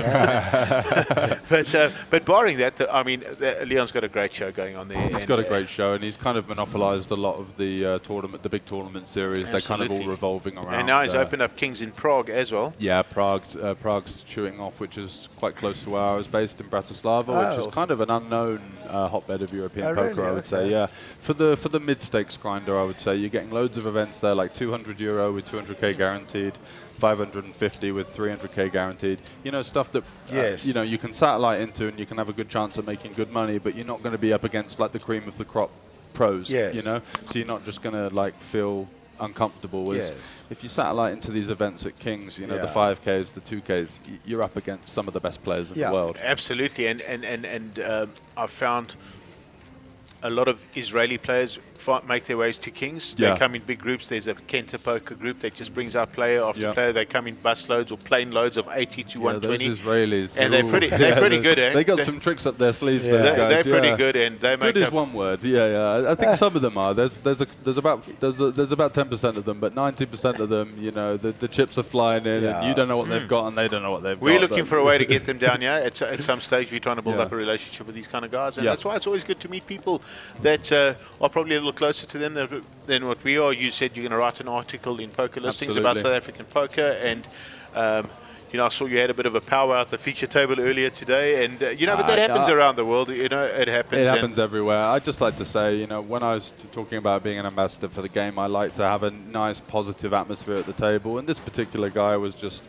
really getting on everyone's nerves, you know, just grinding people down, just unnecessary negativity. Yeah. So I just called him out on it, and that was the end of it. He ended up apologising. So That's good. Yeah, Nice to yeah, it was all good. We all here to have fun, enjoy the Exactly. game, play. We all played in different ways, and you Yeah. know, it's all about a good time of playing cards. Tell me, George, is the EPT? How's that? Is that still? yeah, like that's coming existing? back to Prague now. So they've been delaying it, and I think that is March. So yeah, it's around about now. That'll be going on sort of at the moment. I'm going back to Rosvedov, unfortunately, for the WSOP circuit. Kind of have to go. Because, But yeah, I try and do short trips there of like 2 or 3 days for that reason that you said, mate. Yeah. My good friend Manuel Ferreira is the hotel manager. He's actually moved now from Rosvedov to the Prague branch. Prague But yeah, one. he used to look That's after a us real- when we got down there. I've got some great friends. I made some really nice connections in Rosvedov.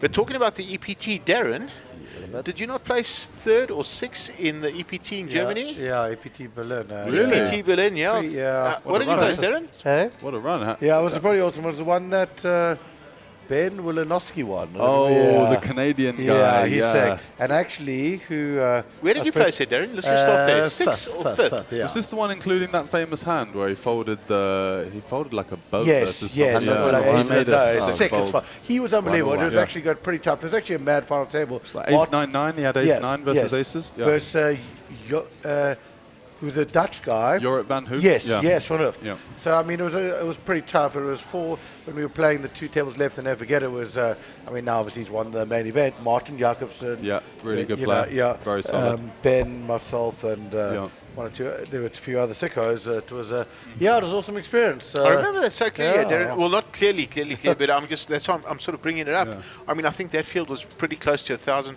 1,000 runners. Yeah. But you do see in those EPTs with the structures, you know, time and time again, you'll see the top 10, 15 names, and you'll know 9, 10 of them every time. Absolutely. And these guys are relentless. There's no easy blind steals in that one, I'll tell you that. And was it like a 5,000 euro bind? Yeah, it was actually. So that was actually a stage when I was part of the James Board Syndicate. It was Sam Trickett, myself, and quite a few others. And we were going around playing.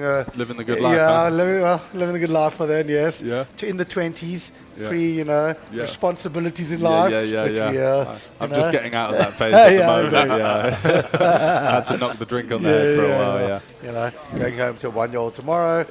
Very excited to see her, but we'll be up at 1 to 5 in the morning. Yeah. Not from hangovers.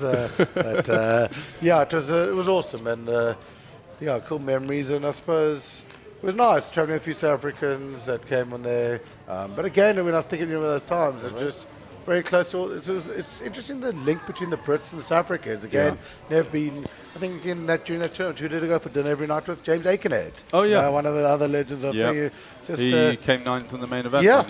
Oh, what a superb human being. Yeah, always loved him. He's just a great just a great guy. Yeah, you know, I think he actually stand to be corrected. I think he owns a pub now in England and retired and lives a good life. Yeah, he plays a bit, but he's living the good life. I suppose we're all getting a bit older in life. You know, can't do the. Well, Trickett was notorious for it. He was sending it left, right, and centre, wasn't he? Yeah, absolutely. Didn't he have an altercation like in 2019 or 18? Didn't he get involved with something a little bit messy in Vegas? Yeah. Not too sure about that one. Yeah, but I know he's lived life on the edge for a while. Yeah, great. Yeah, awesome. All those guys. Yeah, with.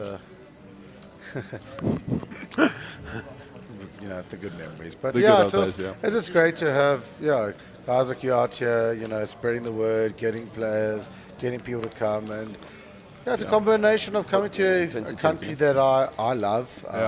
I love Cape Town and I love South Africa, and it's just to show everyone around. You can come play some poker, you can travel. Absolutely, and things like Table Mountain, Lion's Head.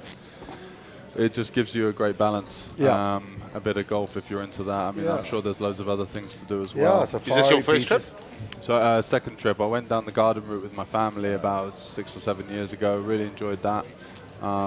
Safari was quite cool, but I don't know. It felt like the animals are kind of, I don't know. They were, because you went to Aquila, am I right? Oh, did we go to the touristy one? Did we? Yeah, So they look very sad. Well, not even that. It's more just in a smaller area where they're kind of caged up. Yeah, you need to go to the Kruger Park up in the up north here, where it's just wild, and you'll drive around for 5 hours, might not see anything. Oh, really? But that's kind of what you want to be doing, right? Where it's just in their natural habitat and more of an authentic setting. setting. Exactly. So that's what the north of South Africa offers. Otherwise, everything is down in Cape Town. Even Mark is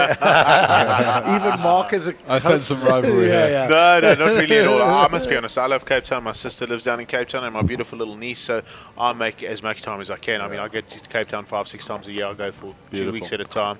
I absolutely love it down there. I've also got a lot of my good friends that stay down there. So I'm always welcome in Cape Town. I'm never short of things to do. Nice and easy for me, single guy. Just cruise around and travel and do my things. Take my golf clubs everywhere. And you're going to bring us the final event of this tour to Cape Town in November. Which Absolutely. Can't wait to get to Cape Town. Everyone in Cape Town is absolutely stoked. They've been busting for poker. George, there's never actually been a proper event in Cape Town. There's just been some... I called the Grand West the other week saying, hey, you got any PLO cash games? And they're like, cash games? we haven't run those since 2015. Where'd you get this number? And I was like, I just Googled it. I don't know. And they're certainly not going to know what PLO means yet. And your PLO is just 4 card, 5 card, 6 card? 4 and 5. 6 cards is a little bit silly of a game, I think. Yeah, it's just it's a bit mental. But so 4 and 5 is a highly skilled game. I really appreciate it. 5 is absolutely erupted in South Africa. It's just massive. gone off its head in South Africa. Well, that's good news. Yeah. I'd say most of our online games that are 5 card and quite high stakes, I've heard, actually. Off the charts. That is the truth.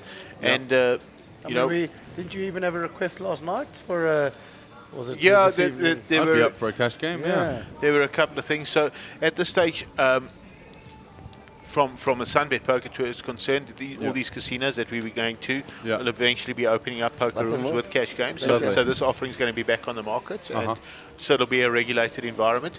At the moment, casinos don't actually offer cash poker, so there's a lot of home games going on.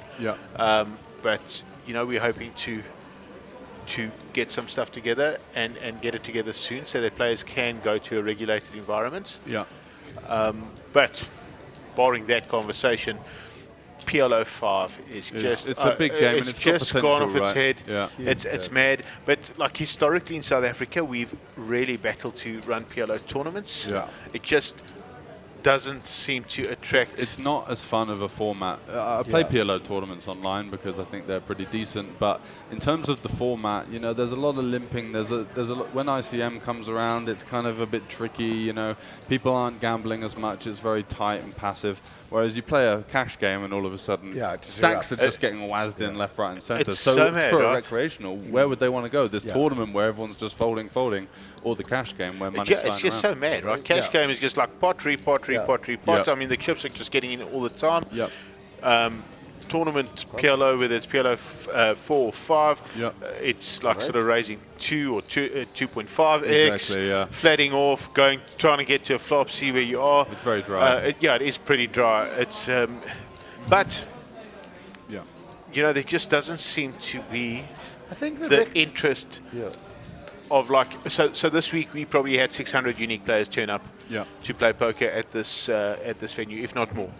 And out of 600 uniques that arrived here, I could honestly say that we would do really well to rack up 40 to play here a PLO tournament. If we had them all in the same room and they were here. And it's just not worth it if you can only put on for like 4K rand or 5K rand or something. You'd want a high roller at least to make the rake worthwhile. But exactly. Sometimes it's not all about the rake. It's promoting the game. Sometimes we just try life.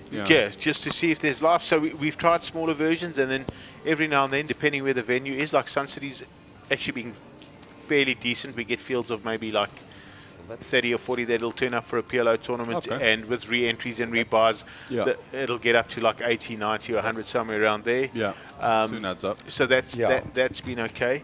Other venues, they didn't even go ahead. Then we decided, okay, we'll try a PLO, like sort of high roller, because generally the high stakes games are those guys, and then we managed to get like 1.5 tables together for like a 50k buy-in or 40k buy-in. So that also didn't really work. So, you know, at the end of the day, we also a business, so we just actually just go back to the roots of Texas Hold'em. Texas Hold'em's a winner all over the world. Always has been, always will be. It's not going anywhere in the live setting, just because people love to play it, you know. It's the beauty of No Limit, which obviously doesn't work for PLO. But, you know, just the fact that the money, you know, all these flips, the money's going in, it's exciting, you know. People don't want to sit there and just be confined by the size of the pot. So what have we got here? We got another quite a funky lead with the Queen 10, no heart. Yeah, no heart on the turn lead. And we've got an interesting call with the opener with no heart as well on the turn. Also very loose, and now he's going to have to bluff the 9-7 here. Definitely. You just can't. You can't just call to hit the straight. That would be... slightly weak in and there. Leonard's Any got a bet big wins. stack. 110. Quite a chunky bet. Yeah. Well, I think it's bet 100. Yeah, 110. Wow. 120. Yeah. He's just like. I think he's saying he might have thought he had the heart in his hand and then realised he didn't. But sounds like someone who got caught bluffing. Exactly. Handed the cookie jar and you know, had to come with a valid reason. Exactly. So I think also the trouble is, Mark, is with PLO 5 not being played casually in some of the casinos. The recreational player hasn't really been exposed to it, doesn't really know about it, and they just stay with their tried and tested, Hold'em. The guy who plays in a few events a year. So, you need the casual player to be exposed to it, to maybe stand behind, watch a bit, and then kind of, play. But it's quite hard. The recreational player, because in South Africa, most of our 5-card games are online. So. And I mean, I don't know about you guys, but we've kind of seen in Europe, Hold'em Cash has kind of just died because of things like PO Solver and all of these tools and the GTO training softwares that are out there. They make the games really dry. And for PLO, that has hit the surface, but it's not been fed down as much as it has in Hold'em, where these days a 25-cent, 50-cent dollar cash game on PokerStars, there's some pretty good players in these pools, and they're sat there in Bulgaria just grinding out a few $100s a day and living like kings in their abodes. So we're in the same boat. I think Hold'em Cash is pretty much dead. And then the two big formats are, like you say, PLO 5 Cash and then No Limit tournaments. Absolutely. So you just got to follow where the trends are. Exactly. And as the game's always moving, evolving, and changing different ways, and you follow the trends. And exactly. In South Africa, we still have a decent amount of PLO 4. 55,000. So it's basically, as you said, the tournaments, PLO 5 and some PLO 4 that goes along. Those three pretty much dominate the game of choice. But how's the dynamic of Hold'em changed over the years? It's just incredible. Just become more solved, People are just really aware of what to do in each spot. And then as that dries up, that means that all of those big edges that you saw in, like, let's say, looking back on the main event coverage from 2005, you'll see some guy limping Jack 9 off under the gun. People just know that's really bad now. It's just, you just cannot win money. Whereas back then, everyone would limp in, someone would min raise. They'd play it kind of like a version of Limit. Just to interrupt you guys, we're probably going to have a all-in situation here. Under the gun open by Manesh and Ed deciding his sizing here. I'm not entirely sure that Manesh will get them all in. I say Manesh folds his hand. 35 bigs. I think what he's thinking here is that the player pool are going to overfold hands like 10s and 9s to the shove. So if he just does this, rather than go a size like 150 where they're going to continue all their pairs, and he does play a good potting position with a nice hand, but I think he's just sending the hammer down here and hoping for those pairs. I totally agree, yeah. Yeah. And that is true. Generally, is a South African thing. If you play, there's a slight tendency for overfolding. Yeah, I which mean, I've is- seen some crazy folds. The guy opens queens on the button, the big blind 3-bets, and he just folds it Yeah, face up. yeah. You know? That is very funny. I was actually chatting to Ed for dinner tonight, and he was just like, yeah, I open ace jack. Normally I'll just be snappy it off, and here I go quickly in the muck. Yeah, So yeah, He's exactly. like, you know, the Your ranges ranges have slight, to- yeah, the ranges are slightly different, which, you know, You've got to adjust. Yeah, you got to definitely adjust. To Yeah, that. that actually happened to me. I made a GTO call in the Yes. high roller, and everyone in my group chat was like, "You've just Yeah. dusted it there." Yeah, yeah. You know, take a few minutes to work that up. But I Yeah. mean, even here, you know, in Minesh should be pretty much snapping this off. But No, he's folding this, right? There's absolutely no doubt he's holding this. I mean, now the beauty of the shove from Edward is now, even if he has the same hands, Yeah. right? Minesh is probably thinking to himself, "Well, I'm flipping at best," which Yeah. is one of the worst kind of mindsets Yes. you could be in poker, Yeah. because you've got to run here he flips to is. win the I'm tournament. 3 from 3, just by the way. with Yeah, all Yeah, those. you are right hot on it. Yeah, and there's the fold. There's Yeah, fold. the sheepish fold. Yeah, and Ed gets the desired result, as we said. Yeah, manages to pick up. Yeah. nice spot there. Yeah, that's nice. Just putting the onus on his opponents straight Yep. away, making them make the tough decision. And What is going on here? Oh, they're drawing. They're drawing for hands for the night, so I can just tell you that the clock's been stopped. There are 10 minutes left. They'll be drawing for the amount of hands, as most of the viewers know.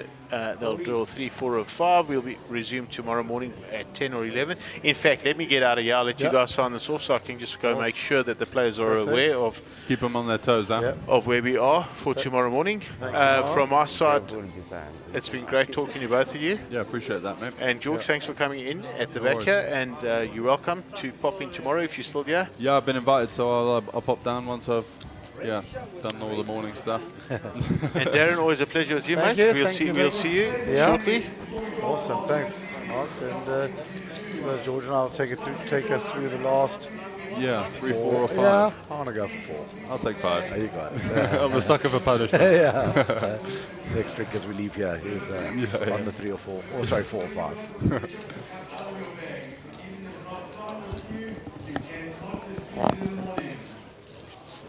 As you can hear, Mark there sprinted out and shouting loudly to draw the card. We haven't had enough shuffling of this Yes, 3 cards yet. I was about have to we? say. Jesus Christ. All Makes me right, dizzy. We get it. It's random. Yeah. I mean, you would think he thinks Ariel's tracking the cards. But nice. You'd have to be a hell of a mechanic. There we go. 3. Okay, 3. We'll okay. take it. We'll definitely take it. Yeah. In hands. You guys are probably tired from a long day. It's been very long. I played the turbo at 10. Yes. You know, and what are we on now? 2 o'clock, Yeah. 1 o'clock? Oh, Yeah. It's been a long day. 32 players left. Okay. Bobzo has shed most of his chips. Oh. Max Devison sitting with a big stack on that table. Manish Singh with a big stack on that table. Cracker still got chips. Yep. If we move across to the other Mariette language, hasn't got too badly. Imran Bayani wasn't too bad. She's a real box of tricks, that one. How was that dance that we saw at the table? She was on my table. Yeah. I was giving her the whoops. Say, go for it, girl. Yeah. You know? Let's see those hips moving. Yeah, I know, that's great. Full character, that. 2 rivers when we were both at the table there, and She pinged him off both times Yeah. with no problem. No problem. And She didn't even get out the seat. She just knew she was pinging it. Yeah, that was awesome to see. Yeah, it was. The last few hands here. Let's see. I wonder if we're going to see. I've forgotten his name here. Ray It's, Adam. no, sorry, this guy. Edward Pastel. Yeah, I yes. wonder if we're going to. Yeah, I think this is an easy open. Yep. But I was just wondering because I think that the sort of player pool are playing quite tight in these 25,000. last couple of hands I agree. formats, so it's nice to widen up your range a little bit here. Absolutely. As you saw there, got the ace-8 to fold. You know. Yeah, just stuff like that where Yeah. he could 3-bet or fold the ace-8 and he Yep. just snap mucks it, doesn't even think about a bluff. So, yeah.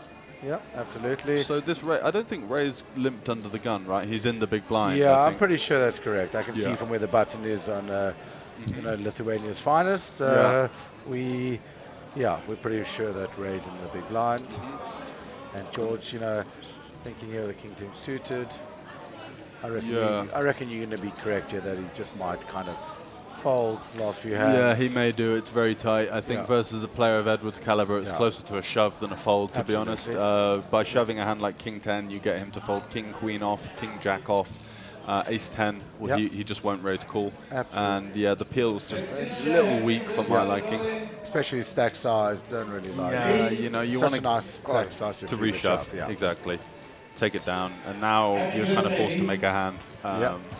Which, you know, you got a decent hand. It's got good playability, but... Look at Ray here, he got Ray dancing. just ripping it in with the 10-9, man. This guy's relentless, bro. I mean, I can see what he's thinking, right? He's thinking, well, Ed was a strong player. This guy's tanked forever and then peeled, so he's probably got nothing. But you do still need a hand, you know, like it's not impossible Edward's not got a good hand there. Absolutely. But nothing stopped Ray, you know, from this parley thing, and we'll be getting another He'll be sat in his hotel room watching this back thinking, these guys are clueless, they both fold, come on. Exactly. I mean, this man's got a 4-4 strike rate. I mean, he must think it's an easy game, just shove it in the middle and then fold. I mean, people don't get cards, you know. What's the old phrase in poker? He smelled weakness. Yeah, you know? exactly.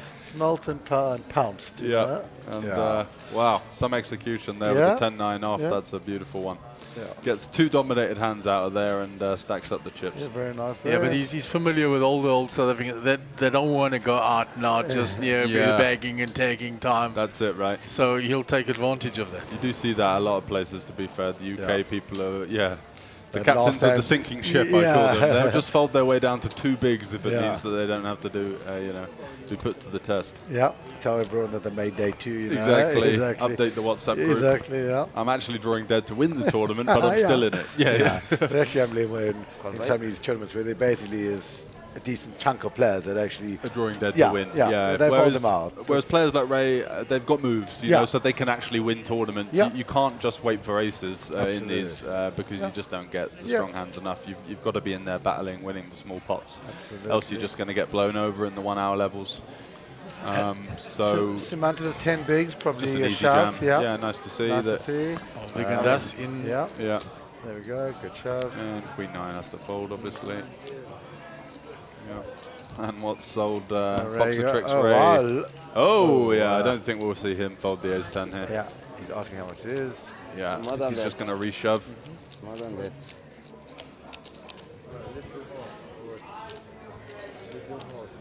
$150.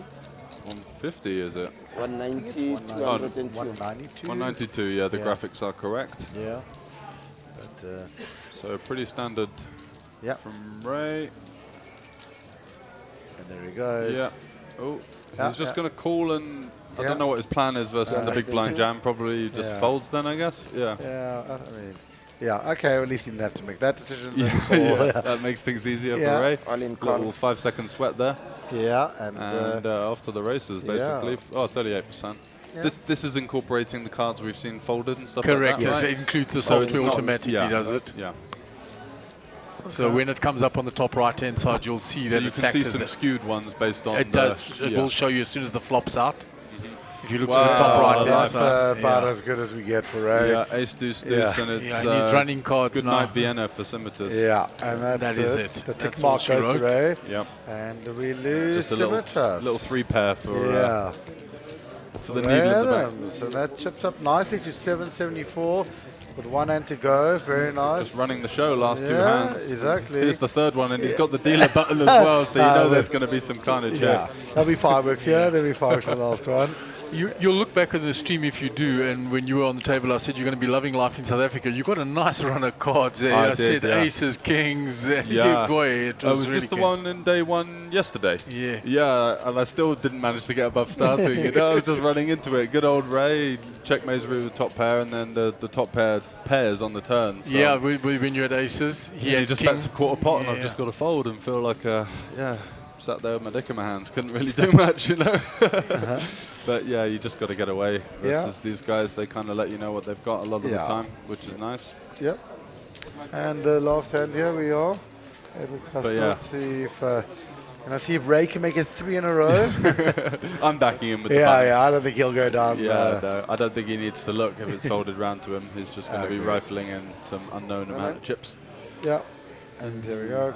Gordon, Gordon 7-6, probably going to fold, No, I was just, not sure action is on you. Yeah, Gordon will get out of the way. Clarifying something. Yeah, fine. Yeah. I was saying call raise. Through Gordon, day 3. There we go. Yeah, don't disappoint. There we go. Ray. There we go, Ray. There we go, popping it up to the 40. going for the min raise. I reckon we're going to Taken full advantage of the last few hands, has Ray? Absolutely. Up to Sean 40. the 9-10 suited. Yeah, probably just want to call here. Yeah. Hand plays pretty nicely, and people just don't squeeze enough from the big blind in these kind of lineups, so calling seems fine. And the fold from And Leonard's out of there. He's bagged up his million. Yeah. And he's very happy. Locked up shop there. Yep. With the unknown 2 cards. And see if we can get some there's some spicy flops between these two hands. They both kind of interact with each other. Very Some sort of much so. 8 high board with 2 hearts. I think we'll get a C-bet here from Ray. Yeah. Which will Sean has checked it. Yeah. Because he knows Ray, he knows his customer. He knows his customer, yeah. You don't want to come leading out on boards like this because the button's still going to have all of the overpairs and the stronger 9x than you are. So just want to play a check call, you know. Keep your options open. The 4 doesn't change anything. Ray can maybe improve to ace 3. Yeah, he's looking for one of 2 6s available to him. Yeah. And the ace it's interesting. I expect Ray to have a bet. Yeah, if he gets checked to here, I wouldn't mind seeing a bet from Ray. What's it that? in! Put the What bang! a boss, man. 3 in a row for Ray, huh? The 3 out of 3 hands. There You we took go. all last 3 hands. Wow, I mean, yeah, Ray, there we go, Ray. Knows his customer there. I mean, yeah, Sean doesn't have many 3s there, but Jesus, just in case, huh? Just making sure. That's about an 8x pot shove. I was about to say, the 100k wasn't going to do the job, eh? No. Got to make sure the 700k. 600 boss, how much, Fold? Well, it's been absolutely wonderful having the 2 of you in the booth. Hopefully I'll see both of you tomorrow. Yeah, I'll be interested. You'll be more than welcome to come and join us again. Gary would love to sit in with you, I'm sure. Yeah, it's a pleasure. So thank you very much. And Thanks, to our man. viewers out there, you'll find out on social media whether we're returning at 10 or 11. We haven't heard yet. So we will return tomorrow and bring you further viewing on the wonderful Times Square and Casino on Main and the beautiful Maslow Hotel, the Sunbet Poker Tour. Thanks very much, Joe. Thanks very much.